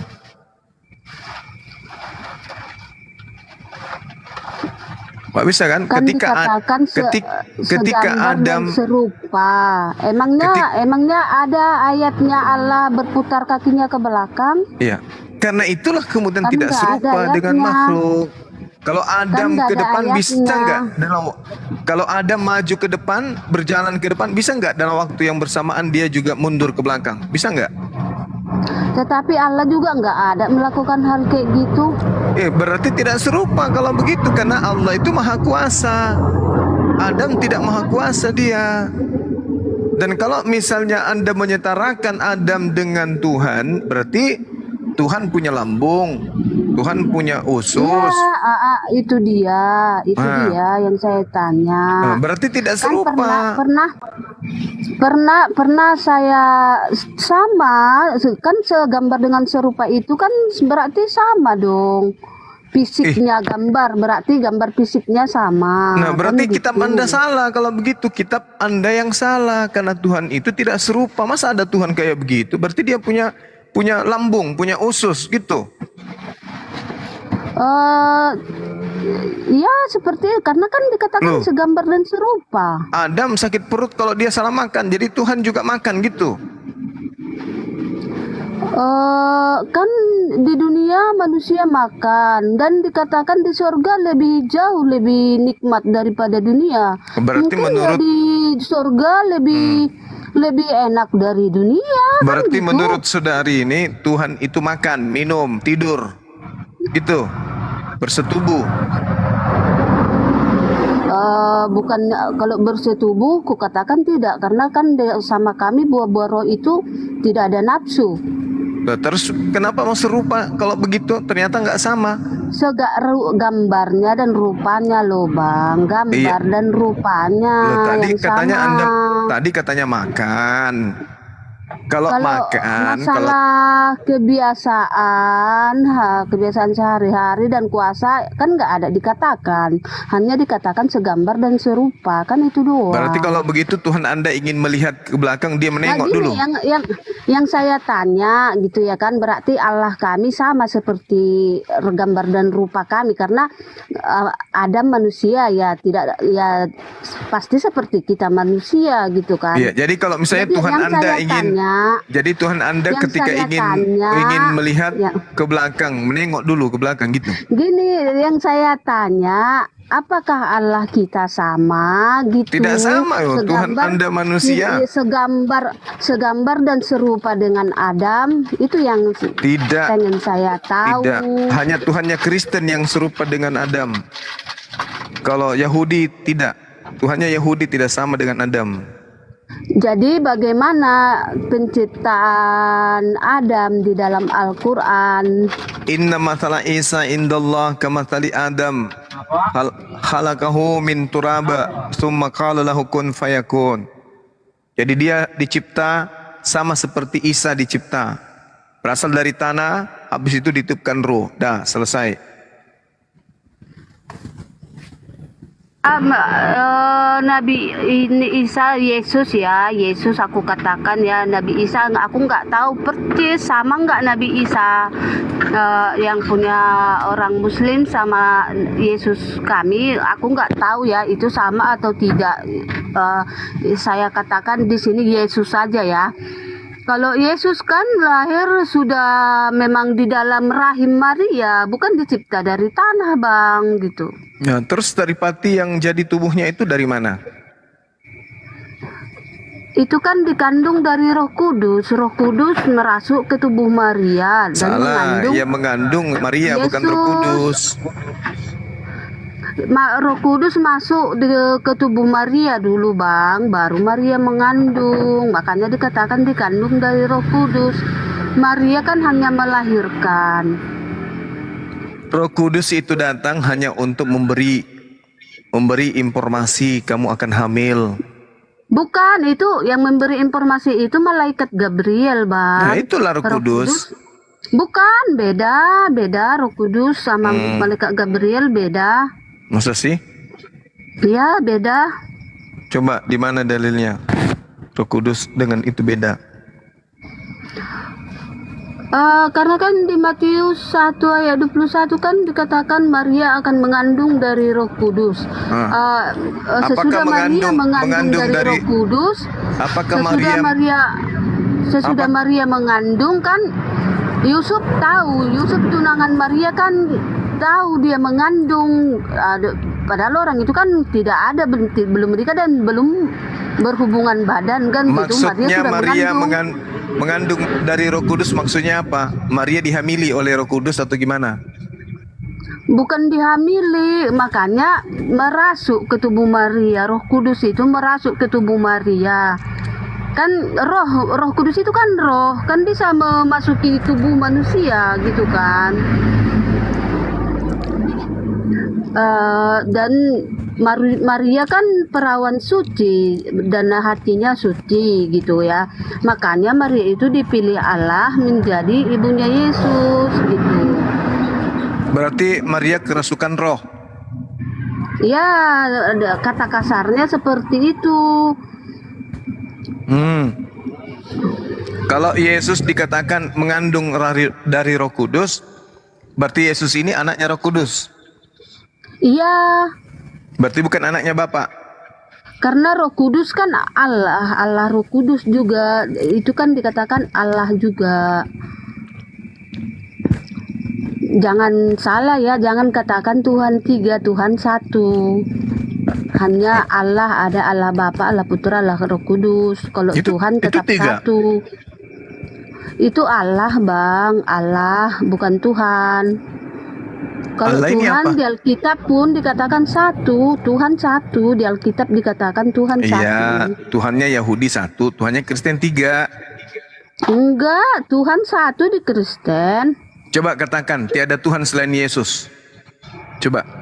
Ya, karena Tuhan itu Yesus. Nah, coba dulu. Itu dia. Ya coba katakan, tiada Tuhan selain Yesus. Berani nggak? Yesus itulah Tuhan itu, Iya, Bang. coba Kenapa katakan, Bang bilang tidak ada Tuhan selain Yesus. Berani nggak? Ya.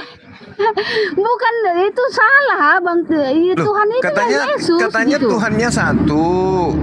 Coba katakan, Iya, Yesus. Tuhan satu-satunya Tuhan. Tuhan adalah Yesus. Coba.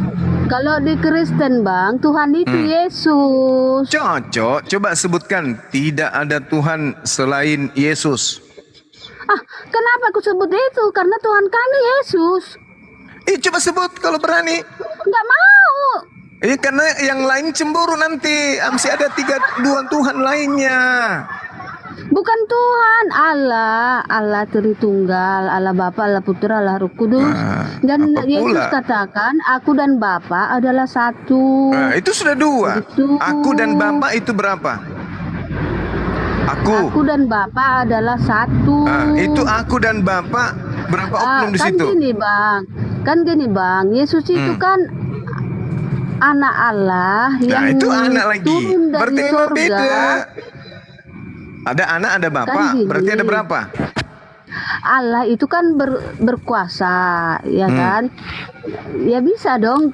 Kenapa abang nggak percaya kekuasaan Allah sementara Dia yang menciptakan langit dan bumi dan abang Termasuk juga, menciptakan dan Yesus, semua kan? manusia. Apakah Allah ini berkuasa menciptakan Yesus? Ya berkuasa dong. Makanya Yesus diciptakan, betul? Tetapi di situ dikatakan bukan diciptakan, Bang, tetapi Allah mengaruniakan anaknya. Enggak ada dikatakan Allah menciptakan mengaruniakan itu Yesus, maksudnya gimana? Gitu loh. Mengaruniakan itu maksudnya gimana? Memberikan anaknya ke dunia ini.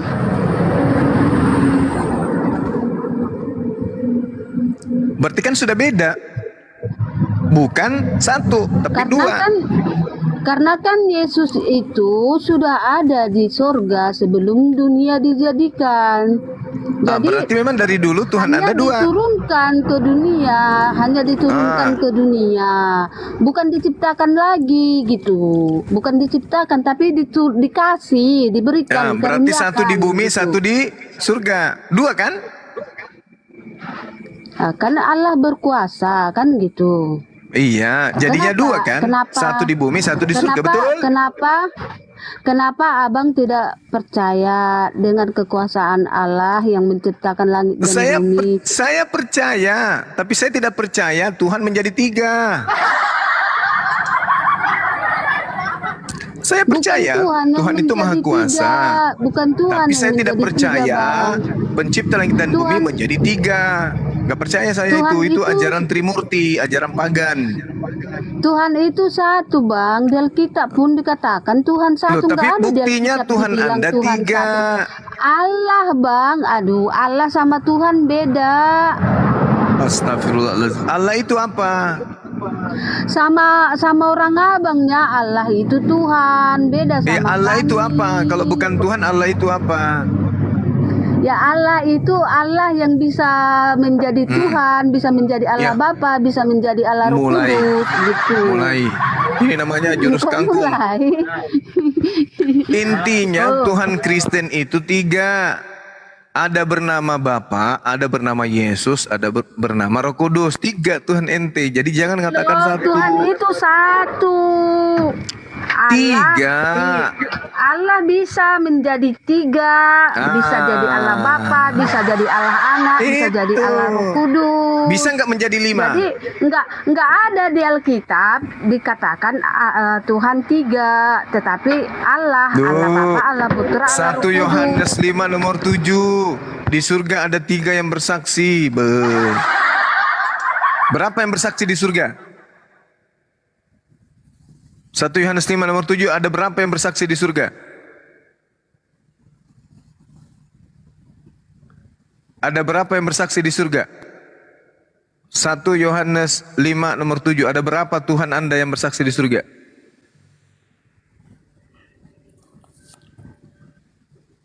Bisa nggak 2 aja? Gak usah terlalu rame. Mereka nanti cakar-cakaran. Tuhan yang satu mau pesan kopi, yang satu mau susu, yang satu tua. Ributlah mereka.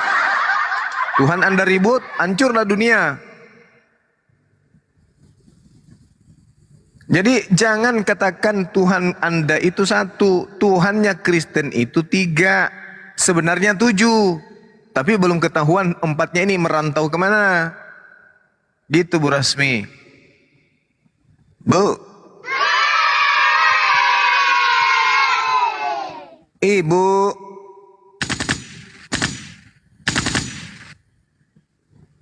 Bu. Nakal juga ini. Tahan. Bibirnya yang bibir atasnya, tahan. Bibir bawah. Pelupuk mata kiri. Pelupuk mata kanan. Ya, lidahnya keluarin. Ya, lagi. Panjangkan sedikit lagi. Ya. Hidung. Lepaskan tangannya dari hidung. Biarin aja, nggak apa-apa. Pelan-pelan aja kok. Dengarkan ya, rasakan ya. Sekali lagi. Kenapa lidahnya keluar lagi? Masukkan kembali. Masukkan. Oh mau. Nih, lidahmu. Lagi, sekali lagi. Enak rupanya lidahmu dipukul kayak gitu. Enak bang. Mau kabur bang tapi malu.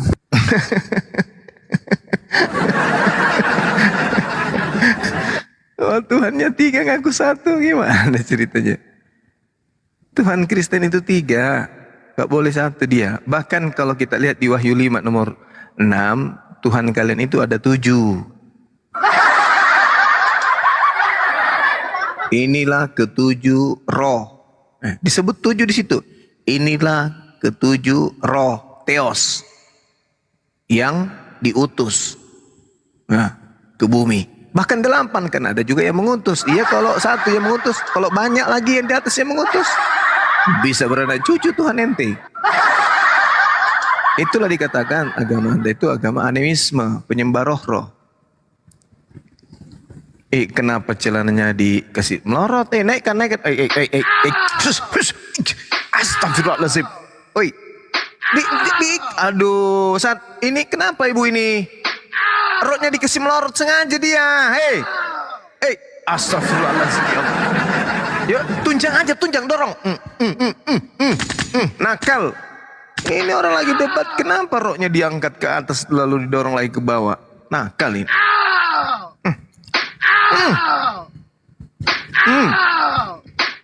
Ini pinggir jalan Bu Rasmi, bukan di rumah. Astagfirullahaladzim. Istrinya siapa ini? Pak, kenal ibu ini Pak. Pak, kenal dengan ibu ini? Bawa pulang. Nakal. Orang lagi nanya kok rohnya diangkat ke atas. Gimana sih? Bedarni, Bu Rasmi. Nakal. Tuhanku 1, tapi dan dia maha kuasa, makanya dia rubah jadi 3 pribadi. Yeay. Dasar muridnya Congorpedia.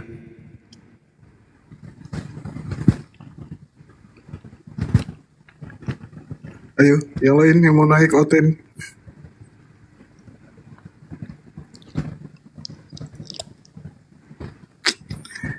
Penghujat itu.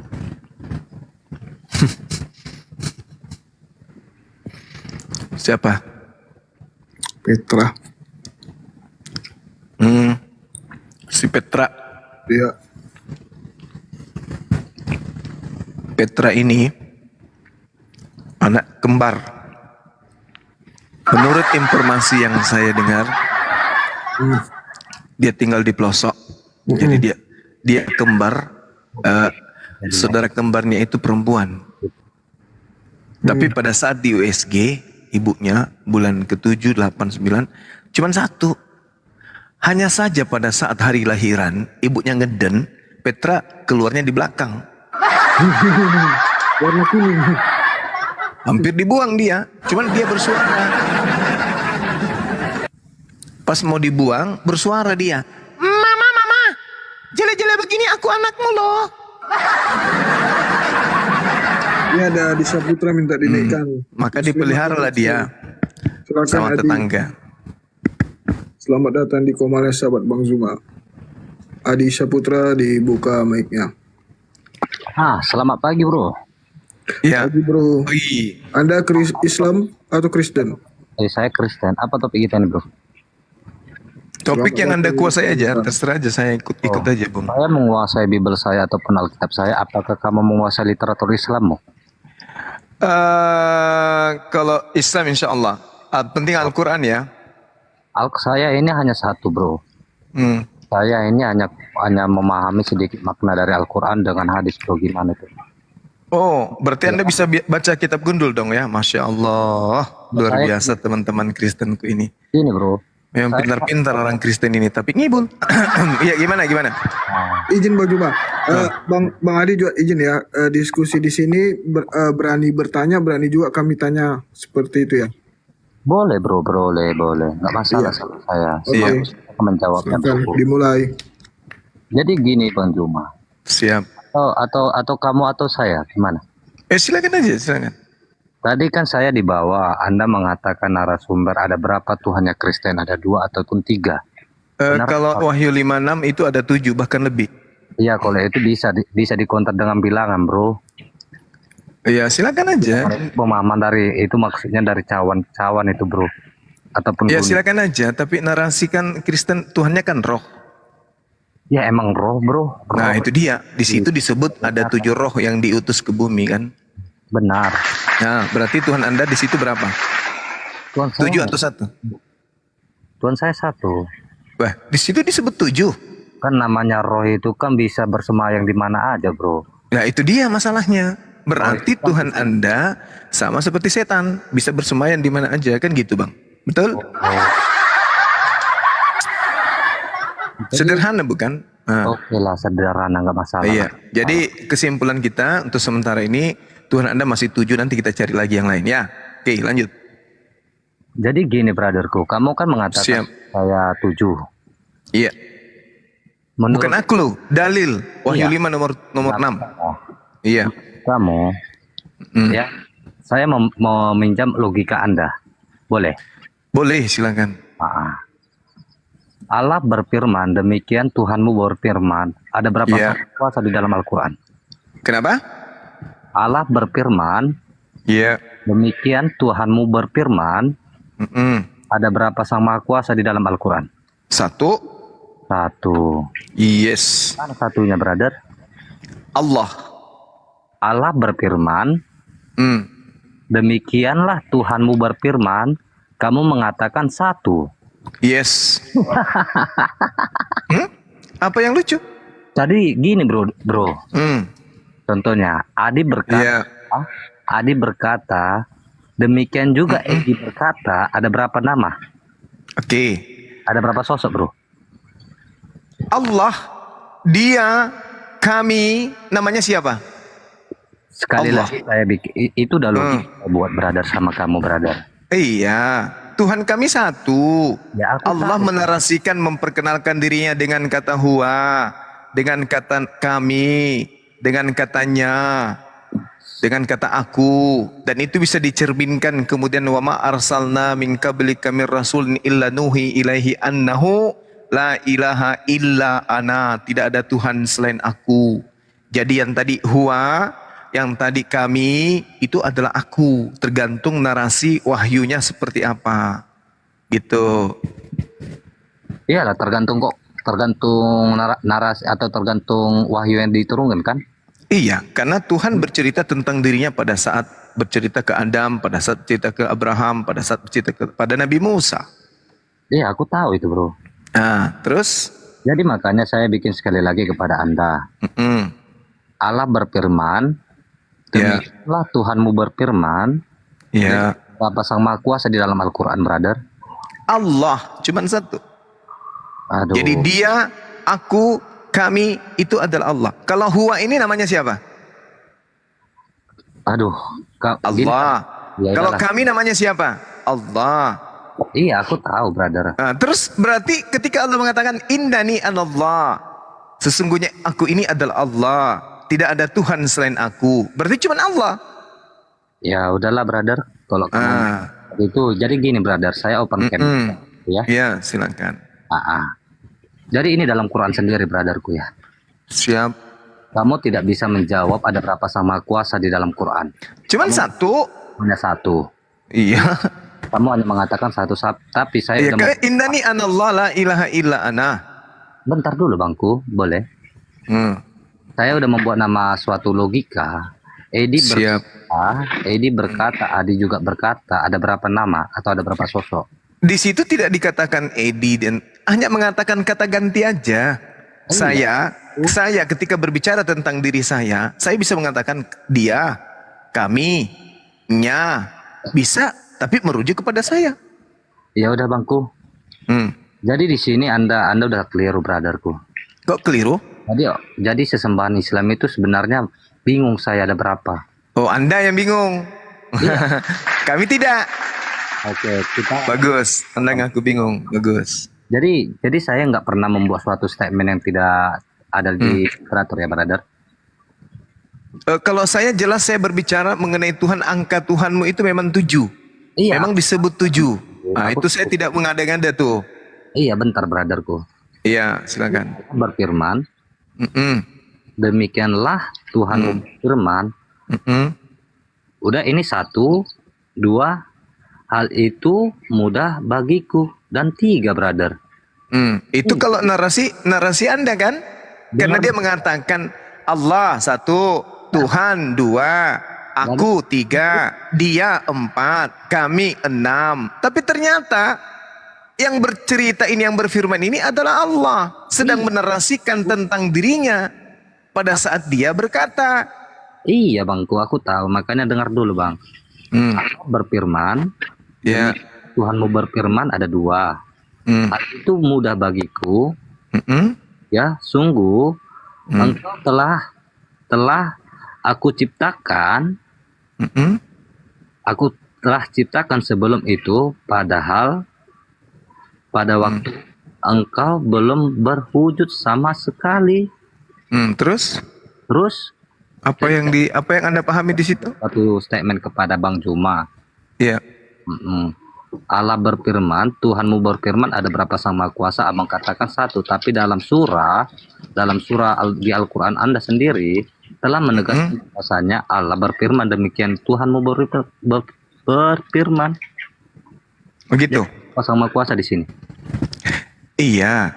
Saya katakan kepada saudara, Allah ketika bernarasi kemudian tentang dirinya, memang enggak, Bang Juma. Di mana ayat ini bahwasanya Allah menceritakan tentang dirinya? Ya itu dia sudah bercerita tentang dirinya tuh. Di mana? Tuhan kan cuma 1. Aku tahu, Bang, Tuhan cuma 1. Sedangkan ya itu dia. Tapi kenapa Anda mengatakan 3? Karena hanya mengatakan dia, Tuhanmu, dan seterusnya. Allah sedang menceritakan tentang dirinya itu. Mana di sini bahwasanya di dalam ayat ini bahwasanya Allah Subhanahu wa taala menceritakan tentang dirinya? Oh, enggak begitu caranya. Al-Quran menarasikan, wa ma arsalna min qablika mir rasulin illa nuhi ilaihi annahu la ilaha illa ana. Tidak ada Tuhan selain aku. Jadi ketika Tuhan mengatakan Tuhannya, Tuhanmu yang menciptakan, dialah yang menciptakan, dia di sini adalah Allah. Jadi abang tadi udah mengatakan kepada kita, tiada Tuhan selain Allah. Yes, betul. Ya, kan di dalam ini Allah berfirman, Tuhan berfirman. Gimana nih? Iya. Tuhan yang berfirman tentang dirinya. Sama ketika saya berbicara tentang diri saya. Berbicara tentang diri saya pada saat saya kemudian menyatakan seorang guru bela diri, saya mengatakan kata dia ketika saya menjadikan diri saya sebagai objek ketiga yang sedang dibicarakan. Bisa. Aduh, parah bangku. Kok parah? Saya kan udah membuat logika kepada abang. Adi berkata demikian. Kok ada Adi? Di situ ada berapa nama? Halo. Di situ ada berapa nama?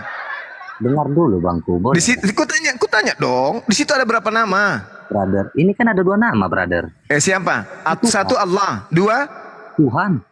Tuhan itulah Allah. La ilaha illa ana. Tidak ada Tuhan selain aku. Berarti Tuhan yang dimaksud di situ adalah aku. Astagfirullahalazim, ya Allah ya Karim. Aduh bangku. Bangku. Apanya yang bangku ini? Iya, makanya saya kan belum lagi saya menunjukkan di surah Al-Sad ayat 72 atau 73. Oh, nggak bisa. Kamu kan cuman terjemahan, abangku. Brother. Itu umat muslim juga butuh terjemahan juga, brother. Ya, terjemahan itu satu dari disiplin ilmu, dari ke-17 disiplin ilmu untuk memahami Al-Qur'an. Kamu hanya modal terjemahan. Lalu mau mengkritisi Al-Qur'an. Wadadau. Akhirnya percaya nggak bahwasanya terjemahan dalam Al-Quran itu berbeda-beda atau banyak yang salah? Kalaupun keliru, yang penting original teksnya tidak keliru, karena terjemahan itu adalah bahasa manusia. Emang aku tahu. Ya, terus? Hanya itu bersalah-salah. Tuhan di situ, Tuhan yang dikenal di situ tadi namanya siapa? Aduh. Aku aduh. Baru begitu udah keok. Saya tanya, Tuhan di situ namanya siapa? Saya nggak tahu siapa nama Tuhan Anda. Terus kenapa kamu bahas Islam kalau begitu? Nama Tuhannya umat Islam itu Allah. Nah, Tuhan di situ tadi namanya siapa yang satu? Allah. Yang satu namanya siapa juga? Allah juga.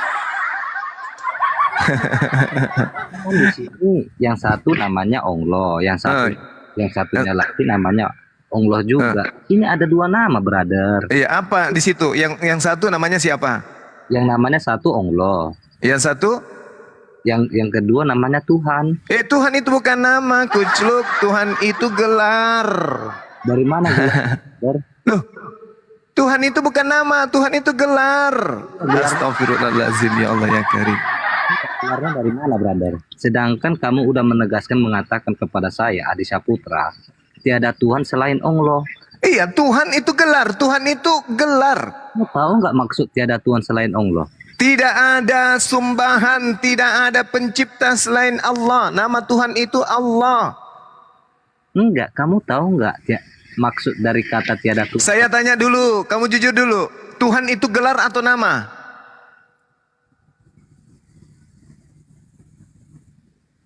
Dibuka mute-nya. Tuhan itu nama atau gelar? Gelar, brother. Gelar. Berarti bukan nama kan? Juga. Allah itu juga gelar, brother. Nenekmu kiper. Itu di agamamu. Karena comot kata Allah dari Islam. Aduh, beda, brother. Beda lagi. Memang beda. Karena Anda mengambil kata Allah dari Islam, lalu kemudian Anda gunakan pada tempat yang salah gitu loh, saudaraku. Makanya jangan mencuri. Gak bagus itu agama suka curi-curi. Akhirnya apa? Anda salah mengartikan sang pemilik ketika menggunakan kata Allah. Sudah saya katakan nama adalah Allah, Tuhan itu adalah gelar. Bang Juma, ada berapa? Siap. Ada berapa agama Sabiin atau Sabian di dalam Al-Quran? Agama Sabiin yang mana lagi? Enggak, saya ngetes abang. Tidak ada dijelaskan kemudian kecuali ketika dikatakan orang-orang Yahudi dan orang Nasrani. Dan siapapun di antara mereka yang beriman. Di mana dituliskan ada berapa agama Sabiin di Al-Quran? Coba. Saya nggak tahu ada berapa kali. Nah, ya tolong tunjukkan kepada saya dong.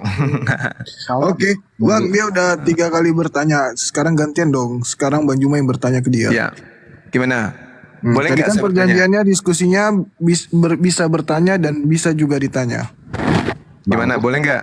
Aku emang benar. Tadi kan Juma mengatakan bahwasanya umat Kristen itu mencuri kata Allah dari bahasa Aramaik. Kok Aramaik pula? Mana pula Aramaik? Aduh, kacau ini. Kapan lagi bilangnya? Mana lagi nih? Jadi saya katakan, Aduh, parah. Bang Juma yang mengajak saya untuk lari ke sana, lari ke sini. Ada berapa banyak? Anda tadi membahas kata Allah sok tahu. Katakan itu Allah itu bukan nama. Iya, kalau itu Allah ataupun Tuhan itu adalah gelar, brother. Iya, dari mana Anda mengambil kata Allah itu gelar? Kalau kami ya Iya, saya tanya dari mana kalian mencuri kata Allah itu gelar? Ya itu udah dari dulu ke dulu, brother. Dari dulu ke dulu. Di gereja aja Anda belajar kalau mau diskusi yang kayak gini. Dari dulu ke dulu. Kalau dari dulu ke dulu berarti dalam bahasa Yunani ada kata Allah. Ada nggak kata Allah dalam bahasa Yunani? Nggak ada. Cuman di Indonesia Kristennya mencuri nama Allah masuk ke dalam kitabnya supaya kitabnya dianggap sebagai agama samawi. Padahal yang sebenarnya adalah dewa, Theos. Itu yang betul dari agama saudara. Yang ada ilah, bangku. Yang ada kok ilah pula? Kok jadinya ke ilah? Ilah bahasa Arab lagi dong berarti. Oke, ilah Bang itu Juma, bahasa Arab. gantian tanyain ke dia, Bang. Enggak, kelihatannya dia takut. Jadi Dia takut, kasihan nanti. Lari nanti nih. Takut, bangku. Oh, enggak. Jadi tadi kan Bang Juma tidak bisa menjelaskan kepada saya Tuhan berfirman dan Allah berfirman itu ada berapa sosok atau ada berapa sama kuasa Loh, di dalam Quran. Kalau Anda itu menggunakan akal, Tuhan itu gelar, Allah itu nama. Itu kan pemikiran Anda, brother. Ini Anda sedang membahas Al-Quran, bukan? Kalau di Bible beda. Allah beda, Tuhan beda, Bapa beda. Itu di Bible. Karena Bible itu adalah kitab Spanyol, kitab separuh nyolong. Yang entah berantah asal-usulnya pemaknaan kata yang ada di dalamnya. Tapi kalau di Islam, Tuhan itu gelar, Allah itu namanya. Oh, Allah itu namanya. Tuhan itu gelar. Yes. Oh, coba dulu kamu definisikan kata Tuhan itu dari mana? Tuhan itu gelar. Tuhan itu adalah yang menyandang nama Allah. Iya, Allah bagi kami itu nama dari Tuhan. Tuhan itu adalah gelar bagi Khalik. Khalik itu pencipta. Kalau kita ini makhluk ciptaan. Tiada Tuhan selain Allah, tidak ada sembahan, tidak ada pencipta kecuali Allah. Itu maksudnya. Sama juga, bangku. Jadi kita di dalam Alkitab ini juga ada dua sama penguasa, bang. Quran mengatakan bahwasanya di dalam Quran itu dia sama kuasa, di dalam Alkitab juga dia sama kuasa dan sama pencipta. Siapa itu? Di dalam kitab Anda siapa? Yang pencipta siapa? Kalau saya itu Yahweh. Yahweh? Siapa lagi tuh Yahweh? Tokoh dari mana lagi tuh? Ya. Apa itu Yahweh? Ya, Yahweh. Orang Yahudi tidak mengenal Yahweh. Apa itu? Bilang, bangku. Loh, apa itu Yahweh? Dari mana? Ejaan apa itu? Ejaan mana itu, bro? Yahweh itu dewa orang Mesir kuno. Itu, Bang. Mungkin nama makanan kue, Bang. Ada kue Yahweh namanya. Itu nama dewa itu, dewa Mesir kuno. Jadi dewa antara laki-laki dan perempuan, setengah-setengah dia. Itu Yahweh. Mungkin maksud Anda Yehova kali atau Yod-Heh-Vah-Veh. Aduh, parah juga ini teman saya ini. Oke, gantian Bang Juma. Saatnya Bang Juma tanya balik ke dia. Nah, sudah 5 pertanyaan dan sudah dijawab dengan Bang Juma. Oke, jadi Tuhan saya satu namanya Allah. Di dalam kitab saudara dikatakan inilah ketujuh roh, Theos. Nah, itu kan? Jadi Theos Anda itu punya 7 roh yang diutus ke bumi. Nah, sekarang pertanyaan saya, mana ketujuh roh ini? Tuhan Anda ini yang mana? Satu kan Yesus, kedua burung merpati, yang ketiga Bapak lah ya kan. Nah yang keempatnya ini mana? Tuhan Anda yang 4 ini mana? Apakah dia yang menjadi Buddha, yang menjadi Siddhartha Gautama, atau yang dia menjadi Krishna, atau dia yang menjadi Siwa, atau dia yang menjadi artis Horus, atau dia yang menjadi Pak Bom Bom di sana di Papua? Yang mana Tuhan Anda yang 4 ini? Kan sudah kita Tuhan Anda sudah 3 nih ketahuan. Yang 4-nya mana? Tuhan saya hanya satu, brother. Tuhan saya hanya 7, Bang. Itu 7. kan roh Allah, brother. Iya. Tuhan Anda roh kan? Itu kan tujuh roh Allah itu kan bisa disamarkan kepada malaikat-malaikat, brother. Loh, kenapa jadinya ke malaikat? Itu di situ roh Theos, roh Allah. Enggak, brother. Roh Allah. Inilah ketujuh roh Allah. Iya, inilah ketujuh roh Allah. Roh Allah itu bukan kamu berpikirnya bahwasanya roh Allah itu ada 7, ada 9, ada 8. Bukan. Sekarang kalau berbicara roh Allah, melayang-layang, itu berbicara mengenai roh Tuhan kan, yang adalah Tuhan itu sendiri melayang-layang di atas permukaan bumi kan? Itu kan saat pembaptisan, brother. Bukan itu. Di Kejadian 1. Kenapa orang Kristen menyembah Tuhannya roh? Karena di dalam kitabnya dikatakan roh Tuhan, roh Allah melayang-layang di atas permukaan air. Itu kan Tuhan Anda kan? Roh melayang-layang itu roh Allah kan? Nah, di dalam Wahyu 5 nomor 6, inilah ketujuh roh Allah. Berarti 7. Itu bukan 3 lagi, tapi 7.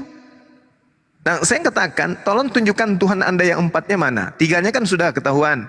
Yesus, burung merpati, Bapa. Nah, 4-nya yang mana? Tuhan kok ramai kali, Bang. Mana Tuhan Anda yang 7 tuh? Yang 4-nya? Jadi, dikatakan mengatakan seperti itu, aku pun bisa dapat juga narasi ya. Loh, ini tanggung jawab Anda untuk menjawab. Jangan cari impas. Jawab dulu. Mana ketujuh roh itu kan 3. Oke, kasih bonus. Yang 4-nya yang mana? Di dalam kitab saudara kan jelas dikatakan, Bung, di Yohanes 4, bahwa Tuhan itu adalah roh. Maka sembahlah dia di dalam roh. Nah, Tuhan Anda adalah roh.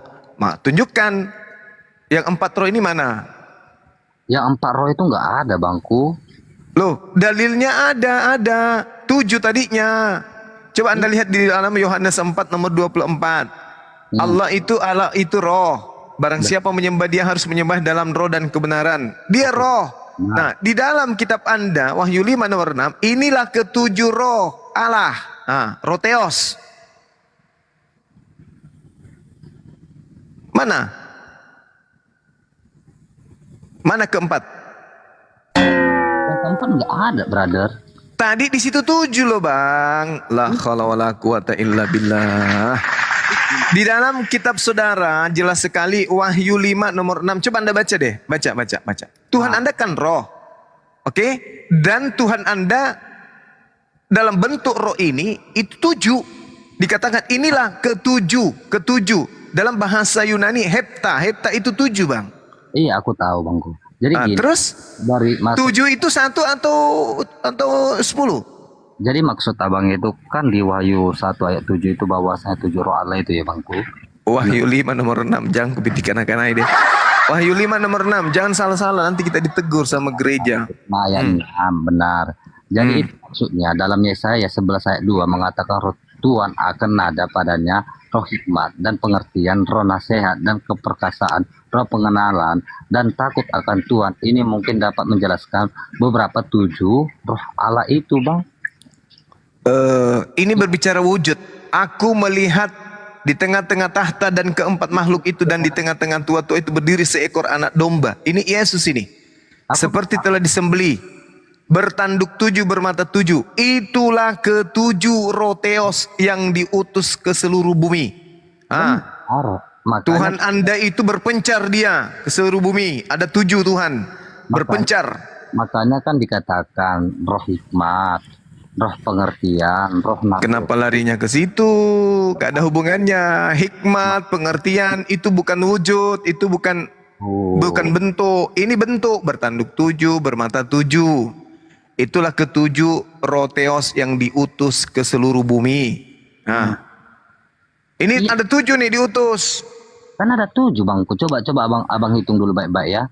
Saya menggunakan narasi di Yesaya 11 ayat 2 mengatakan roh Tuhan akan ada padanya roh hikmat dan pengertian, roh nasihat dan keperkasaan, roh pengenalan dan takut akan Tuhan. Jadi ada berapa, Bangku? Ya, itu roh Tuhan. Ini bukan wujud Tuhan yang diceritakan, ini adalah Tuhan. Abang mengatakan tadi kan mengatakan roh Allah. Iya, roh Tuhan akan ada padanya.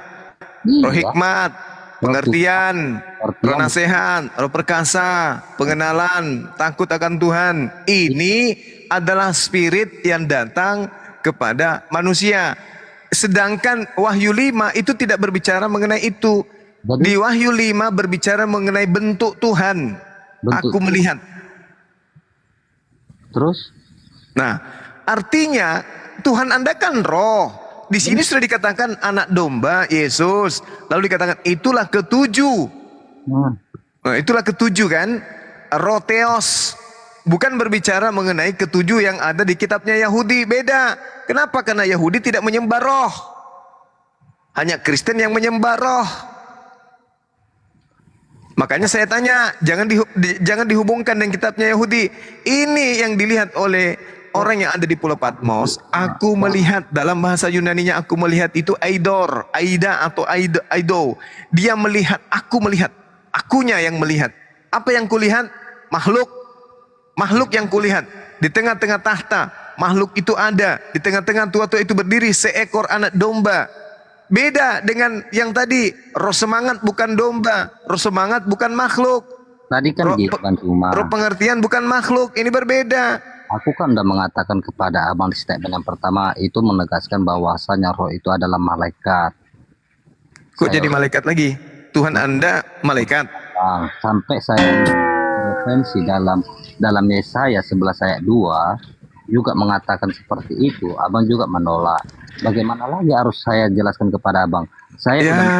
Saudara, Yesaya 11 nomor 2 itu roh Tuhan akan ada padanya. Maksudnya roh Tuhan akan ada pada satu oknum. Ada roh hikmat, ada pengertian, ada nasihat. Ini bukan wujud. Nasihat itu bukan wujud. Keperkasaan bukan wujud. Pengenalan bukan wujud. Sedangkan Wahyu 5 nomor 6 ini wujud.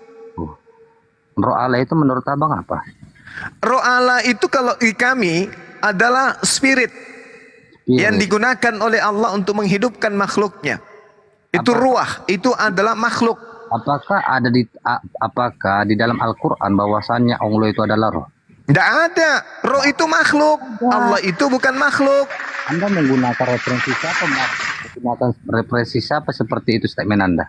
Loh, roh itu makhluk. Roh itu ciptaan. Khaliqu kulli syai'. Allah yang menciptakan segala sesuatu yang ada di atas bumi dan langit.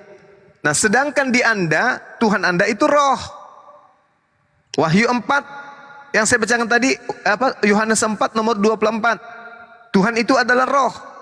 Tuhan itu adalah roh. Sedangkan di Wahyu 5 nomor 6, Tuhan Anda yang adalah roh itu adalah bertanduk 7, bermata 7. Dan itulah ketujuh roh Theos. Nah, sekarang ada 3. Yang ditemukan 3. Yesus, Bapa, dan burung merpati. Yang keempatnya mana? Halo Bang Juma. Abang mengatakan bahwasannya di dalam Quran bahwasannya Allah itu bukan roh. Benar atau salah? Ya iyalah. Tapi saya menemukan di referensi Quran bahwasannya Allah itu adalah roh. Silakan tunjukkan. Jadi gini Bangku ya. Umat terjemahan, sorry Bangku ya. Ya silakan di Al-Quran surah berapa? Fa'ija sawaituhu. Apa itu? Al-Quran surah berapa? Oh, surah berapa? Aman itu Bangku. Iya, surah apa, ayat berapa? Ya, surah Sot. Sot ayat 72. Oke ya. Ya. Nah, maka apabila telah kusempurnakan kejadiannya dan kutiupkan kepadanya rohku. Ya. Kirain. Tadi gini Bang Juma. Mana Allah itu adalah roh? Ini kepadanya rohku. Jangan abang baca. Mantai meja. Jadi kalau saya mengatakan apabila aku telah menjadikan engkau, maka aku memberikan rumahku. Berarti aku rumah gitu. Gitu ya. Memberikan ikanku, berarti aku ikan. Dengar dulu Bang Juma. Lucu ente ini. Bang Juma, jangan membaca ciptaan. Ciptaan ini. Ya, saya tidak membaca ciptaan, tidak. Rohku, bukuku, rumahku, motorku, mobilku. Apakah saya mobil? Rohku ini roh siapa bangku? Rohnya Allah itu.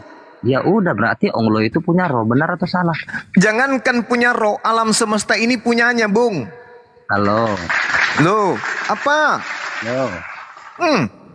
Jadi abang menegaskan bahwa saya di dalam Al-Quran Allah itu tidak roh, tidak ada roh. Loh, mana ada Allah itu roh? Mana dalilnya? Mana? Lucu ente. Di sini dalam surat ayat 72 bahwa Allah itu adalah rohku. Di mana dalilnya Allah itu adalah roh? Ya Allah, oten. Inilah saudara saya ini. Fa isa sawaituhu wa nafakhtu fihi min ruh, dari ruh. Faka'ulahu sajidin, dari ruh. Ruhnya siapa? Ruhku. Rohku ini roh siapa, brother? Rohnya Allah. Ya udah berarti Allah itu adalah roh, benar atau salah? Nenek lu kiper. Jadi kalau kau mengatakan buminya Allah, berarti bumi itu adalah Allah gitu. Malaikatnya Allah, berarti Allah itu adalah malaikat. Hah? Mataharinya Allah, berarti matahari itu adalah Allah gitu. Wah, itu namanya dungu, Bang. Itu dungu namanya, Bang. Dungu. Sekarang kalau Anda mengatakan babiku, berarti Anda adalah? Ya itu. Sorry ya. Enggak masalah. Kalau Anda mengatakan kucingku, berarti Anda adalah? Terserah. Kucing. Salah. Aduh, mau ngotak-atik terjemahan Al-Quran untuk membenarkan imanmu. Percuma, Bang. Abu Jahal, Abu Lahab, seumuran, sehidup dengan Rasulullah mencari celah Al-Quran. Ini Al-Quran, original teks tak bisa dia temukan. Apatah lagi ente hanya modal terjemah, ditertawakan umat Islam, Abang. Halo, umat terjemah nih, Anda juga umat terjemah. Jika Al-Quran ini tidak ada terjemahan bahasa Indonesia, umat Islam akan tahu apa artinya, brother. Yang dikatakan umat terjemahan itu, Bung, kitabnya yang dianggap suci tidak ada original teks. Itu umat terjemah. Kami ada original teksnya. Kami nggak boleh disebut umat terjemahan. Karena original teks kitab kami ada. Begitu, saudara. Halo, Bang. Yang terjemahan itu yang lahir nggak ada original teksnya. Itu umat terjemah. Karena kitabnya hanya terjemah. Nggak ada original teks. Kami ada. Itu Anda baca sendiri tuh. Nah, sedangkan kita, umat Kristen itu memiliki teks originalnya itu dari bahasa perjanjian Mana tunjukkan. Mana ada kitab mana di kalian ada? Ada. Kalau perjanjian lama memiliki original teks, maka Anda keciduk. Kitabnya Yahudi Anda pakai. Kalau perjanjian baru ada original teksnya, maka Anda keciduk. Kalian adalah ajaran pagan Yunani. Jadi makanya original teksnya dua-duanya dihilangkan. Karena kalau disertakan perjanjian lama bahasa Ibrani, ketahuan kalian merampok dari agama Yahudi. Kalau kalian sertakan perjanjian baru Yunani, ketahuan kalian agama pagan. Makanya cuman terjemah, makanya kalian disebut umat terjemah. Gitu, saudara. Lanjut. Alah, jadi keselamatan itu ada di bangsa Yahudi. Makanya setiap rabi ataupun Tuhan saya Yesus Kristus, rabi itu adalah orang-orang Yahudi. Makanya keselamatan itu adalah di bangsa Yahudi. Yakin? Yakin, bukan di bangsa Arab. Kalau di bangsa berarti percuma dong Paulus diutus untuk orang non-Yahudi. Karena Paulus mengaku di dalam Galatia 1 nomor 16, 17, aku diutus untuk non-Yahudi. Kena deh. Bukan, emang benar. Paulus itu Rasul Paulus itu sendiri itu adalah genetik dari orang Yahudi juga. Tunggu dulu. Paulus mengaku diutus untuk non-Yahudi. Yesus diutus untuk Yahudi. Nyambung enggak? Ya nyambung lah, bro. Nyambungnya di mana? Satu untuk Yahudi, satu untuk non-Yahudi. Nyambungnya di mana? Nyambung lah, bro. Nyambungnya di mana? Satu untuk Indonesia, satu untuk Malaysia. Nyambungnya di mana? Nyambung. Nyambungnya di mana? Makanya Yesus berkata sebab firman yang menyebarkan bukan Yesus, yang menyebarkan Kristen Paulus. Galatia 2 nomor 8. Aku diutus untuk orang-orang yang tidak bersunat. Oke? Kemudian Galatia 1 nomor 16. Aku diutus untuk non-Yahudi. Aku rasul untuk non-Yahudi. Berarti kalau dikatakan keselamatan dari Yahudi nggak nyambung ente. Karena rasul yang datang kepadamu adalah rasul yang khusus untuk Yahudi, non Yahudi. Yesus khusus untuk Yahudi. Itu baru betul. Makanya Tuhan pilih. Nah, di Yahudi Yesus bukan Tuhan, di Kristen Yesus Tuhan. Kan nggak nyambung. Nggak nyambung ente, saudaraku. Kok nggak nyambung? Lah, Yesus Tuhan nggak di Yahudi? Ya, Yesus itu arti Mesias apa? Mesias itu orang yang diurapi. Salah Anda, brother. Lalu? Allah yang dipuji, brother.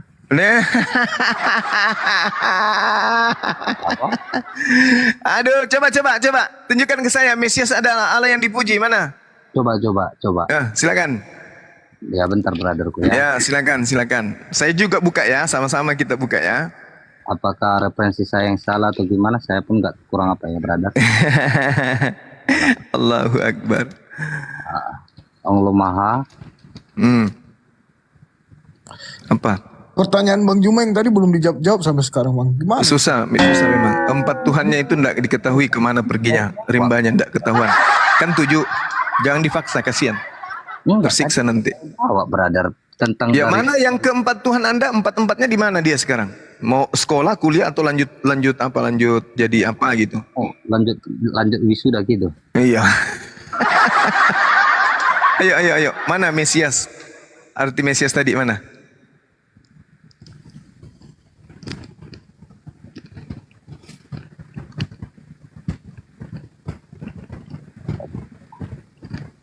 Bentar, brother ya. Saya juga lagi mencari referensi. Tidak baku bahwa Yesus Kristus Mesias yang telah datang ke dunia. Kan benar. Jadi pengertian di sini kalau saya baca di sini, Bang. Pengertian Mesias sudah baku bahwasanya Yesus Kristus telah Mesias yang telah datang ke dunia. Salah itu. Tidak begitu cara belajarnya. Jadi gimana belajarnya? Nah, Mesias akar katanya Mesias apa? Dia Mesias itu akar katanya coba. Mesia atau Mosia, itu apa?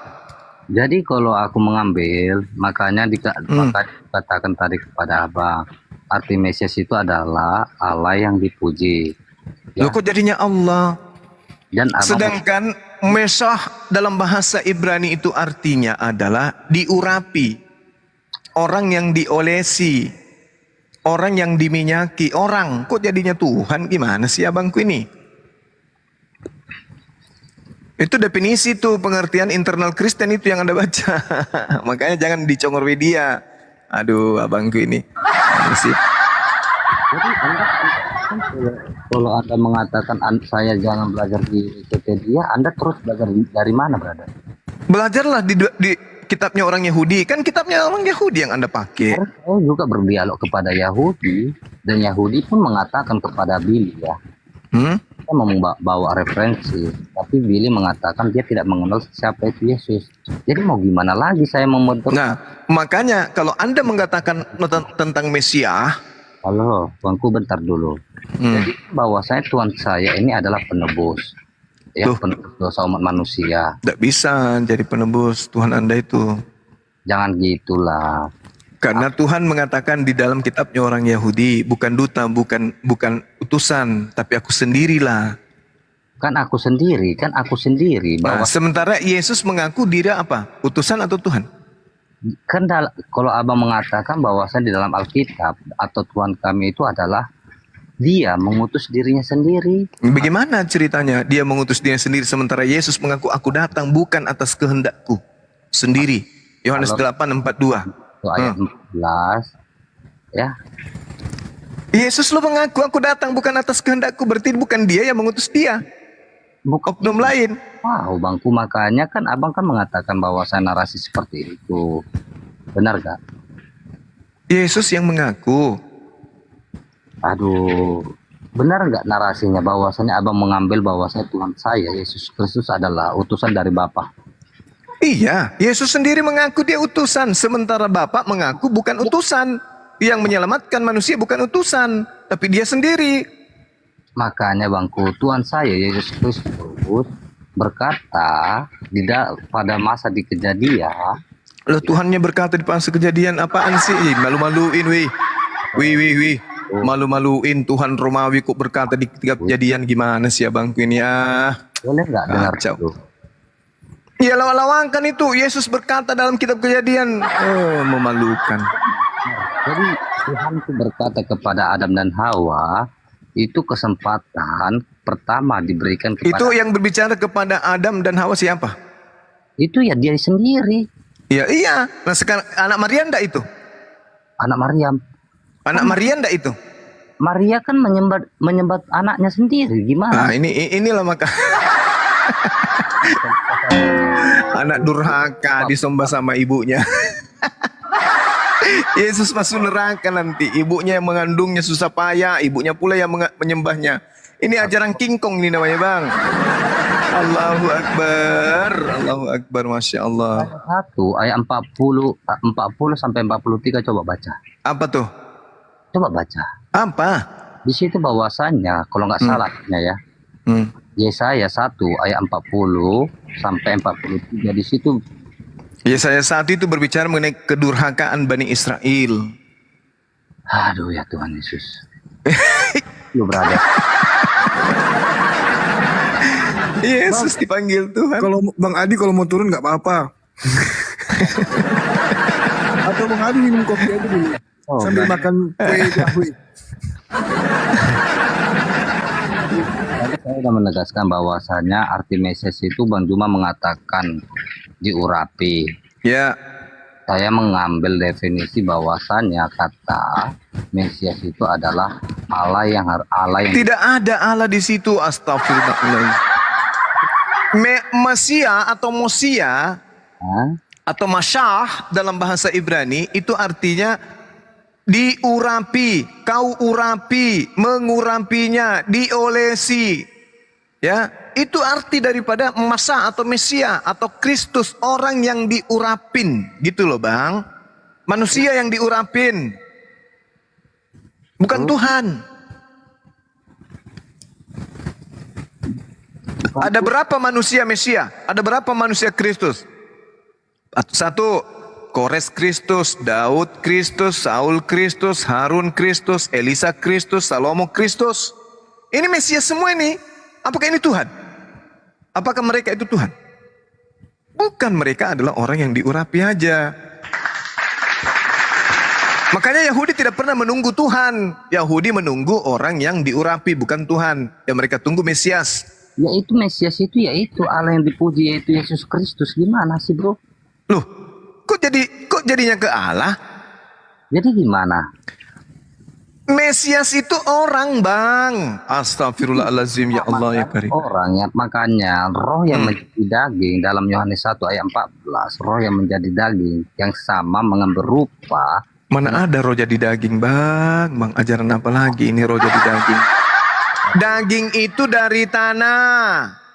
Supaya dia hidup, ditiupkanlah roh dari Tuhan. Bukan roh jadi daging. Ya Allah ya Karim. Aduh. Waduh abang, dapat ilmu dari mana roh jadi daging Bang? Lambaikan tangan di kamera sebelah kanan Bang. Ilmu dari mana roh jadi daging? Bentar Bang ya. Ya, silakan tunjukkan roh jadi daging itu di mana tertulis. Sambil saya makan kue, Bong ya.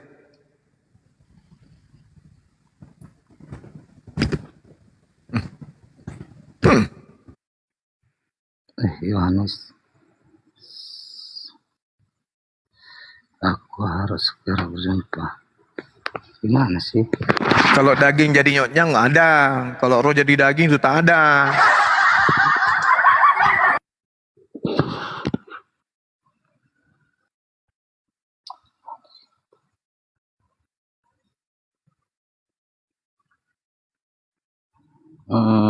Bentar Bang ya.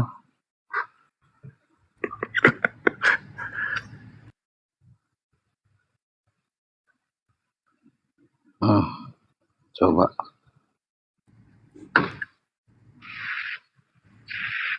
Ya, siapa tahu ada oten lain yang mau menemani Bang Adi Saputra atau membantu Bang Adi, silakan naik. Kasihan dia. Jadi abang mengatakan bahwasannya bla bla bla bla, jangan samakan aku. Jadi saya mendapatkan referensi dalam Alkitab, Yohanes 1 ayat 13. Orang-orang yang diperanakan bukan dari darah atau dari daging. Ya bangku? Coba. Orang-orang yang diperanakan bukan dari darah atau daging. Bukan secara jasmani. Oke. Diam dulu bangku. Silakan. Jasmani ini udah kita tahu bahwasanya jasmani ini kayak kuda-kudaan ya. Oleh keinginan seorang laki-laki melainkan dari Allah itu sendiri, dari Allah.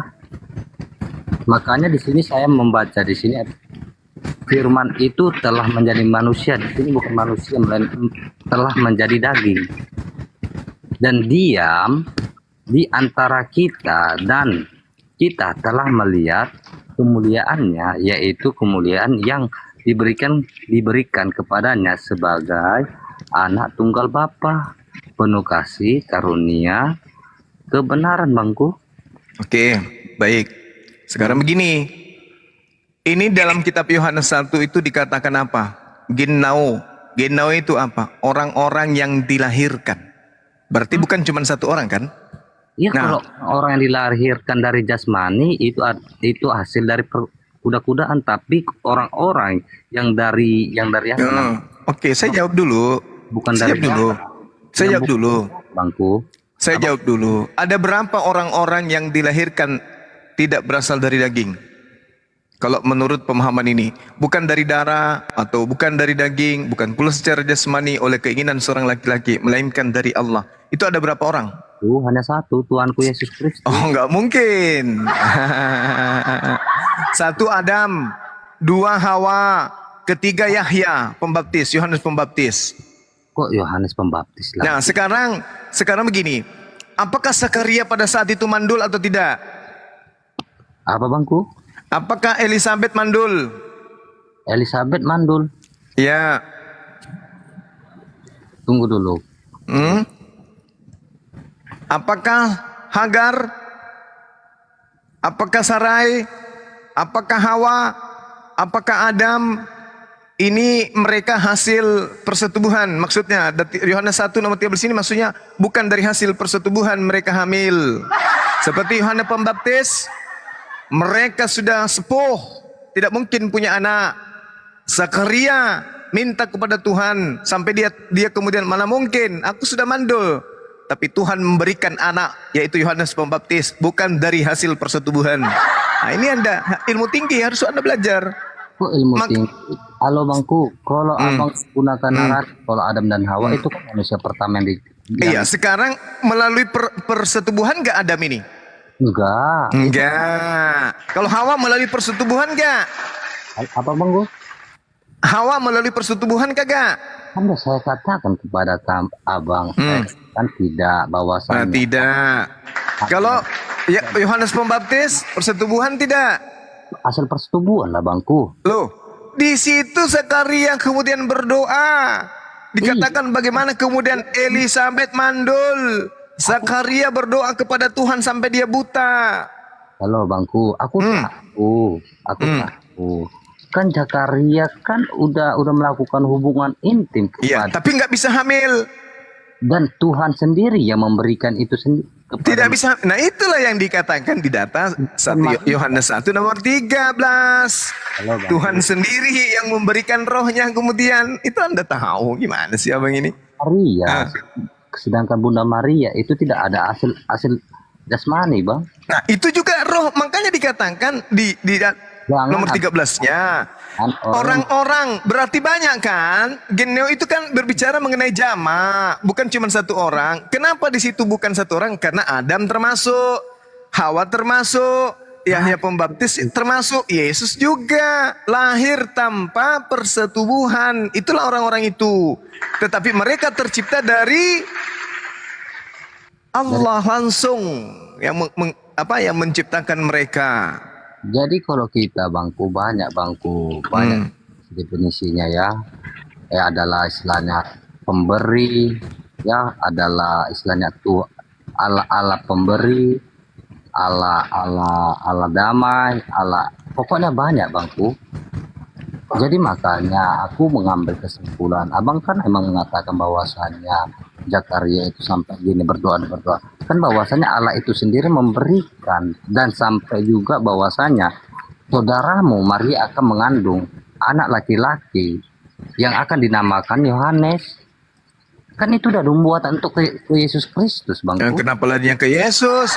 Yohanes benar-benar, makanya di dalam kitab saudara dikatakan tidak ada seorang yang dilahirkan dari seorang perempuan yang lebih besar dari Yohanes.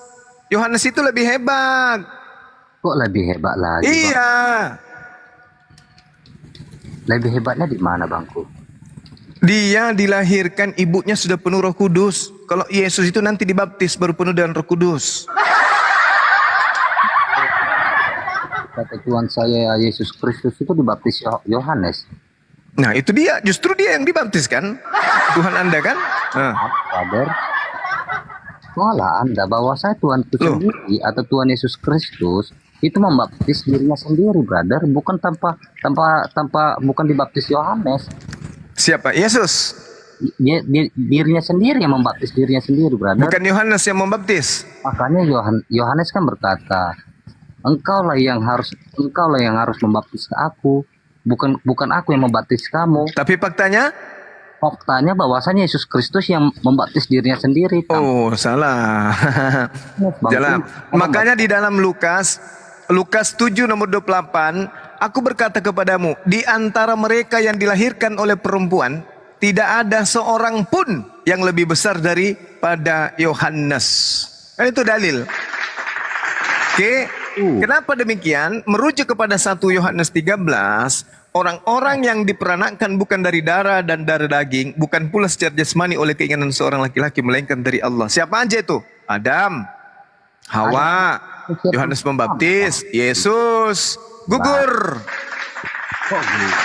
Gugur karena bukan cuma Yesus yang dilahirkan dari hal yang diceritakan Yohanes 1:13. Dari Adam dan Hawa, manusia pertama kali yang diciptakan di Taman Eden, makanya umat manusia ini bertambah banyak. Apa hubungannya? Tidak di situ bahasannya ini. Oke, Bang Juma. Makanya kan buatannya itu kan larinya ke Bunda Maria. Larinya ke Bunda Maria pula. Aduh. Oke Bang Juma, izin. Ini kayak Bang Adi satu pertanyaannya sampai sekarang belum ada jawabannya. Nggak apa-apa, kita kasih istirahat dulu. Jawaban bro, kamu jangan framing bro. Sedangkan saya bawa surah dalam Al-Quran aja. Saya membuat analogi Adi dengan Edi. Itu ada berapa sosok? Jumat tidak berani menjawab, brother. Kamu gimana sih? Kamu kalau atau pemilik kok, kamu lebih bagus diam. Ketawain, diketawain tuh sama Kristen. Diketawain juga. Oke, kita gantian dulu sama Bang Rola Runel. Kita gantian aja dulu ya, Bang. Makanya kan Bang Juma kan hanya tahunya memutarkan fakta sejarah. Tapi kalau saya beda Bang Juma ya. Beda saya Adi Saputra, musuh terbesar Islam itu adalah literaturnya. Ya terserah. Kok terserah? Terserah Anda mau mengatakan begitu, terserah. Kan udah aku jelasin tadi. Yang jelas kan ada 3.000 yang menyaksikan Bapak. Iya. Anda kan hanya modal terjemah. Benar. Kenapa saya menegaskan kepada Anda mengatakan saya menegaskan pada itu? Karena itu memang kenyataan. Kenyataan. Nama Tuhan siapa? Nama Tuhan siapa dalam Islam? Ya aku kan udah aku bilang sama kamu. Allah subhanahu wa ta'ala itu tidak pernah menyebut namanya akulah Allah. Innani anallah. Itulah namaku. La ilaha illa ana. Allahu Akbar.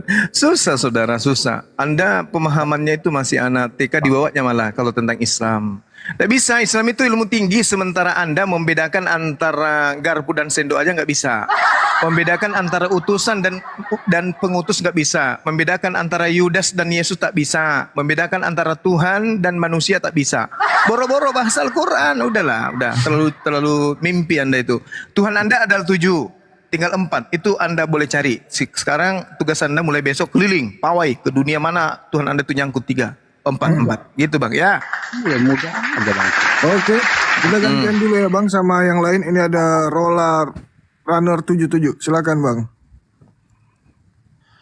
Assalamualaikum warahmatullahi wabarakatuh. Bang Zuma. Waalaikumsalam warahmatullahi wabarakatuh. Oh, ada Bang XX123 ini Bang Roller, maaf Bang, bentar. Muslim ya? Bang Zuma. Muslim. Saya mau Sabar, kita gantian sama yang Oten dulu Bang ya. Terima kasih. Ya, Bang XX123 silakan Bang. Bang Zuma. Ya. Kebenaran yang seperti apa yang Anda tawarkan di agama kalian? Akal. Yes. Akal. Iya. Akal seperti apa? Akal yang akal rasio. Karena yang hanya sampai ke Islam itu hanya yang berakal. Jadi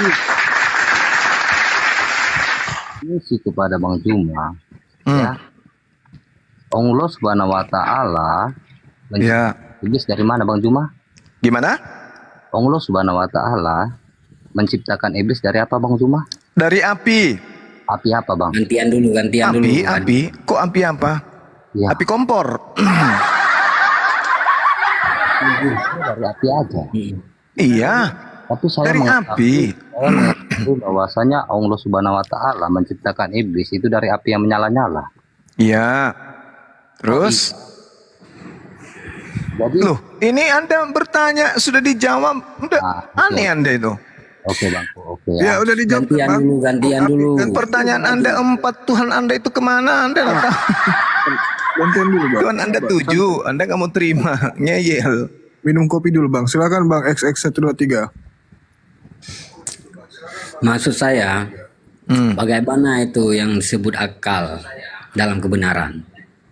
Kebenaran itu tidak bisa kemudian kontradiksi dengan akal, nggak bisa. Nggak bisa Bang. Contoh nih, contoh, tak kasih data ya, di dalam 1 Timotius 6 nomor 16. Pakai akal dan kebenaran ya. Dialah satu-satunya yang tidak tersentuh oleh kematian. Bisa nggak Yesus di sini? Pakai akal. Dia tidak mati, dia maha hidup. Maha hidup itu Anda ngerti maha hidup? Maha hidup itu artinya tidak pernah tersentuh oleh kematian. Itulah saya katakan Islam menyajikan kebenaran. Apa polanya? Akal. Anda mengatakan bahwa Yesus maha hidup. Diketawai sama orang ente. Yesus itu mati. Hidup. Maka Anda sedang memberikan bab tentang Yesus. Apaan sih? Anda bertanya Islam menyajikan apa? Islam menyajikan kebenaran akal. Saya bawa data. Di dalam data saudara membuktikan antara timpangnya akal dengan akal-akalan. Yesus Tuhan Anda katakan dia adalah tidak tersentuh oleh kematian. Yesus kekal. Nenek Lucifer hanya di gereja bisa begitu. Kalau di sini tidak, karena Yesus pernah jadi mayat.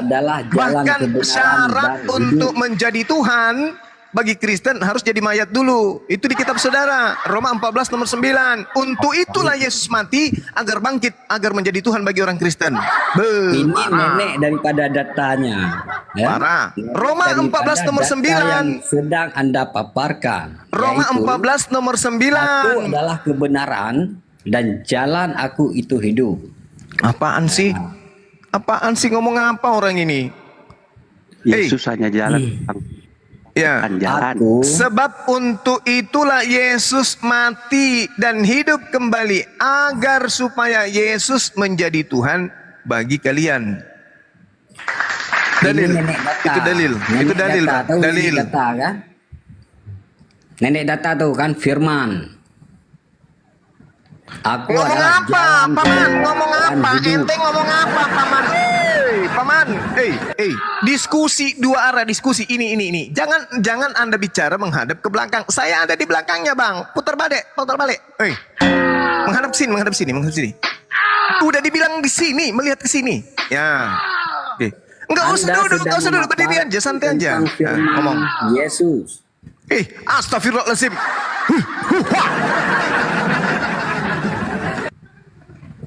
Siapa Bapak ini? Anda karena tidak mengenal Yesus. Bapak sendiri mengenal Yesus?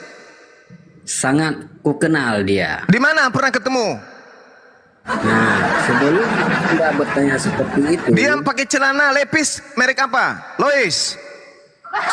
sebelum Anda mempertanyakan hal itu, saya mau tanya dulu. Allah kalian. Nah. Ya?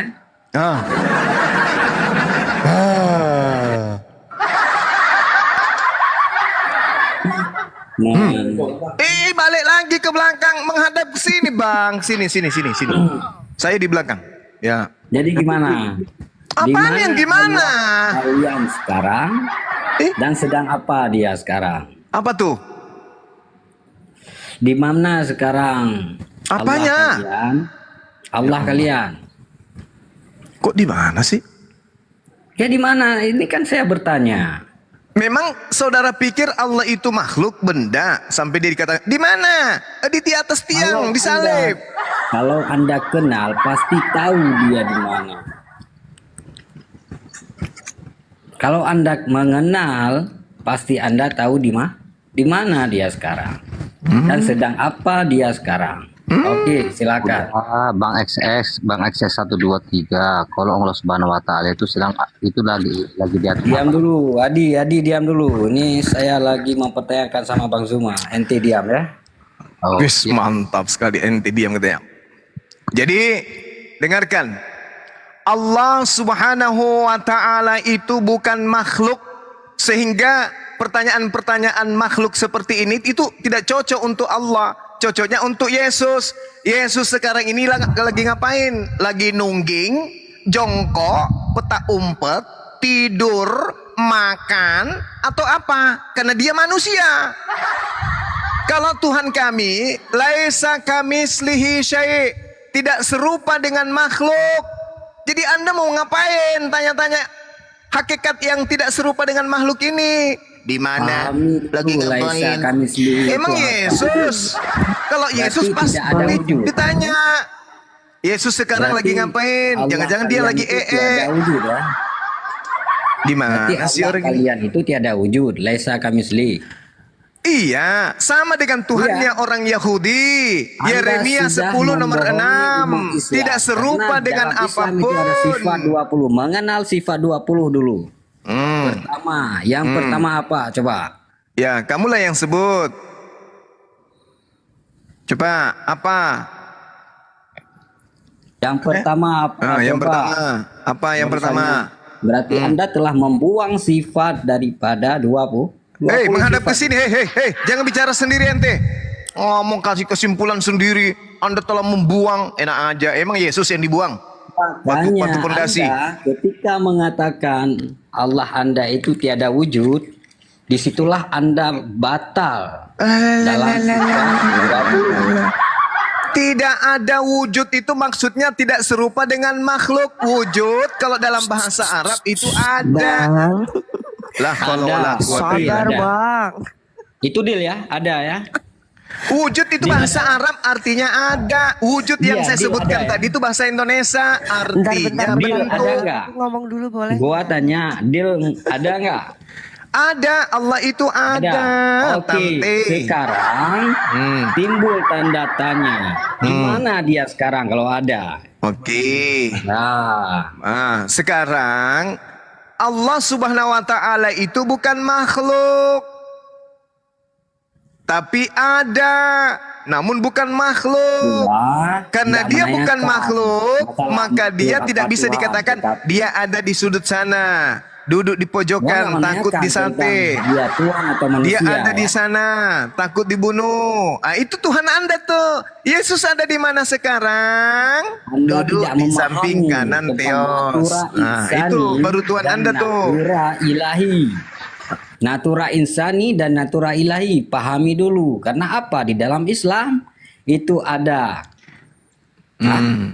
wal awalu wal akhir wal dahir wal batin. Nah, terus Anda harus pahami itu 4 tersebut menjadi satu. Oh, ya.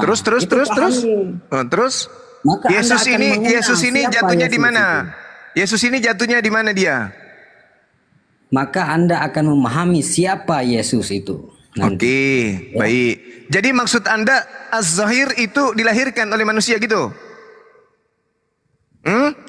Az-Zahir itu artinya jadi bayi gitu? Coba dulu Anda pahami tentang Iya, saya tanya Az-Zahir itu artinya jadi bayi, mimik netek gitu. Itu yang disebut Az-Zahir. pemahaman Anda. Ya lalu apa? Bagaimana cara saya bisa memahami Yesus? Sementara Yesus adalah mimi. Kalau tak kenal maka tak sayang. Ente tak kenal sama Yesus, maka tak sayang tentang Yesus. Oh gitu. Nah, Jadi Anda kalau kenal. ente- Jadi Anda kalau kenal ente Yesus. sudah mengenal Yesus. Jadi kenal. ente pasti Jadi Anda berkasih kenal. sayang. Jadi Anda kenal Yesus. Kalau saya tidak mengenal Yesus, Andalah orang pertama yang tidak berkasih sayang yang saya bunuh. Tapi Yesus berkasih sayang. Saya tanya jangan kayak begitu gomlo, nanti kutusuk matamu. Kutanya dulu kau kenal Yesus tidak? Pahami dari kata-kata saya. Saya tanya kau kenal Yesus tidak? Hei, banyak cerita kenal ini. atau tidak? Hei, penyembah manusia, banyak cerita kau. Kau kenal Yesus tidak? Pahami dari kata-kata saya. Pahami dulu. Kutanya kau Ya. kenal Yesus tidak? Jangan mengolok-olok seperti itu. Kau kenal Karena Yesus apa? tidak? Hah? Orang jahiliyah itu Nakal manusia terkutuk ini nakal. Ya kan? Saya tanya samamu, kamu kenal Yesus kagak? Gimana saya tidak mengenalnya? Oke. Kalau Kalau saya kau tidak kenal mengenalnya, Yesus, saya tidak kalau akan kamu memperkenalkan kenal kepada Yesus, saya tanya, dia manusia atau sapi? Jawab. Yesus itu manusia Anda atau jangan sapi? memutarbalikkan. Kau Karena mutarbalikkan, belum tahu saya tentang tanya. natura Yesus insani. itu manusia atau sapi? Jawab. Anda belum mengenal tentang natura insaniah dan natura Saya tanya, Kalau Yesus Anda itu sudah mengenal manusia natura atau sapi? insaniah dan natura ilahiyah, Yesus Anda itu pasti manusia sudah mengenal atau sapi? Muhammad. Orang gila. Muhammad itu siapa? Orang sebenarnya? gila. Muhammad awal dinamakan Orang siapa? gila, so intelektual, ditanya Yesus itu manusia atau sapi nggak bisa jawab. Malu kan? Malu karena Yesus itu manusia. Ini ya. Tidak perlu lagi dikatakan seperti itu. Kenapa? Kalau misalnya saya katakan Bang Zubah ini manusia atau sapi, kan nggak mungkin. Saya seperti itu. manusia. Tidak sopan. Saya itu. manusia. Yesus? Tidak sopan seperti itu. Yesus? Dia secara martabat ada dua martabat di situ. Martabat. Udah turunkan ini mas, orang bahasa gila ini. Arab, ya. Martabak pula kau bawa spesial. Wah, di gereja boleh kau jari perpuluhan dengan gayamu kayak gitu, di depanku enggak. Tahu kau? Manusia kok. Untuk jawab itu bang. Nggak bisa. Kristen kalau diajak berangkat nggak bisa. Harus gepeng. Mustahil menjadi Kristen orang dalam keadaan yang waras kalau membahas Bible, membahas Yesus. Harus gila dulu. Itu syaratnya. Harus gila. Kalau membahas Yesus, membahas Tuhan, membahas kekristenan harus sinting. Pura-pura gila. Nah itulah Kristen. Karena kalau dia jawab manusia. Wajib. Karena kalau dia kayak saudara Andi nih, berapa Tuhanmu? 1, padahal dalilnya 7. Ya pura-pura miring, semua miring. Habis itu nanti ngambil kitabnya orang. Oh itu di Yesaya 11 begini bang. Wadaw, itu ada hubungannya. Tuhanmu 7, fix. Jangan dibantah. Gitu.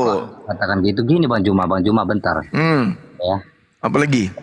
Coba abang mengatakan bahwasan bla bla bla bla. Coba abang pahami dulu makna ini. Apa tuh? Coba baca. Apalagi? Coba Ini baca. manusia terjemahan. Kamu mau hantamkan saya dan terjemah? Iya. Surah apa itu? Surah apa? Udah. Kita ambil surah apa? Ya. Surah apa? Abang kan mengatakan cuma terjemahan. Oh iya pastilah. Surah apa? Gak tahu bang, coba baca bang. Saya kecil, nggak bisa. Besarin. Nah, coba besarkan. Besarin. Surah apa itu? Ini aku nggak tahu. Coba baca bang. Besarin. Ini udah dibesarkan ini. Coba baca bang. Gak bisa aku baca. Alasan kamu. Bukan alasan. Apa itu? Coba baca. Apa ini? Apa? Coba baca, Bang. Apa? Menyatu huruf. Apa ini? Ada yang bisa baca enggak ini, teman-teman? Ini HP, Bung, saya pakai HP. Asal kau tahu. Tahu. Oke, coba Bangku. Coba baca. Apa itu? Coba baca. Falamma. Terus? Antaha. Nudia. Min syantini. Terus? Ulang. Falamma. Terus? Terus? Ataha. Terus? Apa itu? Dekatin. Ataha apa? Belum. Lewat. Ataha. Nudi.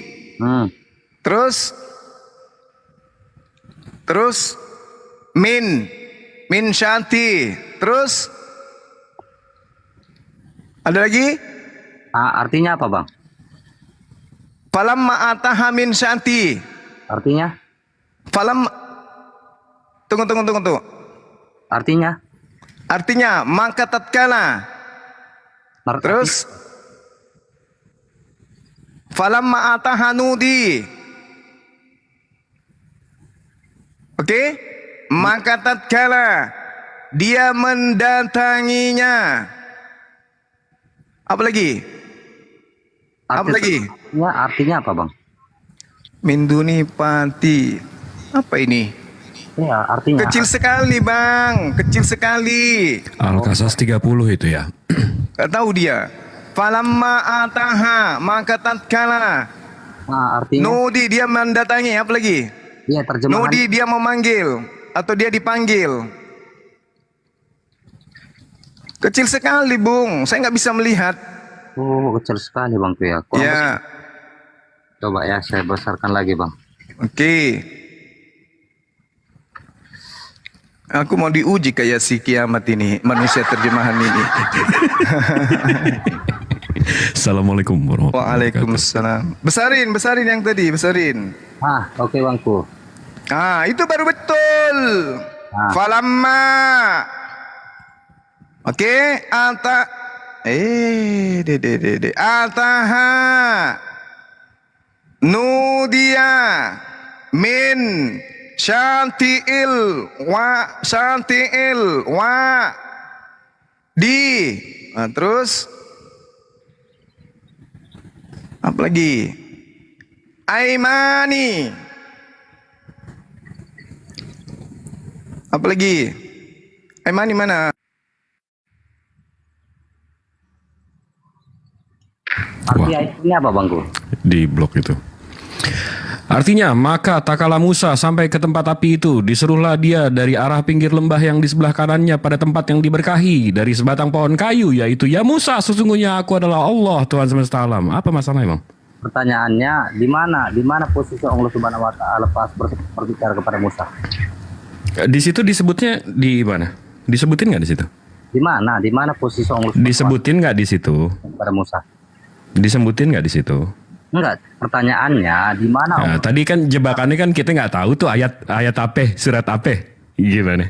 Tapi Bang. kalau saya sekarang saya coba buka Biblos bisa, Bang? Enggak. Nih coba ya, saya buka ya Biblos Abang ya. Halo Jibril. Iya, iya Bangku. Iya sebentar dong, saya buka Biblos Abang boleh nggak? Nih. Posisi. Jangan takut dong, kan saya udah jawab tuh. Halo, posisi ayat ini Allah Subhanahu wa taala itu berada di mana? Kan saya udah jawab tuh. Sekarang saya dong, gantian dong. Nanti saya lagi jawab gitu. Di mana? Ya? Di mana, Bangku? Nah, nih, Abang coba baca. Ayolah. Tuh, saya bukain kamera saya. Ya, gantian dong. Tes. Sabar dek. Oh. Ini angkunku sudah 6 loh. Malam ini kalian makan. Ada lagi angkun yang tersisa. Ya lanjutkan dulu ini. Maaf ya Dinda. Silakan, Kita dibilang enggak paham. Ya mana lagi? Jadi, apa lagi yang mau dibaca? Min syanti terus. Halo Bang Juma. Iya. Maksud atau terjemahan dari ayat ini apa, Bang Juma? Ya mari saya terjemahkan. Kayak gitu caranya. Saya terjemahkan satu-satu. Bangku. Iya, saya terjemahkan satu-satu supaya Anda itu paham bahwa kami bukan umat terjemahan. Oke Bangku. Nah, mana? Ya. Tadi kan udah Bang baca semua, benar gak? Iya, belum ku baca semua tadi tuh. Nah, oke, mulai. Coba Bangku. Falamma ataha nudiya min syati wa min syati ilwad. Terus Allah. mana? Bentar Bangku. Mundur. Ini kayak anak TK saya diuji nih. Ya nggak apa-apa. Terus? Udah? Aimani. Terus? Aimani mana? Aimani fil baqa'a. Kencang kali. Minas sajarah. Nah, terus? Oke, terus terakhir ini Bang ya. Loh, apalagi? Ku terjemahkan dulu satu-satu. Terjemahkan dulu satu-satu. Falamma. Oke ya. Oke, kita terjemahkan satu-satu. Falamma, maka ketika ataha, dia mendatanginya. Terus apa ini? Jangan kayak gitu. Kamu pun menguji tak tahu juga. Min sya. Oke. Min syanti'i, dari pinggir atau luar. Wal, lembah. Aiman, sebelah kanan. Fi, di baqa'ah, sesuatu tempat. Terus mubarakah, yang diberkati. Mina, dari sajarah, pohon kayu. Apalagi tuh? Yaitu ya Musa, ini sesungguhnya aku, ana Allah, adalah Allah, alamin, seluruh alam, Rabbu, Tuhan itu yang paling terakhir itu, Rabbul Alamin, Tuhan. Udah. Oke Bangku. Jadi pertanyaannya dalam ayat ini kan Abang udah menerjemahkan dan terima kasih kepada Abang. Iya dong. Di mana posisi Allah? Izin Bang, setelah ini gantian ya. Kita Nggak tanya bisa dia umat terjemahan, kamu bunuh dia. Abjad Ibrani. Gantian ya Bang, kita nanyain dia tulisan Abjad Ibrani suruh dia artikan gimana. Jangan kasih umat terjemahan, dia mana bisa lari nanti. Iya, dia udah nyusahin Bang Juma ini, masa kita nggak gantian? Iya apa-apa, itu kan ilmu. Saya Adi Saputra tidak tahu bahasa Aramaik, bahasa Ibrani, bahasa Yunani, nggak tahu. Yang ku tahu hanya bahasa Indonesia aja Bangku. Gimana tuh? Udah. Jadi pertanyaan dalam ayat. Tapi saran saya kalau buka Al-Quran, siap Bang. Saran saya kalau buka Al-Quran jangan dari merdeka.com Bang. Jadi dari mana? Ya dari alquran.com yang lebih valid itu. Jangan jadi merdeka.com, itu nanti tafsirnya ngaco-ngaco tuh. Aku tahu Bangku, tafsiran itu semua itu tahu. Enggak, ini abis ini meskipun ini Bang Zuma baik banget nih, enggak. Saya nggak boleh nanya Abang. Jadi kalau saya tunjukin manuskrip Abang nggak bisa baca ya? Aku emang jujur aja kan udah saya katakan kepada Abang, mungkin Abang menunjukkan manuskrip di Matius. Hah? Iya. Kenapa? Di manuskrip mana Bang mau Abang kasih tunjuk? Nggak ada, Sinaiticus aja. Sinaiticus dari mana? Sinaiticusnya. Iya, saya jujur aja, saya nggak tahu bahasa Ibrani, bahasa Yunani, bahasa Aramaik, sampai bahasa Arab pun saya nggak tahu, apalagi bahasa Portugal. Subhanahu wa ta'ala, saya nggak tahu. Oh, gitu. Oh, siap. Kan? Jadi Abang niatnya ngetes gitu apaan Bang? Enggak, tadi kan saya Bang Juma tadi kan nanya sama saya tentang Enggak, biasanya ngetes itu yang lebih pinter. Maksudnya Abang nggak bisa bahasa selain Indonesia tapi ngetes Bang Zuma bahasa Arab kan agak lucu ya. Agak konyol sih, lebih ke konyol daripada lucu sih. Gini Bang Jibril, tadi kan saya menanyakan tentang ayat itu, posisi ayat itu. Saya mau bertanya kalian di dalam ayat itu, Posisi Allah Subhanahu wa taala berbicara kepada dia itu di mana? Posisi maksudnya? Posisi abang udah baca belum arti ayatnya? Halo Bangku, Allah berbicara kepada Musa, itu kan konteksnya kan dalam ayat itu kalau kita baca dari keseluruhan, itu kan Musa. Benar kan? Makanya saya katakan dia. Kan buka kurung itu kan adalah tambahan. Benar gak? Betul. Ataupun sisipan. Benar atau salah? Betul. Makanya saya katakan dia. Jadi posisi Allah berbicara kepada dia, Allah itu di mana posisinya? Di sebelah kanan, kan tadi dikasih tahu. Sebelah kanan lembah. Berarti Allah Subhanahu wa taala itu ada di posisi sebelah kanan gitu. Pinggir sebelah kanan, itu kan jelas tuh. Oh, pinggir sebelah kanan. Allah Subhanahu wa taala ada di pinggir sebelah kanan gitu. Il ayamani ibukati mubarakati. Itu tepi kanan. Coba dulu abang pahami dulu makna. Sebelah kanan di tempat yang diberkati. Sebelah kanan di tempat yang diberkahi. Nah, wahai Musa, di mana? Di mana? Ini apa sih pertanyaannya? Ini poinnya apa sih bang? Poinnya posisi. Poinnya apa sih? Apa sih yang mau dibahas di posisi datangnya suaranya dari mana gitu? Dari sebelah kanan, dari tempat yang diberkati. Ini abang nyarinya spesifik banget. Sementara kalau saya mau nanya abang aja udah nggak bisa. Abang bilang nggak tahu. Gini bangku. Dari awal udah bilang nggak bisa, nggak tahu. Beliau pikir Tuhan datang di sebelah kanan pohon. Itu maksudnya dia mau samakan antara Tuhannya dia yang suaranya keluar. Nggak bisa. Tuhan kita bukan makhluk, bukan ciptaan. Gini bangku. Gimana? Kan gini. Jadi maka website yang sama yang ditunjukin. Halo. Lain lah apa kau. Brother, maka ketika dia sampai ke tempat api itu, dia ini kan sebenarnya namanya kan Musa kan. Di sini kan tambah sifat. Ya, dia diseru dari pinggir sebelah kanan lembah. Nah lembah dari apa sebelah kanan lembah. Iya, dari sebelah kanan lembah, dari sebatang pohon.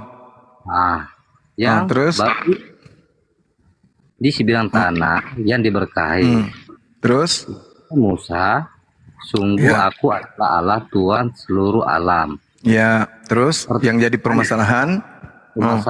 Di mana Allah Subhanahu wa taala berbicara kepada Musa? Oke, baik. Allah Subhanahu wa taala, dengarkan ya baik-baik. Bismillahirrahmanirrahim. Wa ma kana li basarin ayyukallimahullah illa wahya aw min wara hijabin aw yursila rasulan wa yuhhiya bi isni ma yasha. Tidaklah patut bagi seorang manusia bahwa Allah akan berbicara langsung kepadanya kecuali dengan perantaraan. 1. Wahyu. 2. Belakang tabir. 3. Mengutus malaikat. Jadi yang ada di dalam Al-Quran yang Anda baca tadi itu Tuhan menyeru Nabi Musa melalui tabir. Apa itu tabir?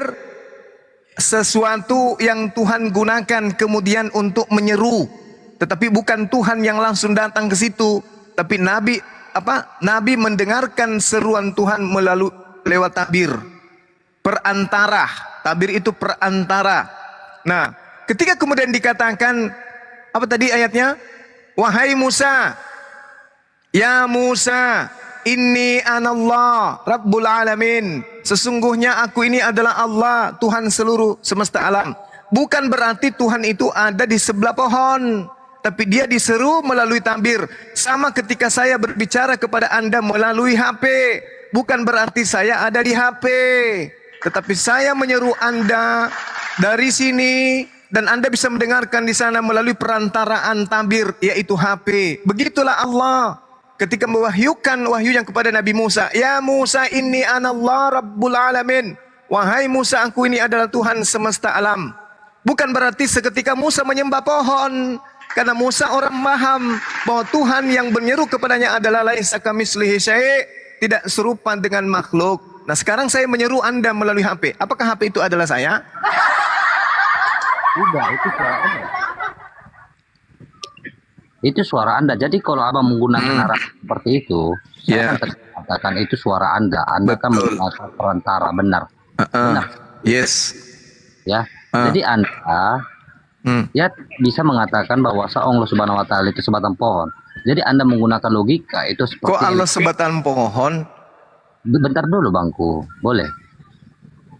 Ya, kalau silakan. Abang menggunakan narasi seperti yang ada Abang katakan, maka ketika dia sampai ke tempat api itu, dia diseru dari pinggir sebelah kanan lembah. Ya. Dari sebatang pohon.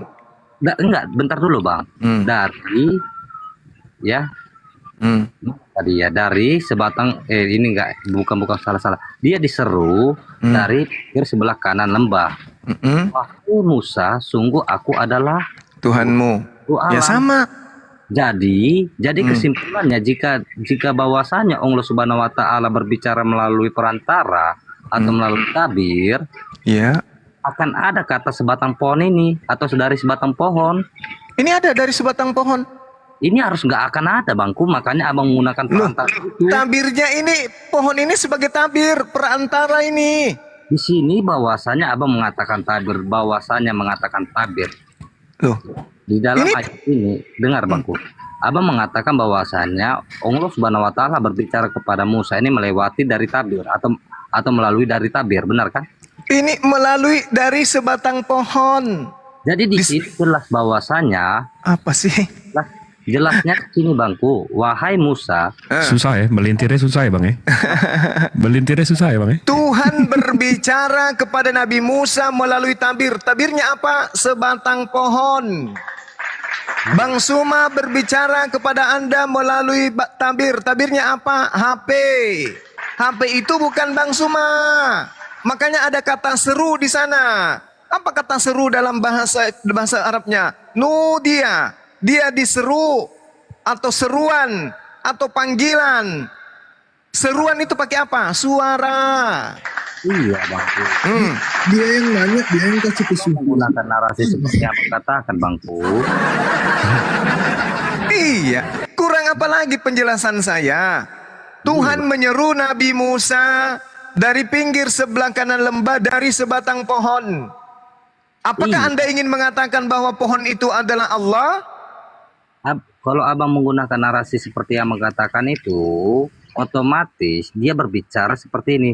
Dia diseru dari pinggir sebelah kanan lembah. Kau pula yang mau ganti Al-Quran. Siap abangku. Dia diseru dari pinggir sebelah lembah. Dari sebatang, sama begini. Saya berseru kepada saudara dari sebelah kamar saudara dari sebuah HP. Paham? Gimana sih narasi Abang? Abang mengatakan Abang berseru dari kamar saya. Dari HP. Dari pinggir sebuah kamar. Dari pinggir sebuah kamar. Dari sebatang pohon, dari sebuah HP. Aku konyol Bangku. Kenapa konyol? Kan jelas di sini bahwasannya Allah jadi maksud saudara pohon itu kerasukan Tuhan gitu, kayak tubuhnya Yesus gitu. Sekarang saya menyeru Anda melalui HP, betul tidak? Kalau Anda menyerukan dari saya menyeru Anda dari sebuah HP, betul tidak? Halo Bangku, kalau Anda jawab dulu. Saya berseru kepada Anda melalui sebuah HP, betul tidak? Benar. Apakah HP itu adalah saya? Tidak. Nah, udah selesai. Terus apa lagi? Jelas di sini bahwa jelas di sini, tapi Anda tidak jelas. Apa lagi? Ya Allah ya Karim. Ya Allah. Ya Allah. Nggak bisa menegaskan, jelas dia berkata di sini wahai Musa.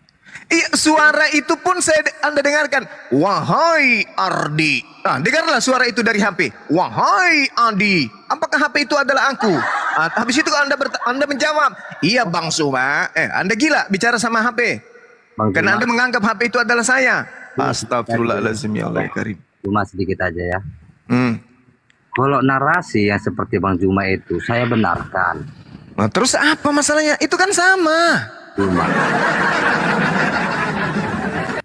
Abang kan mengatakan bahwasannya melewat dari itu dari tabir. Iya, dia dari tabir berkata atau pakai perantara. Kan otomatis perantaranya itu kan diseru dari arah pinggir sebelah kanan lembah. Di lembah itu ada sebuah pohon. Ngapain lagi dia mengatakan ada di sebuah batang pohon, Bang? Iya, karena Tuhan berseru melalui sebatang pohon, tabir. Astagfirullahaladzim. Ini kalau, dengarkan, kalau suara saya Anda tidak tahu dari mana sumbernya, dari HP, atau dari mana, Anda akan bingung, ini dari mana suara ini? Dari mana suara ini? Ada suara dari lembah, tapi dari mana? Oh ternyata dari pohon, oh ternyata dari HP ini. Begitu maksudnya. Alamak. Kata lembah ini nggak tabir Allah juga, Bangku.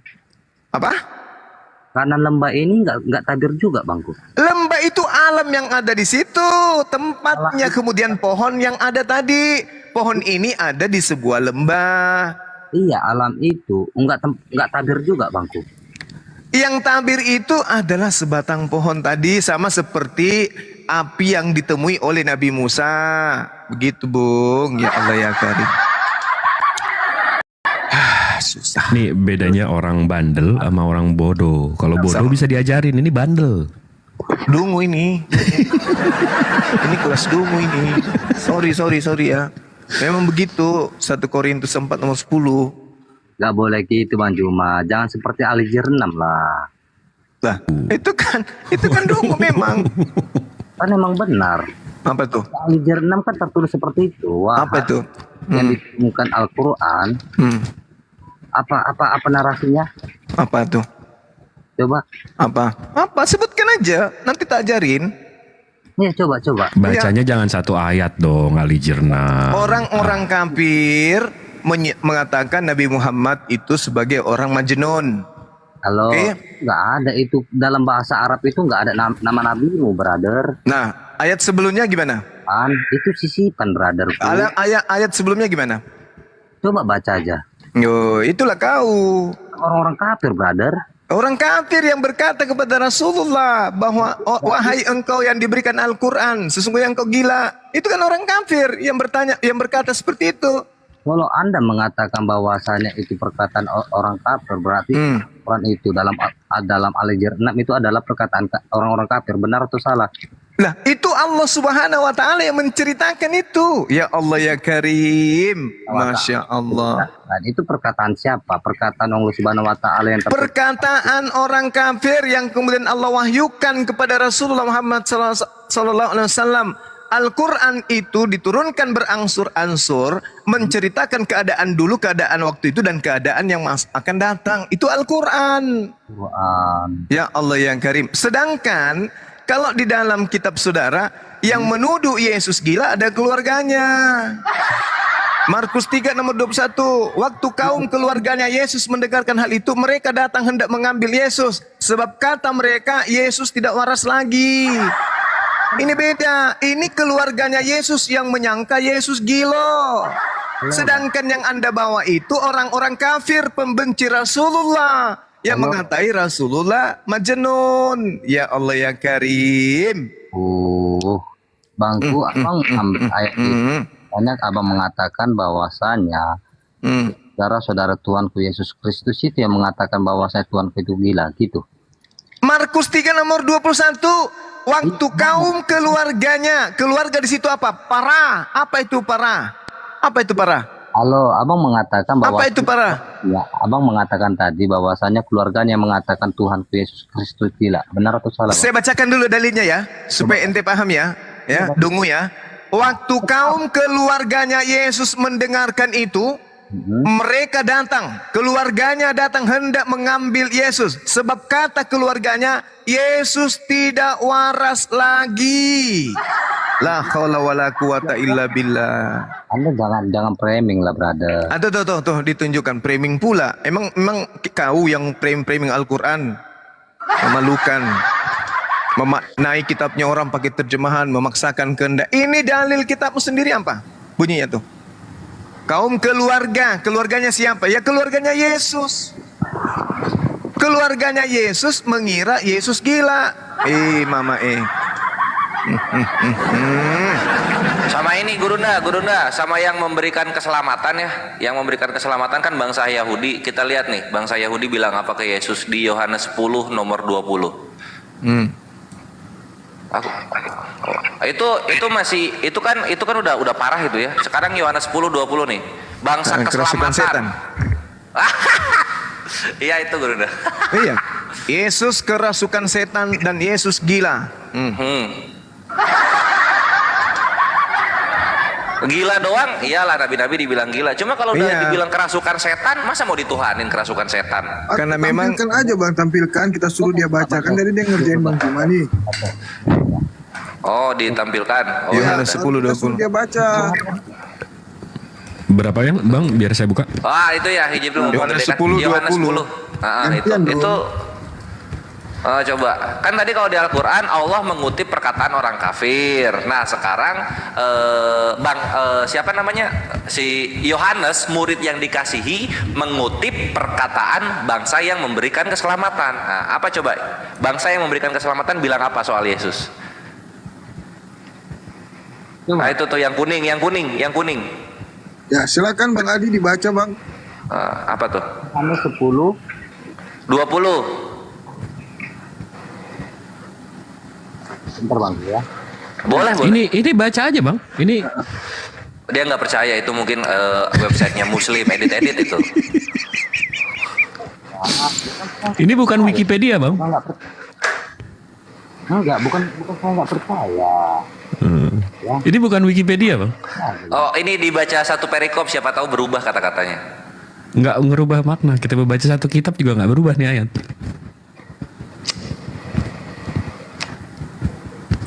Bang, ini baca aja bang. Atau jangan-jangan abang nggak bisa baca tulisan Indonesia? Mau saya tampilkan yang Ibrani bang?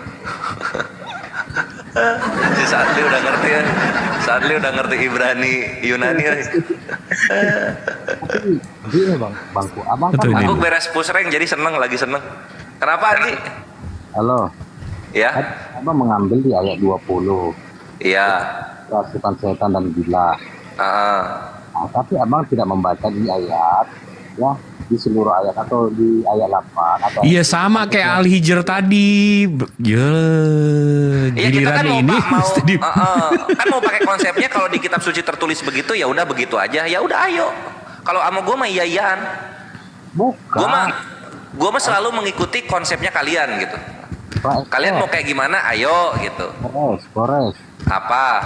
Semua yang mengatakan di dalam Alkitab itu bahwa Tuhan saya Yesus atau keluarganya mengatakan Tuhan Yesus Kristus itu gila. Iya itu yang di Markus. Nah kalau gua bawainnya yang bangsa keselamatan. Halo. Kita kan harus mendengarkan apa yang dibilang bangsa keselamatan, iya nggak? Ntar dulu brother. Apa? Jadi kan Zuma yang membuat statement seperti itu. Jadi saya mengatakan kepada dia, jangan seperti itulah. Gurunda membawakan yang tertulis. Itu dibuka lagi yang Markus. Dia nggak tahu kali ya. Udah lihat yang Markus belum? Halo. Iya. Kores. Apa? Saya juga membawa apa yang tertulis, brother.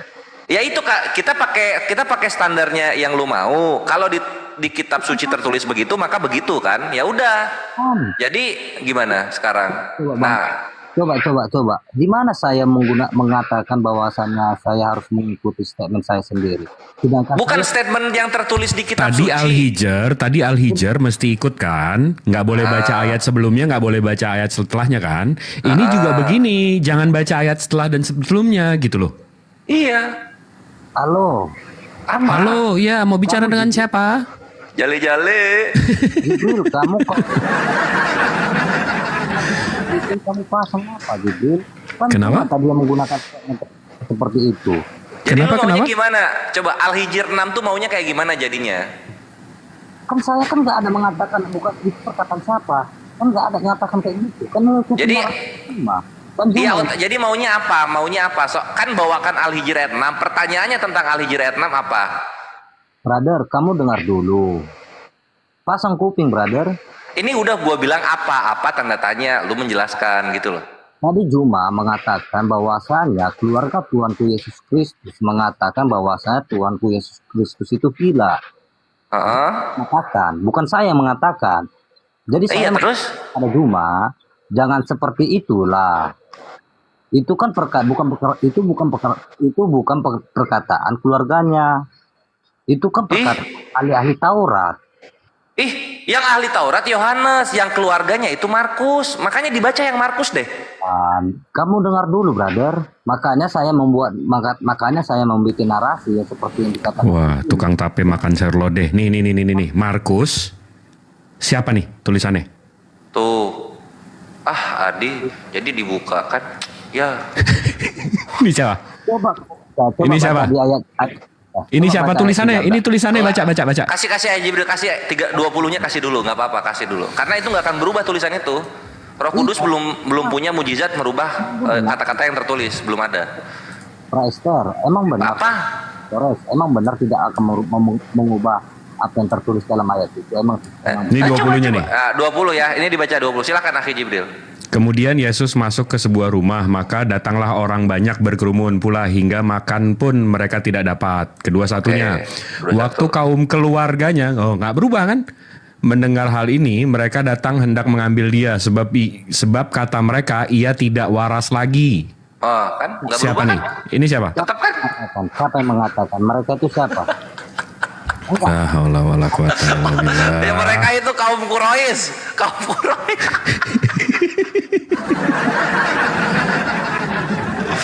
Aduh.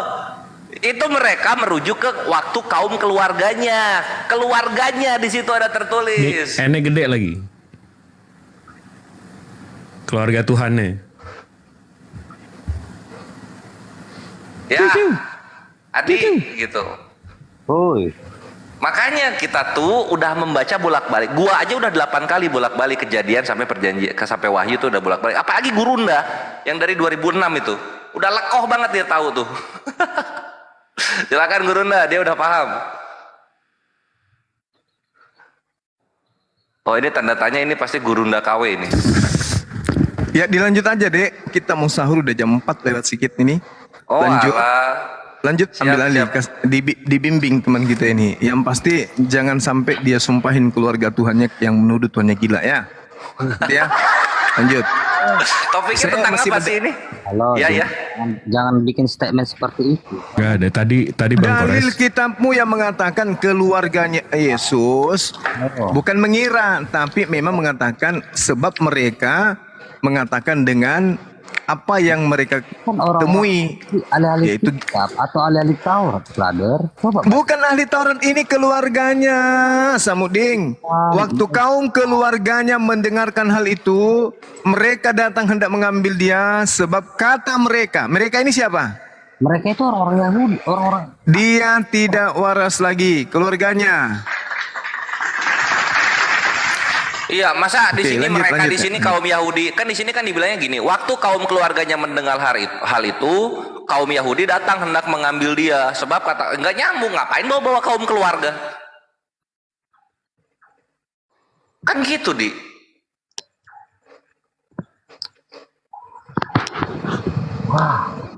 Markus 3 nomor 21, dibaca aja, waktu kaum keluarganya mendengar hal itu. Masa di sini diceritain waktu kaum keluarganya terus tiba-tiba yang ngambil orang Yahudi? Ini kaum keluarganya ceritanya mau menyelamatkan Yesus dari siapa nih yang datang, orang-orang inilah. Orang-orang ini kan pada datang gitu kan. Nah, mau diselamatin sama kaum keluarganya Yesus ini. Nah, pas nyelamatin itu kaum keluarganya ngomong apa? Ya udah jangan diapa-apain. Karena memang dia tidak waras lagi gitu. Nah gitu aja orang-orang pada gitu-gitu mereka. Soalnya kalau nggak dibilang tidak waras lagi, ya hari itu juga disalib jadinya, nggak di hari Sabat jadinya, di hari Kamis, di hari Rabu kayak yang disalib. Gitu bre.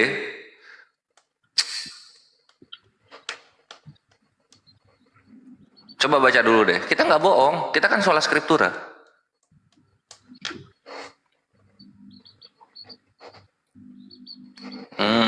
Baca coba apa ucapan ini, ucapan orang-orang Taurat di data nomor 22-nya. Nah, ini dua-duanya baru ini Yahudi yang ngomong dan ahli-ahli Taurat yang datang dari Yerusalem berkata, ia kerasukan Beelzebul dan dengan penghulu setan, ia mengusir setan gitu. Yesus dikatakan kerasukan Beelzebul. Beelzebul itu Beelzebul. apa? Bom-bom. Jadi gendut. Kayaknya dia kena mental. Enggak, brother, saya enggak kena mental, brother. Ya gitu. Jadi apa ya? Jadi baik Nabi maupun Nabi Muhammad maupun Yesus ini ya sama-sama mendapatkan perlakuan yang tidak enak dari kaumnya sendiri, kan gitu intinya. Gitu loh. Sama tadi yang menarik itu yang soal pohon-pohon itu ya. Gue baru ngerti ternyata orang Kristen kalau misalnya ngobrol di telepon itu tuh manusia berarti ya. Atau gimana? Oh, lagi baca dia. Bentar, brother. Iya, sok. Ini aku tahunya ini orang-orang ahli Taurat ini, brother. Terserah. Bebas lah. Apa kita cuma bacain aja? Menyingkirkan ke danau dan banyak orang dari Galilea yang mengikuti. Itu dong, pelajari dulu Alkitabnya baru ke Al-Hijr. Saya udah baca. Abang-abangku, saya izin sahur juga. Maha benar Allah dengan segala firman-Nya. Assalamualaikum warahmatullahi wabarakatuh. Waalaikumsalam warahmatullahi wabarakatuh. Akhi Moto, assalamualaikum warahmatullahi wabarakatuh. Akhi Jibril di atas aja akunnya. Ya turun. Ya jadi gitu. Waalaikumsalam warahmatullahi wabarakatuh. Alhamdulillah. Nggak ikut sama ini Ustaz Wafi? Belum. Ya udah besok barengan ya. Insyaallah, iya. Jam berapa? Mantap. Kita kan mau sahur, jadi kumpul jam 5 sore lah. Oke, siap. Oke.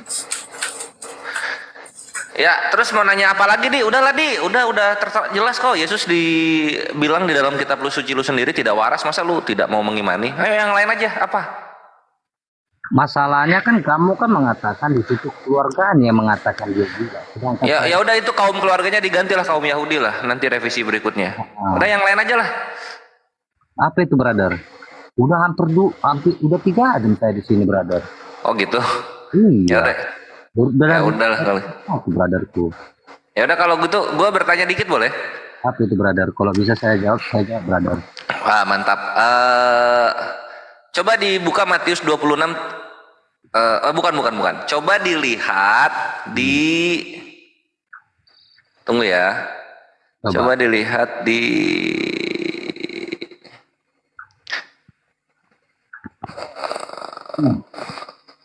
Yohanes 10:11 coba dilihat. Yohanes 10 nomor 11. Ayat 11 ya.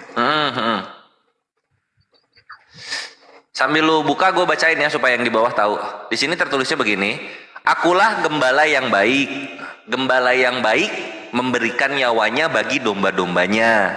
Benar. Betul ya? Benar. Di situ artinya Yesus gembala bukan? Gembala. Benar. Gembala bukan? Benar ya, oke. Nah sekarang coba dilihat Matius 26:31. Nah terus Matius 26 nomor 31.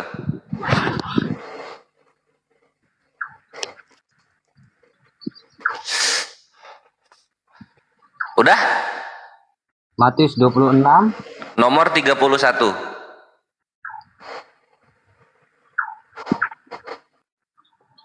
Terus Coba dibacakan. Matius 26 ayat 31 ya. Iya.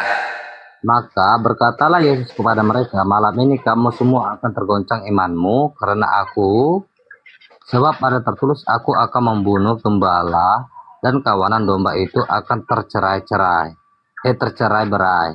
Mantap. Terus? Aku di situ siapa yang ngebunuh Yesus? Apa? Aku di situ siapa yang berani-beraninya ngebunuh Yesus? Iblis, brother. Iblis berarti di situ ya. Maka berkatalah Yesus kepada mereka, malam ini kamu semua akan tergoncang imanmu Karena iblis.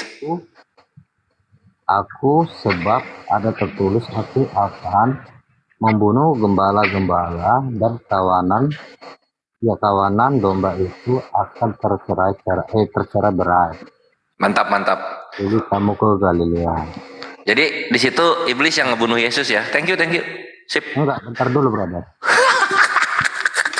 Terus menjawab untuk semua tergoncang iman dan tidak. Kenapa direvisi jawabannya? Oh, gue udah ngerti, siap. Oke, thank you. Oh ini bukan masalahnya kan gini kan. Udah 3 jam nggak sih? Capek lu kayaknya. Bukan, masalahnya kan di sini kan bahwasanya si Petrus kan menyangkal Yesus selama 3 kali sampai ayam berkokok, brother. Jadi yang ngebunuh Yesus siapa di situ? Hah? Nggak jadi iblis jadinya. Maksud gimana? Nggak, kan di sini kan Matius 26:31. Kita kan udah sepakat Yesus itu gembala. Nah, di Matius 26:31 tertulis, sebab ada tertulis, aku akan membunuh gembala dan kawanan domba itu akan tercerai-berai. Tadi lu sudah menjawab, aku di situ yang membunuh gembala, yang artinya Yesus adalah iblis. Ya udah. Oke. Ya kan saya kan berarti saya mengatakan iblis kayak gitu karena saya kan belum membaca konteksnya, brother. Baca semua kan akan saya larat. Saya tarik lagi kata-kata saya. Oh, ditarik lagi jadinya. Oke, bisa gitu ya, ngejawab ditarik lagi. Ya udah kalau gitu siapa deh kalau gitu? Kalau diralat siapa deh?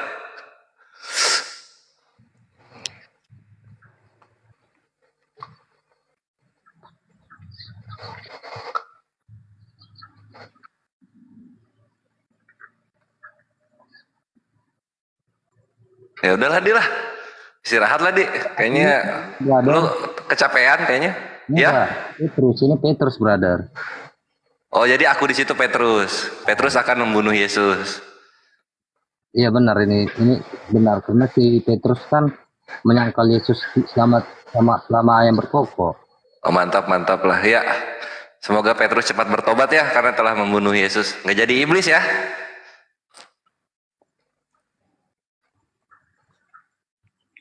Atau mungkin lu ngobrol dulu sama pendeta lu deh. Siapa itu di situ? Karena gua nggak tahu lu yakin atau enggak gitu sama jawaban lu sendiri. Ya benar ini kan perkataan Petrus, brother. Perkataan Petrus.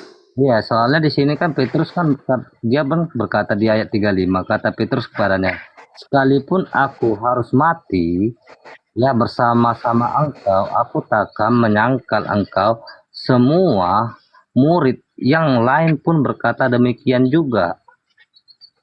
Jadi aku ini ya si Petrus, soalnya ini kan berdialog Yesus kepada Petrus ini. Karena terus kawanan domba itu siapa kalau gitu? Kawanan domba itu ya sebenarnya kalau dibilang itu ya kawanan domba itu ya Petrus juga termasuk. Tapi Petrus juga? Iya benar, Petrus kan termasuk karena kenapa? Kan Petrus juga kan tidak mempercaya bahwa dia itu adalah Sang Maha Kuasa itu sendiri, gimana sih? Oh gitu, jadi Petrus membunuh Yesus, lalu Petrus pun tercerai-berai gitu ya? Nah, kalau kita baca keseluruhannya lagi di sini kan baru bahwa Petrus juga kan ya. Enggak, sip, oke lah, siap, mantap. Terus? Apa? Jadi gini Bang Kores. Apa? Boleh nggak saya bertanya sedikit? Iya boleh. Tapi jangan diralat pertanyaannya ya. Jawaban diralat boleh, pertanyaan nggak boleh diralat. Apa? Oke lah. Saya boleh nggak memegang logika abang? Boleh. Boleh, makasih Bang Fia. Masuk akal nggak bahwasannya Allah dan para malaikatnya itu meminta ampun? Nggak masuk akal. Nggak masuk akal. Kenapa? Betul. Gitu? Hah? Abang mengatakan tidak masuk akal. Iya. Coba buka Bang hadis Sahih Muslim 987. Sahih Muslim 987. Oke, kita buka ya. Muslim nomor 987. Alhamdulillah. Mereka berkata telah menceritakan kepada kami bahwa ia pernah menemui Anas bin Malik di rumahnya di Basroh. Yang itu bukan? Bukan bang. 987 kan? Iya. Hadis saya Muslim. Abu Daud. Kayak mana sih? Oke, Daud. Coba Abu Daud. Benar gak Abu Daud 987? Saya Dia melihat Nabi SAW memohon supaya diturunkan hujan di Ahjarus Zaid dekat Zaurah. Yang itu. Bentar bang tuh ya, saya cari dulu bang tuh ya. Oh iya, boleh. Jadi abang mengatakan itu nggak masuk akal ya. Betul. Makasih bangku. Oh, sama-sama. Ibnu Majah 987 bang. Oh, Ibnu Majah. Oke, tunggu ya. Majah 987. Oke. Aku mendengar Al-Bara bin Azib berkata, aku mendengar Rasulullah SAW bersabda, gitu ya. Allah dan para malaikatnya memintakan ampun bagi orang-orang yang ada di barisan pertama, yang itu. Iya. Terus abang udah menjelaskan tadi, gimana jawaban abang? Abang tadi iya, kalau misalnya meminta ampun nggak mungkin gitu, karena Allah kan Sang Maha Kuasa, Sang Maha Pencipta yang membuat hukum. Tapi kalau memintakan ampun, itu artinya apa? Memberi pengampunan bagi orang-orang yang ada di barisan pertama. Gitu jawabannya. Abang percaya nggak bahwa saya memintakan ampun atau meminta ampun itu ada kata-kata yang salah dalam Ibnu Majah itu? Ibnu Majah 987. Iya, kurang pas juga sih. Kurang pas juga itu. Coba kita lihat bahasa Arabnya ya. Innallaha wa malaikatahu yusholluna ala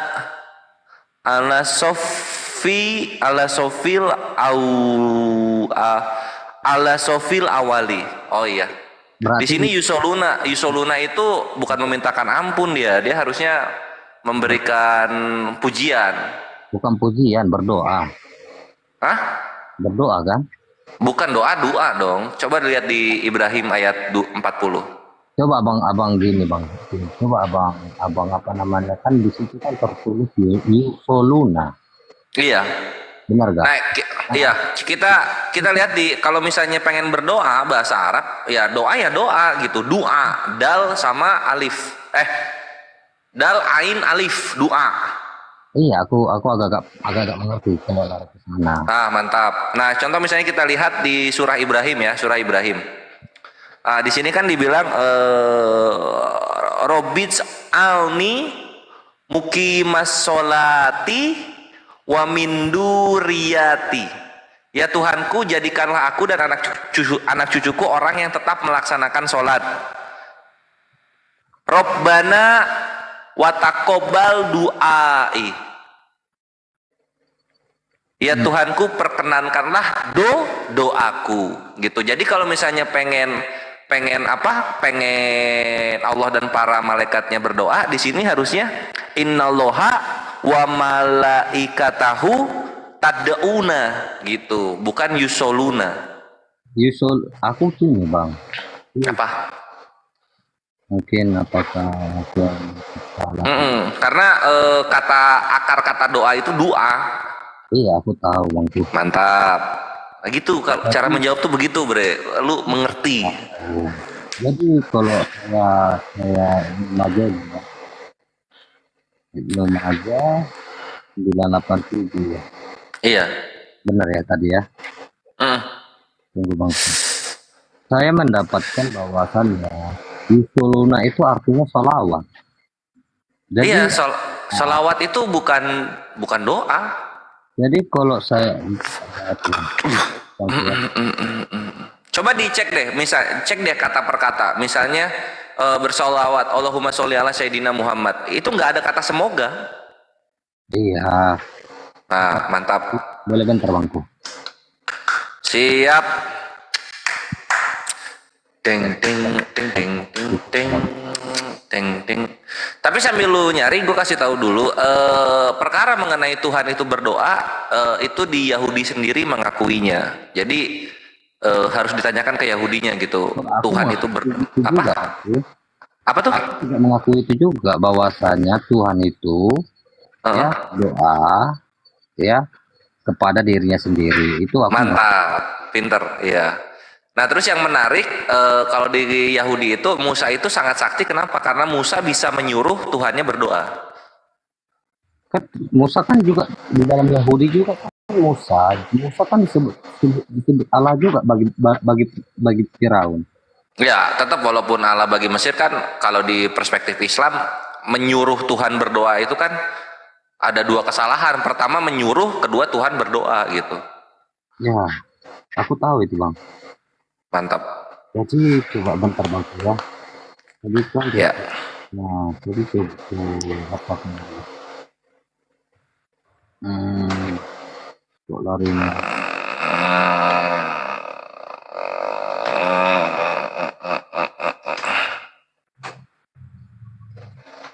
Saya juga, makanya tadi kan di jam-jam pertama itu ya, jam-jam 1 ya tadi ya. Saya kan udah mengatakan, apakah menurut orang Banjuma bahwasannya terjemahan Al-Quran itu ada yang salah atau tidak? Mereka mengatakan bahwasan ada yang salah. Jadi kalau saya melihat dari di sini,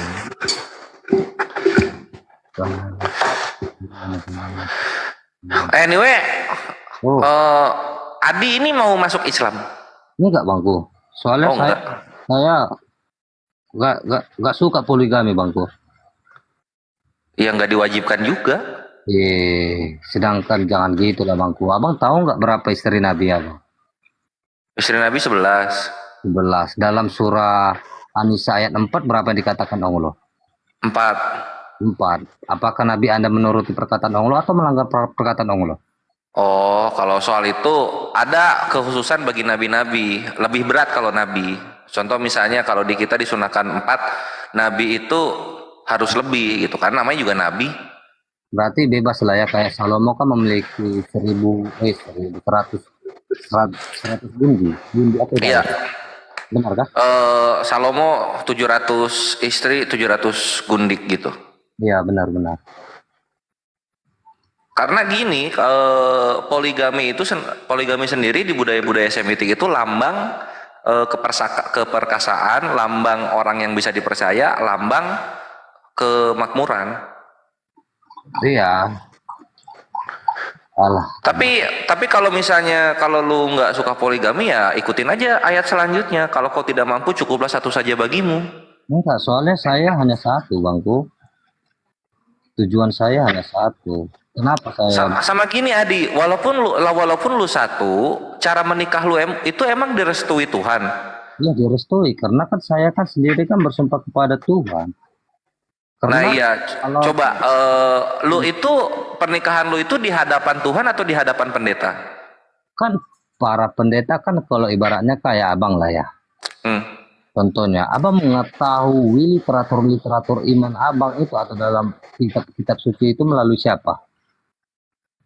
Melalui guru-guru, ustadz. Udah, berarti guru-guru ini adalah perantara dari sang Maha Kuasa itu, benar atau salah bang? Ya tapi nggak boleh disalahgunakan gitu, nggak boleh melebihi. Kalau misalnya pernikahan udah disuruh di hadapan Tuhan, ya kenapa di hadapan pendeta jadinya? Aduh, kok bisa nggak dapat? Maksudnya gini loh Adi, karena gini, sekalinya hal pernikahan tersebut salah di mata Tuhan, maka yang ditakutkan lu seumur hidup berzina dengan wanita yang tidak direstui Tuhan gitu loh. Ya, kalau saya tidak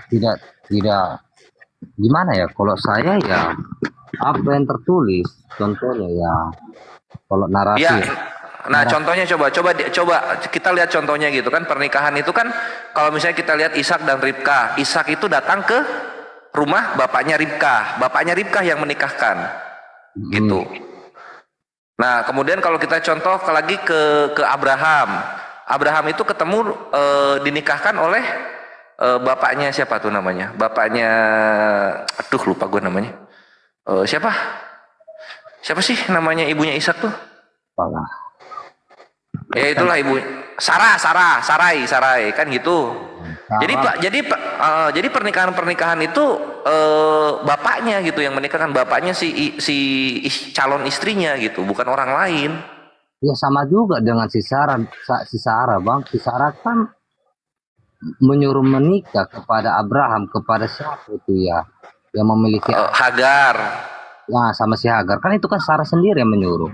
Tapi kan, Iya, cuma kan itu jatuhnya gini loh. Jatuhnya kalau sama Hagar itu ini kan jatuhnya kan hamba sahaya, menikahi hamba sahaya ini.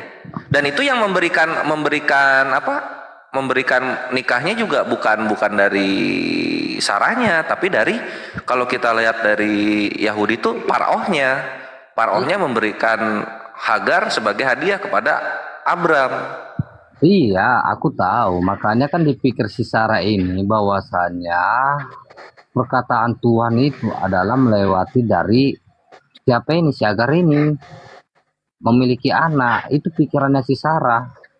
Makanya si Sarah kan menyuruh Abraham menyuruh Bapak Abraham untuk menikahi si Hagar supaya memiliki keturunan.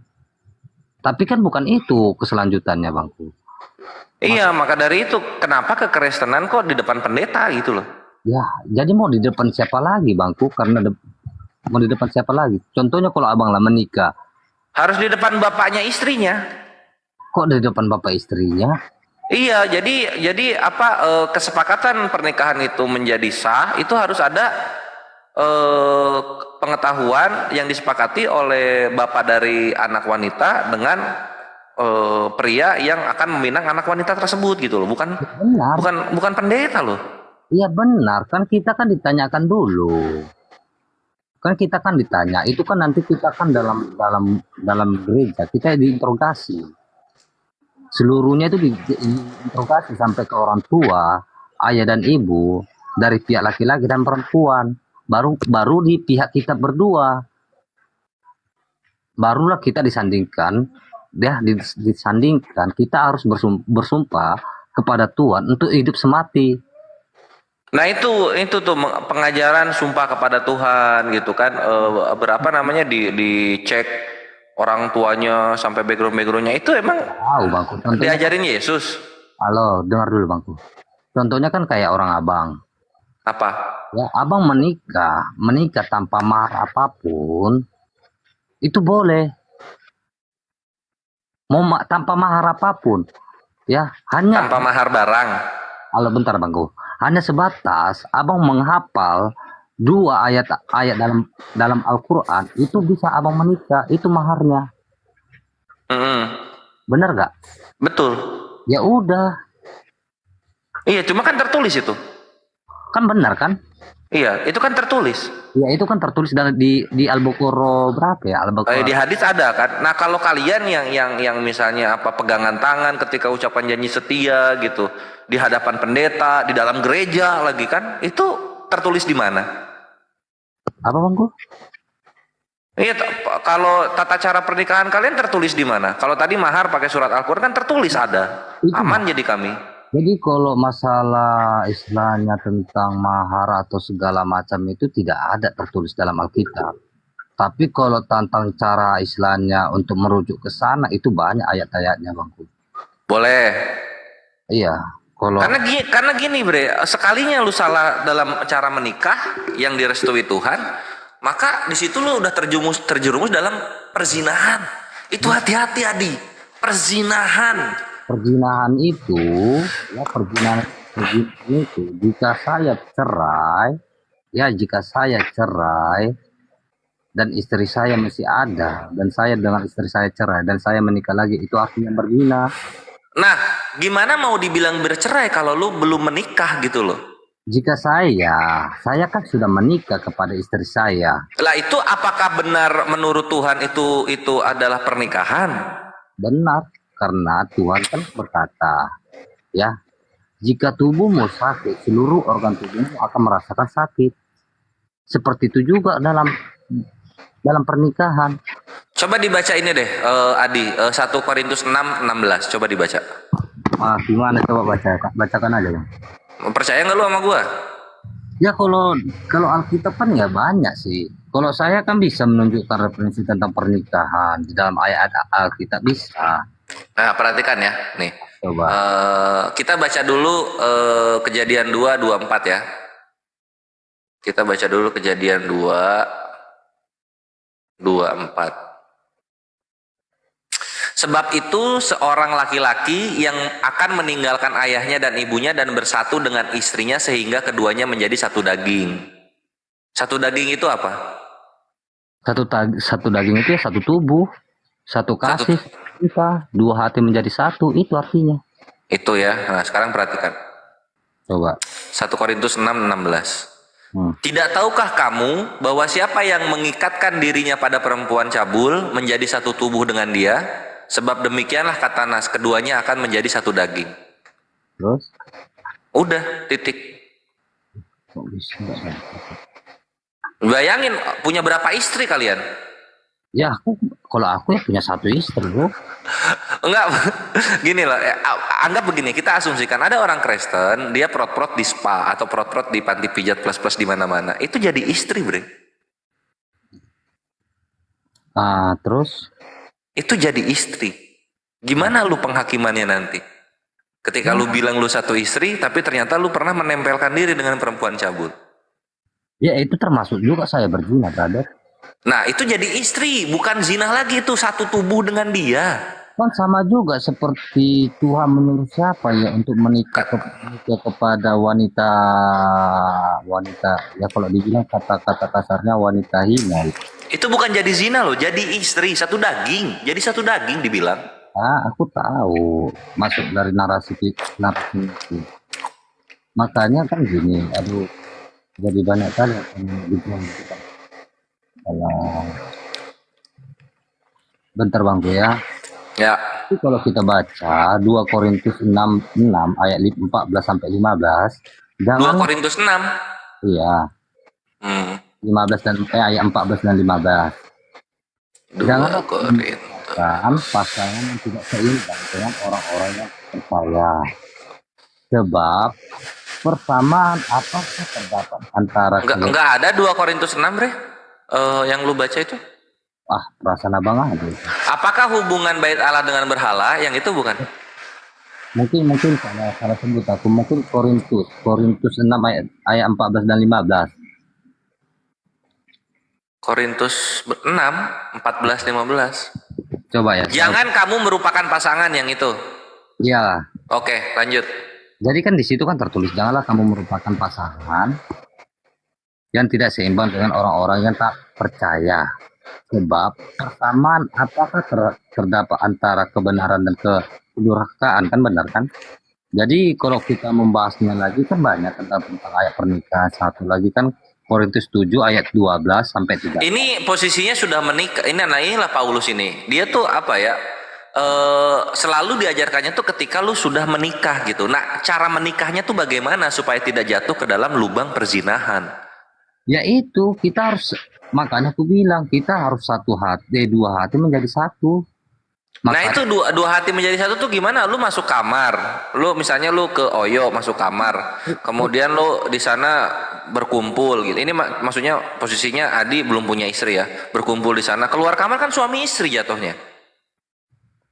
Masa semudah itu sih? Ya emang semudah itu, mau gimana lagi coba? Wah anjir, semudah itu. Oke sip, thank you. Brother. Iya. Oke lah. Kita kan kalau dalam kitab suci Anda kan dengan mudah atau tinggal mengucapkan ini dengan mahar ini dengan mahar itu dengan saksi ini saksi itu kan mudah.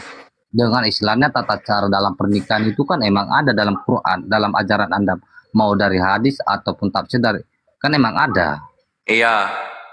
Ya, kalau dalam pernikahan Anda sendiri.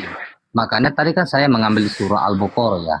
Kan dengan ayat hafalan Al-Qur'an atau beberapa ayat hafalan ayat Al-Qur'an, Anda boleh menikah kepada seorang wanita. Itu adalah menjadi mahar Anda sendiri. Iya. Kan kalau jika saya mau menikah atau menyanding seseorang atau menyanding wanita, jika saya menghafal, itu kan terlalu mudah kali, brother. Lah gampang mana sama orang tuanya nggak tahu gitu kan? Mahar nggak pakai, lu tinggal ke kamar, keluar kamar jadi istri lu. Gampang mana anjir? Bukan, masalahnya kan gini, brother. Jika kita udah meminta kepada orang tua si pihak wanita dan pihak wanita ini tidak menyetujui gimana? Dengan itu di hadis ada jika tidak ada wali maka pernikahannya batil. Ini misalnya kita buka ya. Tidak direstui kan? Batil itu batal, bukan pernikahan jatuhnya. Benar, batal. Kan batal itu kan berarti ibaratnya orang tua itu kan tidak menyetujui tentang pernikahan mereka berdua, benar kan? Iya. Jika orang tuanya tidak menyetujui tentang pernikahan mereka berdua, berarti mereka melanggar hadis itu, benar atau salah? Iya. Ya udah. Berarti mereka itu kan nggak mengikuti apa yang tertulis dalam hadis.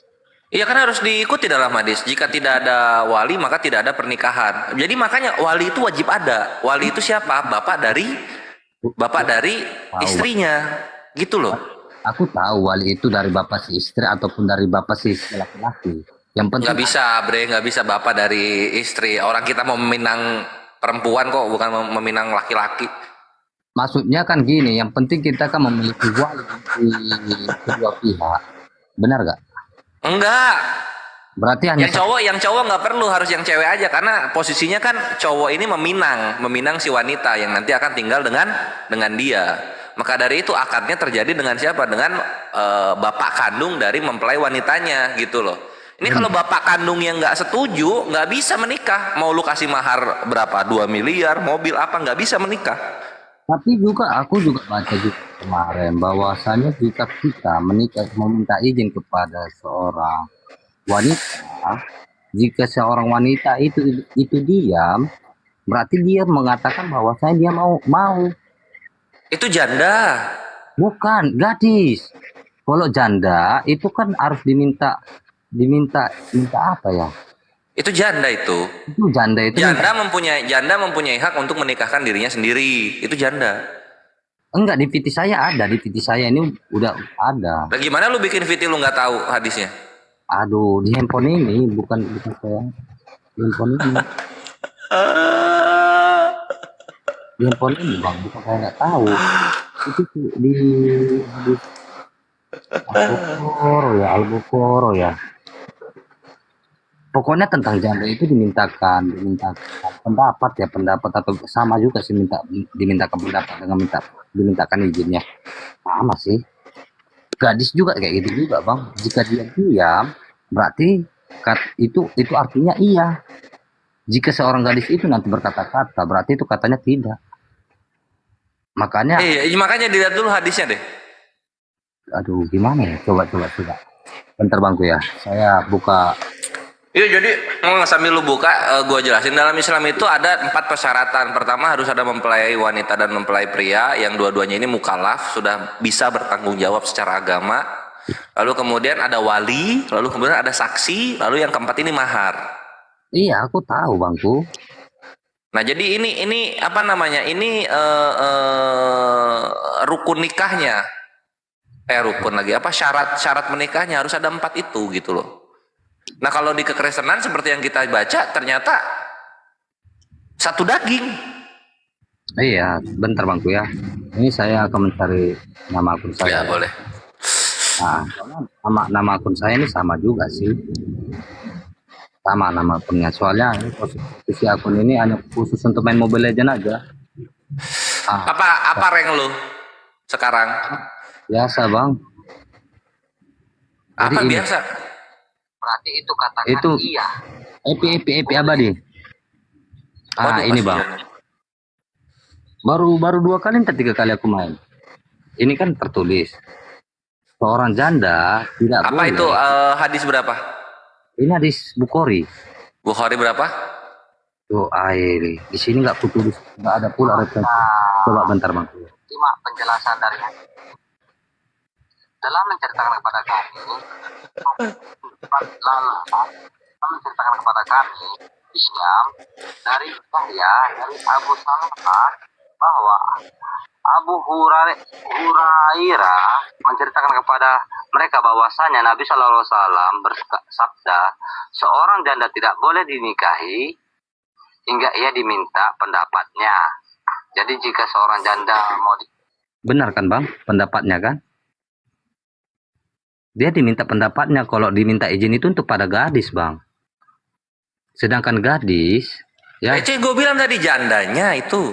Enggak, abang kan tadi kan mengatakan bahwa saya itu janda, abang katakan. Iya. Kan meminta izin itu kan janda, abang katakan gitu. Sedangkan Bukan yang ngomong iya itu loh ya. Tadi kan bahasnya iya, bukan yang diam. enggak, yang bila dia diam itu untuk gadis. Dia makanya biar saya baca dulu bangku ya. Iya, sok. Sedangkan gadis tidak boleh dinikahkan hingga dimintai izinnya. Para sahabat bertanya, wahai Rasul, ya, seperti apakah izinnya? Beliau menjawab bila ia diam. Ini untuk gadis, Bang, bukan untuk janda. Aduh, makanya Coba. gini,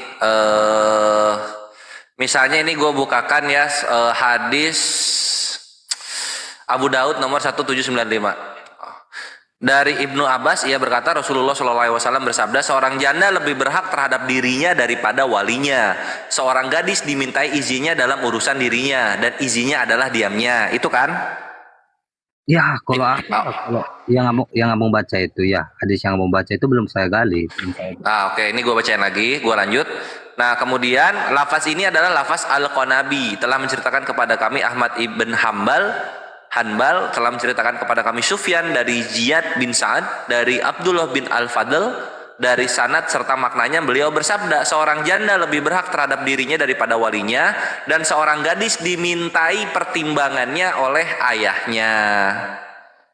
Jadi kalau gadis itu pertimbangannya tetap melalui ayahnya.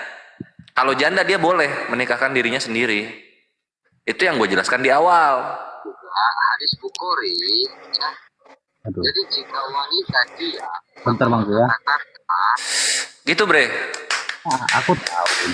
Kan persepsi kita dalam hadis yang abang kasih tunjuk itu kan berarti kan ibaratnya kan tumpang dengan hadis Bukhari. Enggak juga, karena kami kan mengimani semua hadis. Jadi setiap hadis itu saling menjelaskan. Jadi kalau saya istilahnya kita berdua lah. Hadis yang mana yang kita ikuti? Masa otomatis kan kedua hadis kita ikuti kan gitu. Iya, semua hadis harus diikuti dong. Benar kan? Ya iya. Makanya saya kan mendapatkan di Bukhari. Ini kan bukan saya mengada-ngada ya kan, ini kan Bukhari jelas.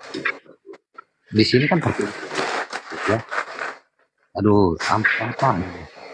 Ribut apa ini, Bre? Apa bangku? Ribut apa ini? Hah? Ribut apa? Gak ada. Ya, jadi gitu, seperti yang gue bilang gitu. Kalau misalnya dalam menikahnya Islam itu ada 4 yang harus lima malah, sama yang terakhir itu ijab kabulnya. Ijab kabul dulu baru mahar kan gitu.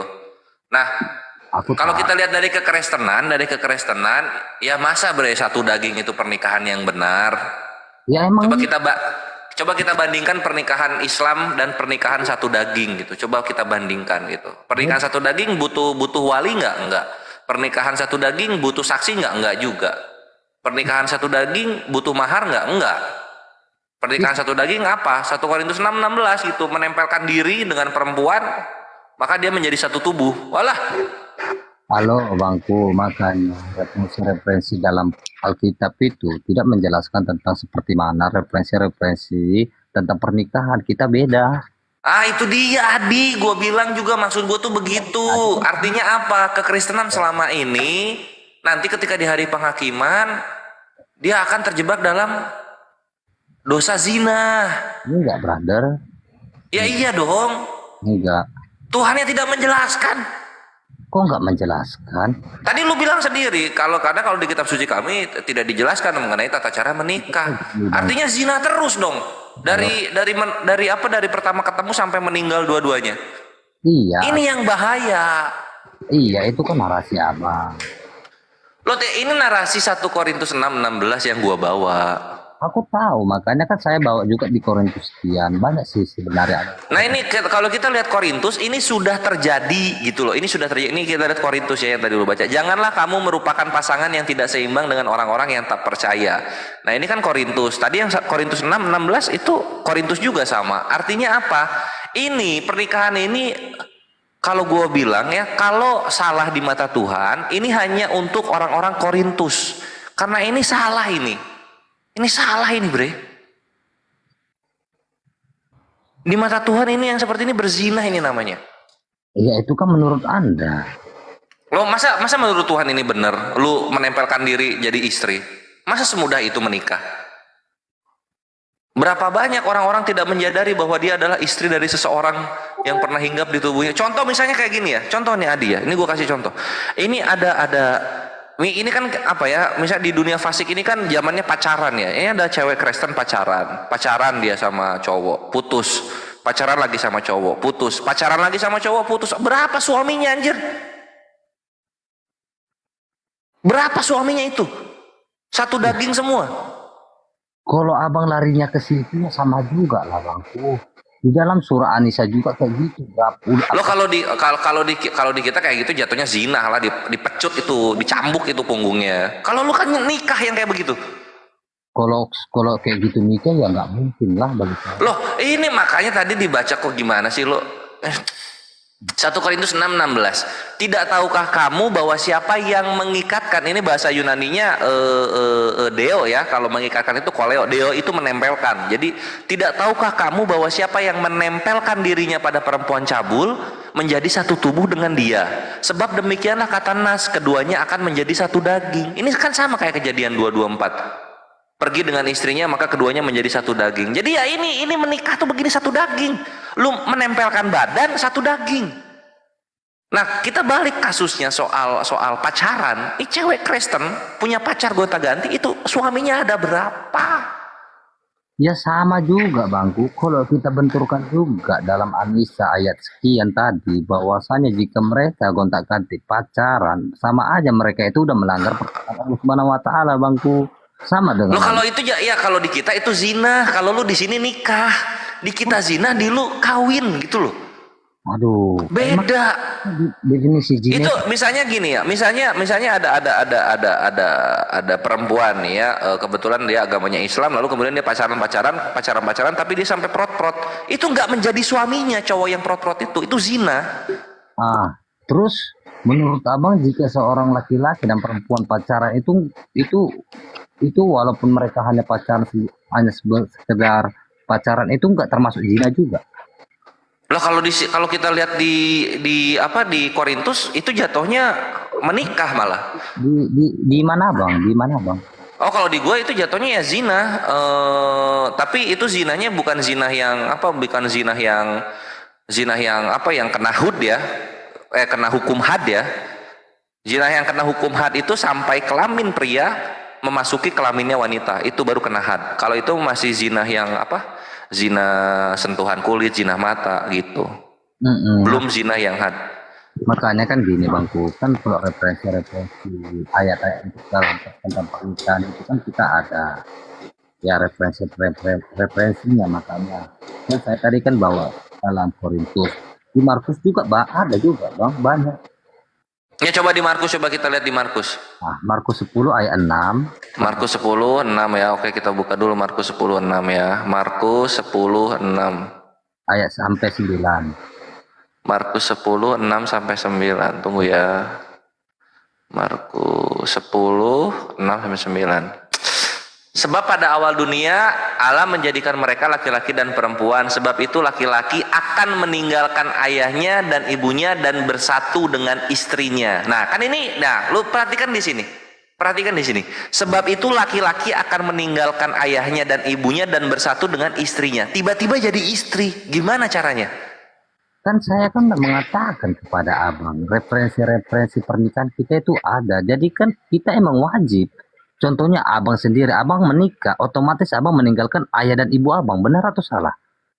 Iya, gua meninggalkan ayah dan ibu gua, bersatu dengan istri gua, bersatu dengan. Nah ini kok tiba-tiba jadi istri gua? Emang gua ngapain? Jadi, ya nggak? Coba. Halo. Kok tiba-tiba ini cewek statusnya menjadi istri kita? Bagus lu dalilnya lu. Ini jadi pertanyaan gua. Ini akan gua tanya-tanyakan nih ke kawan-kawan Kristen. Kok tiba-tiba ini jadi istri? Emang ngapain sebelumnya? Kok tiba-tiba jadi istri? Kan makanya kan di awal kan udah jelas dikatakan itu, sebab pada akhirnya Allah menjadikan mereka laki-laki dan perempuan.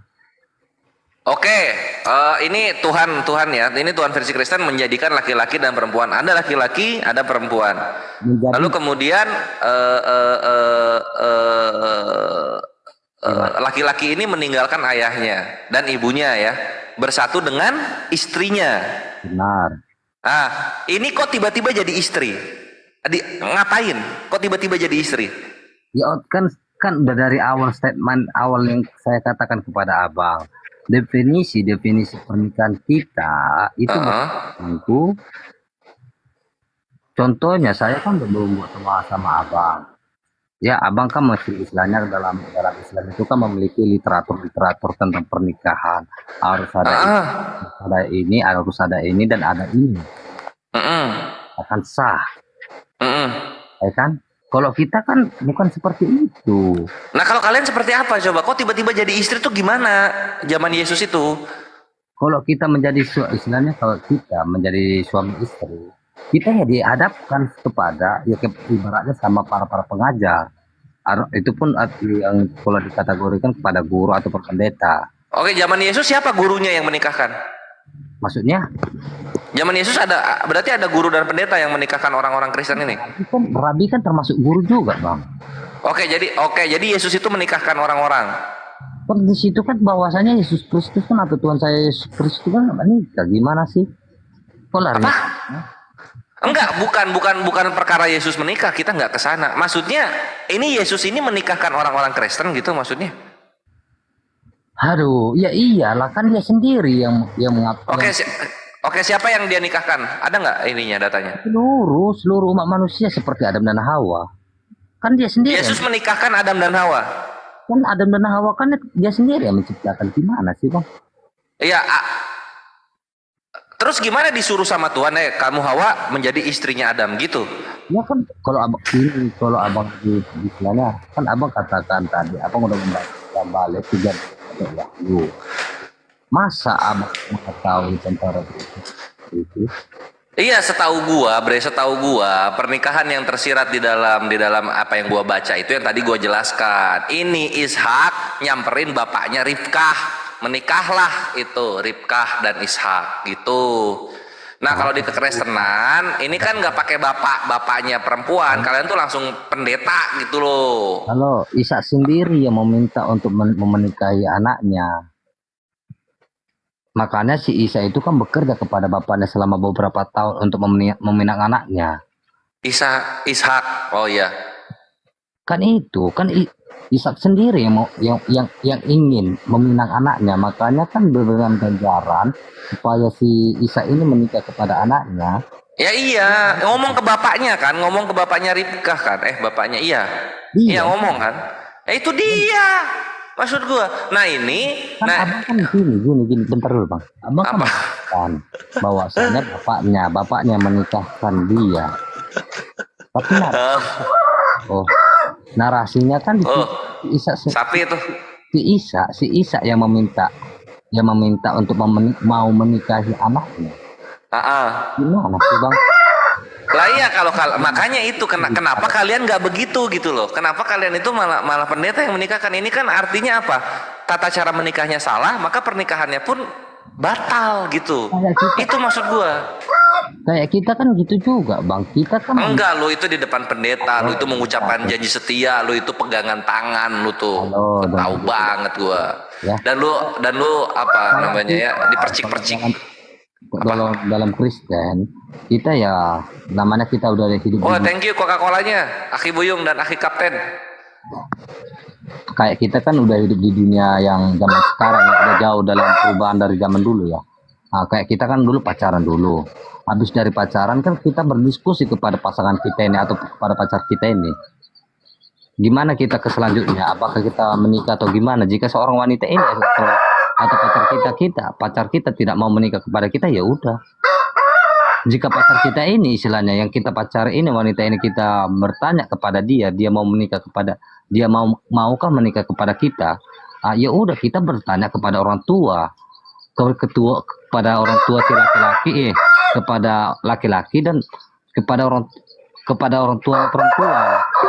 Jika keduanya sisi ini menyetujui dalam pernikahan atau menyetujui pendapat kita, ya udah kita dihadapkan kepada gereja. Pendeta. Gereja. Iya, kepada gereja. Nah itu, gue bilang gitu. Ini melenceng dari pengajaran Yesus. Bukan melenceng. Jadi maka. Kakak ipar, assalamualaikum. Gurunda ada kakak ipar, kayaknya lagi sholat deh. Kalau bukan melenceng terus apa? Kalau bukan melenceng terus apa? Ini pembaharuan, apa? Improve. Bang Kores, sekali lagi. Kan saya udah mengatakan kepada abang dengan jelas dan terang. Definisi. Kalau jelas ya bre, kalau penjelasannya jelas, kayak tadi gua pas lu ngejawab iblis sama Petrus, oke, siap. Nah itu kalau jelas, gua gak akan gitu. Ini lu nggak jelas kan, gua tanya, kenapa tiba-tiba jadi istri di sini gitu? Mana penjelasannya? Lu bilang ya nggak ada. Itu kemana lah lu melayang-layang di atas permukaan air? Iya, kalau kita kan definisi pernikahan kita itu kan berbeda, Bang. Abang udah menyetujui loh. Lah iya, gue menyetujui. Maksud gue itu datangnya dari mana pengajaran pernikahan lu? Bukan gue tidak setuju, gue tuh bertanya. Kan kita kan. Lu tinggal gini ya. Kalau misalnya lu mau menjawab ini, gue kasih itu datang dari tradisi bapak-bapak gereja kami. Nah, kan nanti gue keluar ohnya tuh. Gitu gue. Alah Bangku, kalau kita mengikuti contohnya pun dari tradisi adat pun kita melakukannya juga, Bangku. Mengikuti. Berarti ngikut dari tradisi adat artinya kan, bukan dari agama. Kan kelar. Halo Bangku. Apa? Dari zaman dulu dalam pernikahan itu atau istilahnya setiap suku itu ada. Makanya dalam zaman sekarang itu kan kita dihadapkan kepada pihak-pihak yang berwajib. Iya, oke. Nah, kalau kayak gini kan gua ngerti. Di sini gua simpulkan ya. Artinya hukum kasih Kristus itu menikahnya mengikuti hukum adat budaya setempat. Gitu ya. Ya wes lah, nanti lagi lah Bangku ya besok. Oke, siap ya Adi Saputra. Semoga hidayah Allah sampai kepadamu ya kawanku, karena gue rasa lu orang yang baik ketika lu sedang capek. Halo Bang Kor. Ya. Abang percayalah, Adi Saputra tetap mempercayai Tuhan Yesus Kristus itu adalah Sang Maha Kuasa sampai akhir kiamat saya sendiri, Bang. Kiamat Anda sendiri? Iya, maksudnya kalau Maha Kuasa kan ngapain turun ke bumi gitu loh. Kayak gitu sih.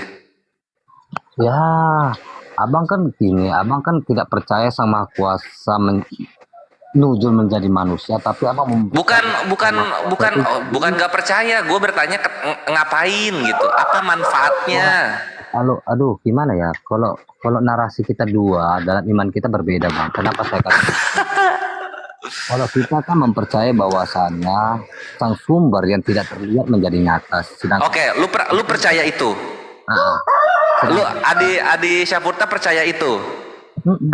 Oke, kalau percaya bisa dong menjelaskan manfaatnya apa ketika dia menjadi manusia? Manfaatnya ya seperti ya contohnya kita mengikuti teladannya. Karena dia mengajar pengajarannya yang baik pada umat manusia. Loh, kenapa nggak? Kalau cuma mengajar doang kan manusia juga bisa mengajar. Tidaklah, brother. Manusia itu tahu melakukan kebaikan itu dari siapa? Kebaikan yang mana? Manusia tahu dalam ajaran kebaikan atau kasih atau dalam segala macam tentang kebijakan atau kebaikan itu dari siapa? Kan dari Tuhan. Ngerti gue. Artinya manusia itu dalam ini versi Kristen Adi Saputra ya, manusia itu baru mengerti perbuatan baik dan jahat di abad pertama. Sebelumnya itu nggak tahu mereka ya.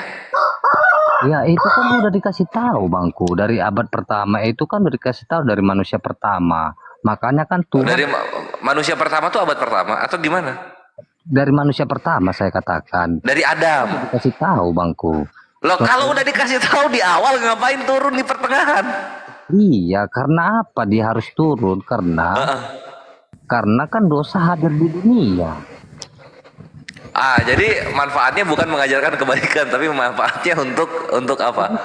Untuk apa? Menanggulangi dosa. Ini Gurunda udah masuk nih. Gurunda, assalamualaikum. Lanjut atau istirahat Gurunda?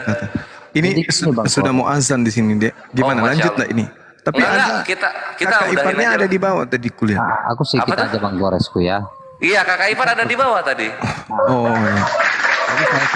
Mudah-mudahan dia sehat aja, Masya Allah. Bang Kores sama Bang. Amin. Soalnya saya mau turun juga sih. Udah jam berapa ini ya? Di sini udah mau azan, Bang. 5 menit lagi kayaknya azan. Udah mau azan pun. Jadi gini, kalau kan kita kan mempercayai bahwasanya roh yang tidak terlihat menjadi. Udah mau adzan turun deh, nanti aja besok nanti naik jam 9 ya. Sini lagi Adi ya. Wah, saya kerja Bangku. 9 bukan maksudnya 9 malam. Iya, saya kerja. Oh ya udah nantilah pas kosong Adi Saputra ini gua highlight namanya, jadi akan dinaikkan. Karena banyak bahasan yang akan kita bahas gitu. Salah satunya ya manfaat Tuhan turun ke dunia itu apa kayak gitu. Sekarang lu udah istirahat aja dulu. Oke, salam damai sejahtera kita semua ya. Iya, damai sejahtera, Masya Allah. Itu ada si Mama di bawah. Naiklah. Iya. Kakak ipar nggak ngeh ya? Iya, Gurunda habis akunnya di report sama Taritung. Jadi sisa pakai tanda. Ini akun siapa Gurunda? Akun di HP ini. Akun untuk mantau biasanya. Oh gitu. Iya. Akun mantau naik ya. Harus bikin lagi dong akun baru ketahuan. Nggak lagi 6 akunnya hancur. Habis semua di report tadi. Gurunda kan Bang Zumanya sampai 013. Di HP yang sebelah deh. Di HP yang satu lagi. Iya. Alhamdulillah. Okay. Ya ayo kakak ipar naik. Ini Gurunda kangen banget. Kayaknya terakhir ketemu tahun 2002 deh. 2012. 2012 tuh baru ketemu, kangen banget lo Gurunda. Ayo kakak ipar naik. Say hi sekedar 2 kedar. Habis itu fitting baju. Mantap. Kemana? Singapura. Bukan. Beliau mau Singapura katanya, mungkin besok atau lusa kali ya. Oh, cari yang ini kakak ipar yang direct ke Makassar. Nah gitu, iya. Wah, udah kata. Masya Allah. Mantap. Siap kakak ipar. Semoga disergerakan ya. Amin. 6 akun loh habis. 6 akunnya. Iya loh Ikhwan. 6 mau akun naik loh, gak? Kalau nggak mau naik kita tutup. Tanya coba. Kakak ipar, ayo naik. Kalau nggak naik kita nggak tutup. Ayo kakak ipar. Ini mungkin udah ngantri mungkin. Coba kita cek. Ini yang ngecek Sadli ya, bukan Kores. Jadi Sadli ngecek. Oh, beliau mau ibadah, persiapan sholat. Oh, Masya Allah. Siap lah tuh. Kalau begitu, ya wes dah, kita tutup aja ya Gurunda ya. Iya.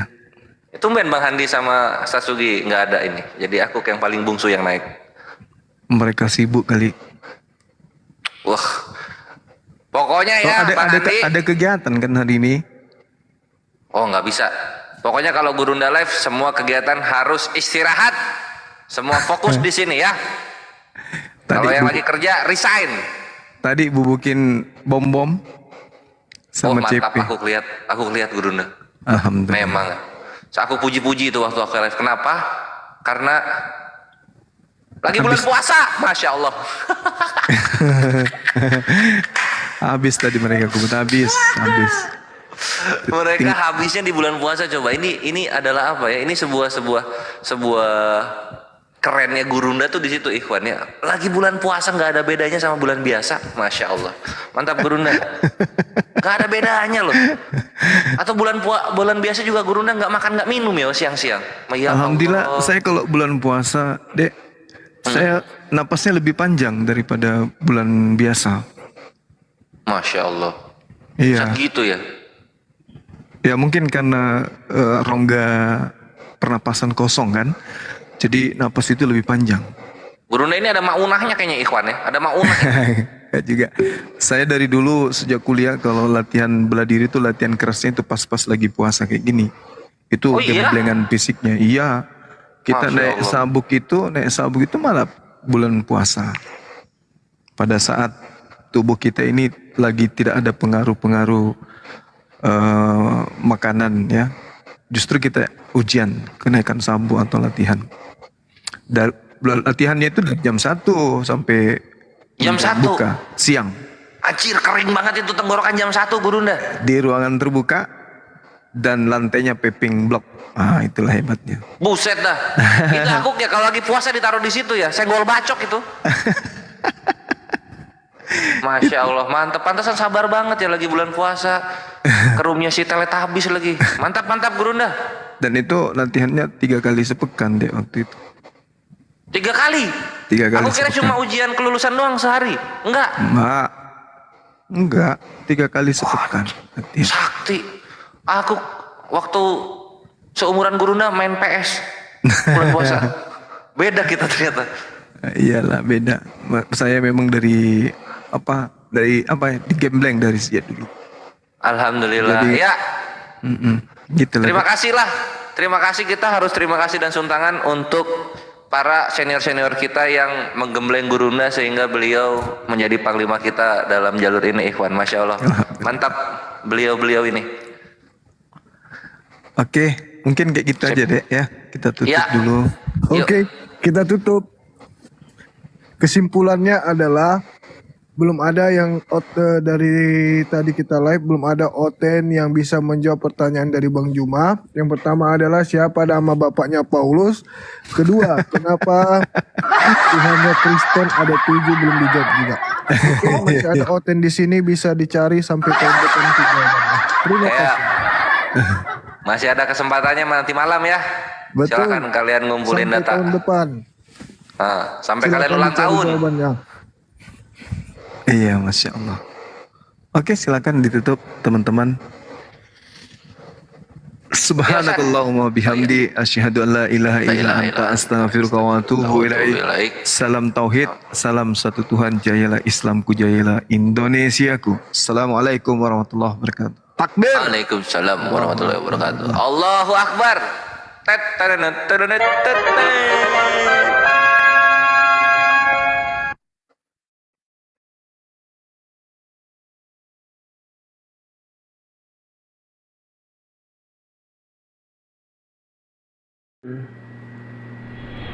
Ini nembak-nembak asli di dunia nyata.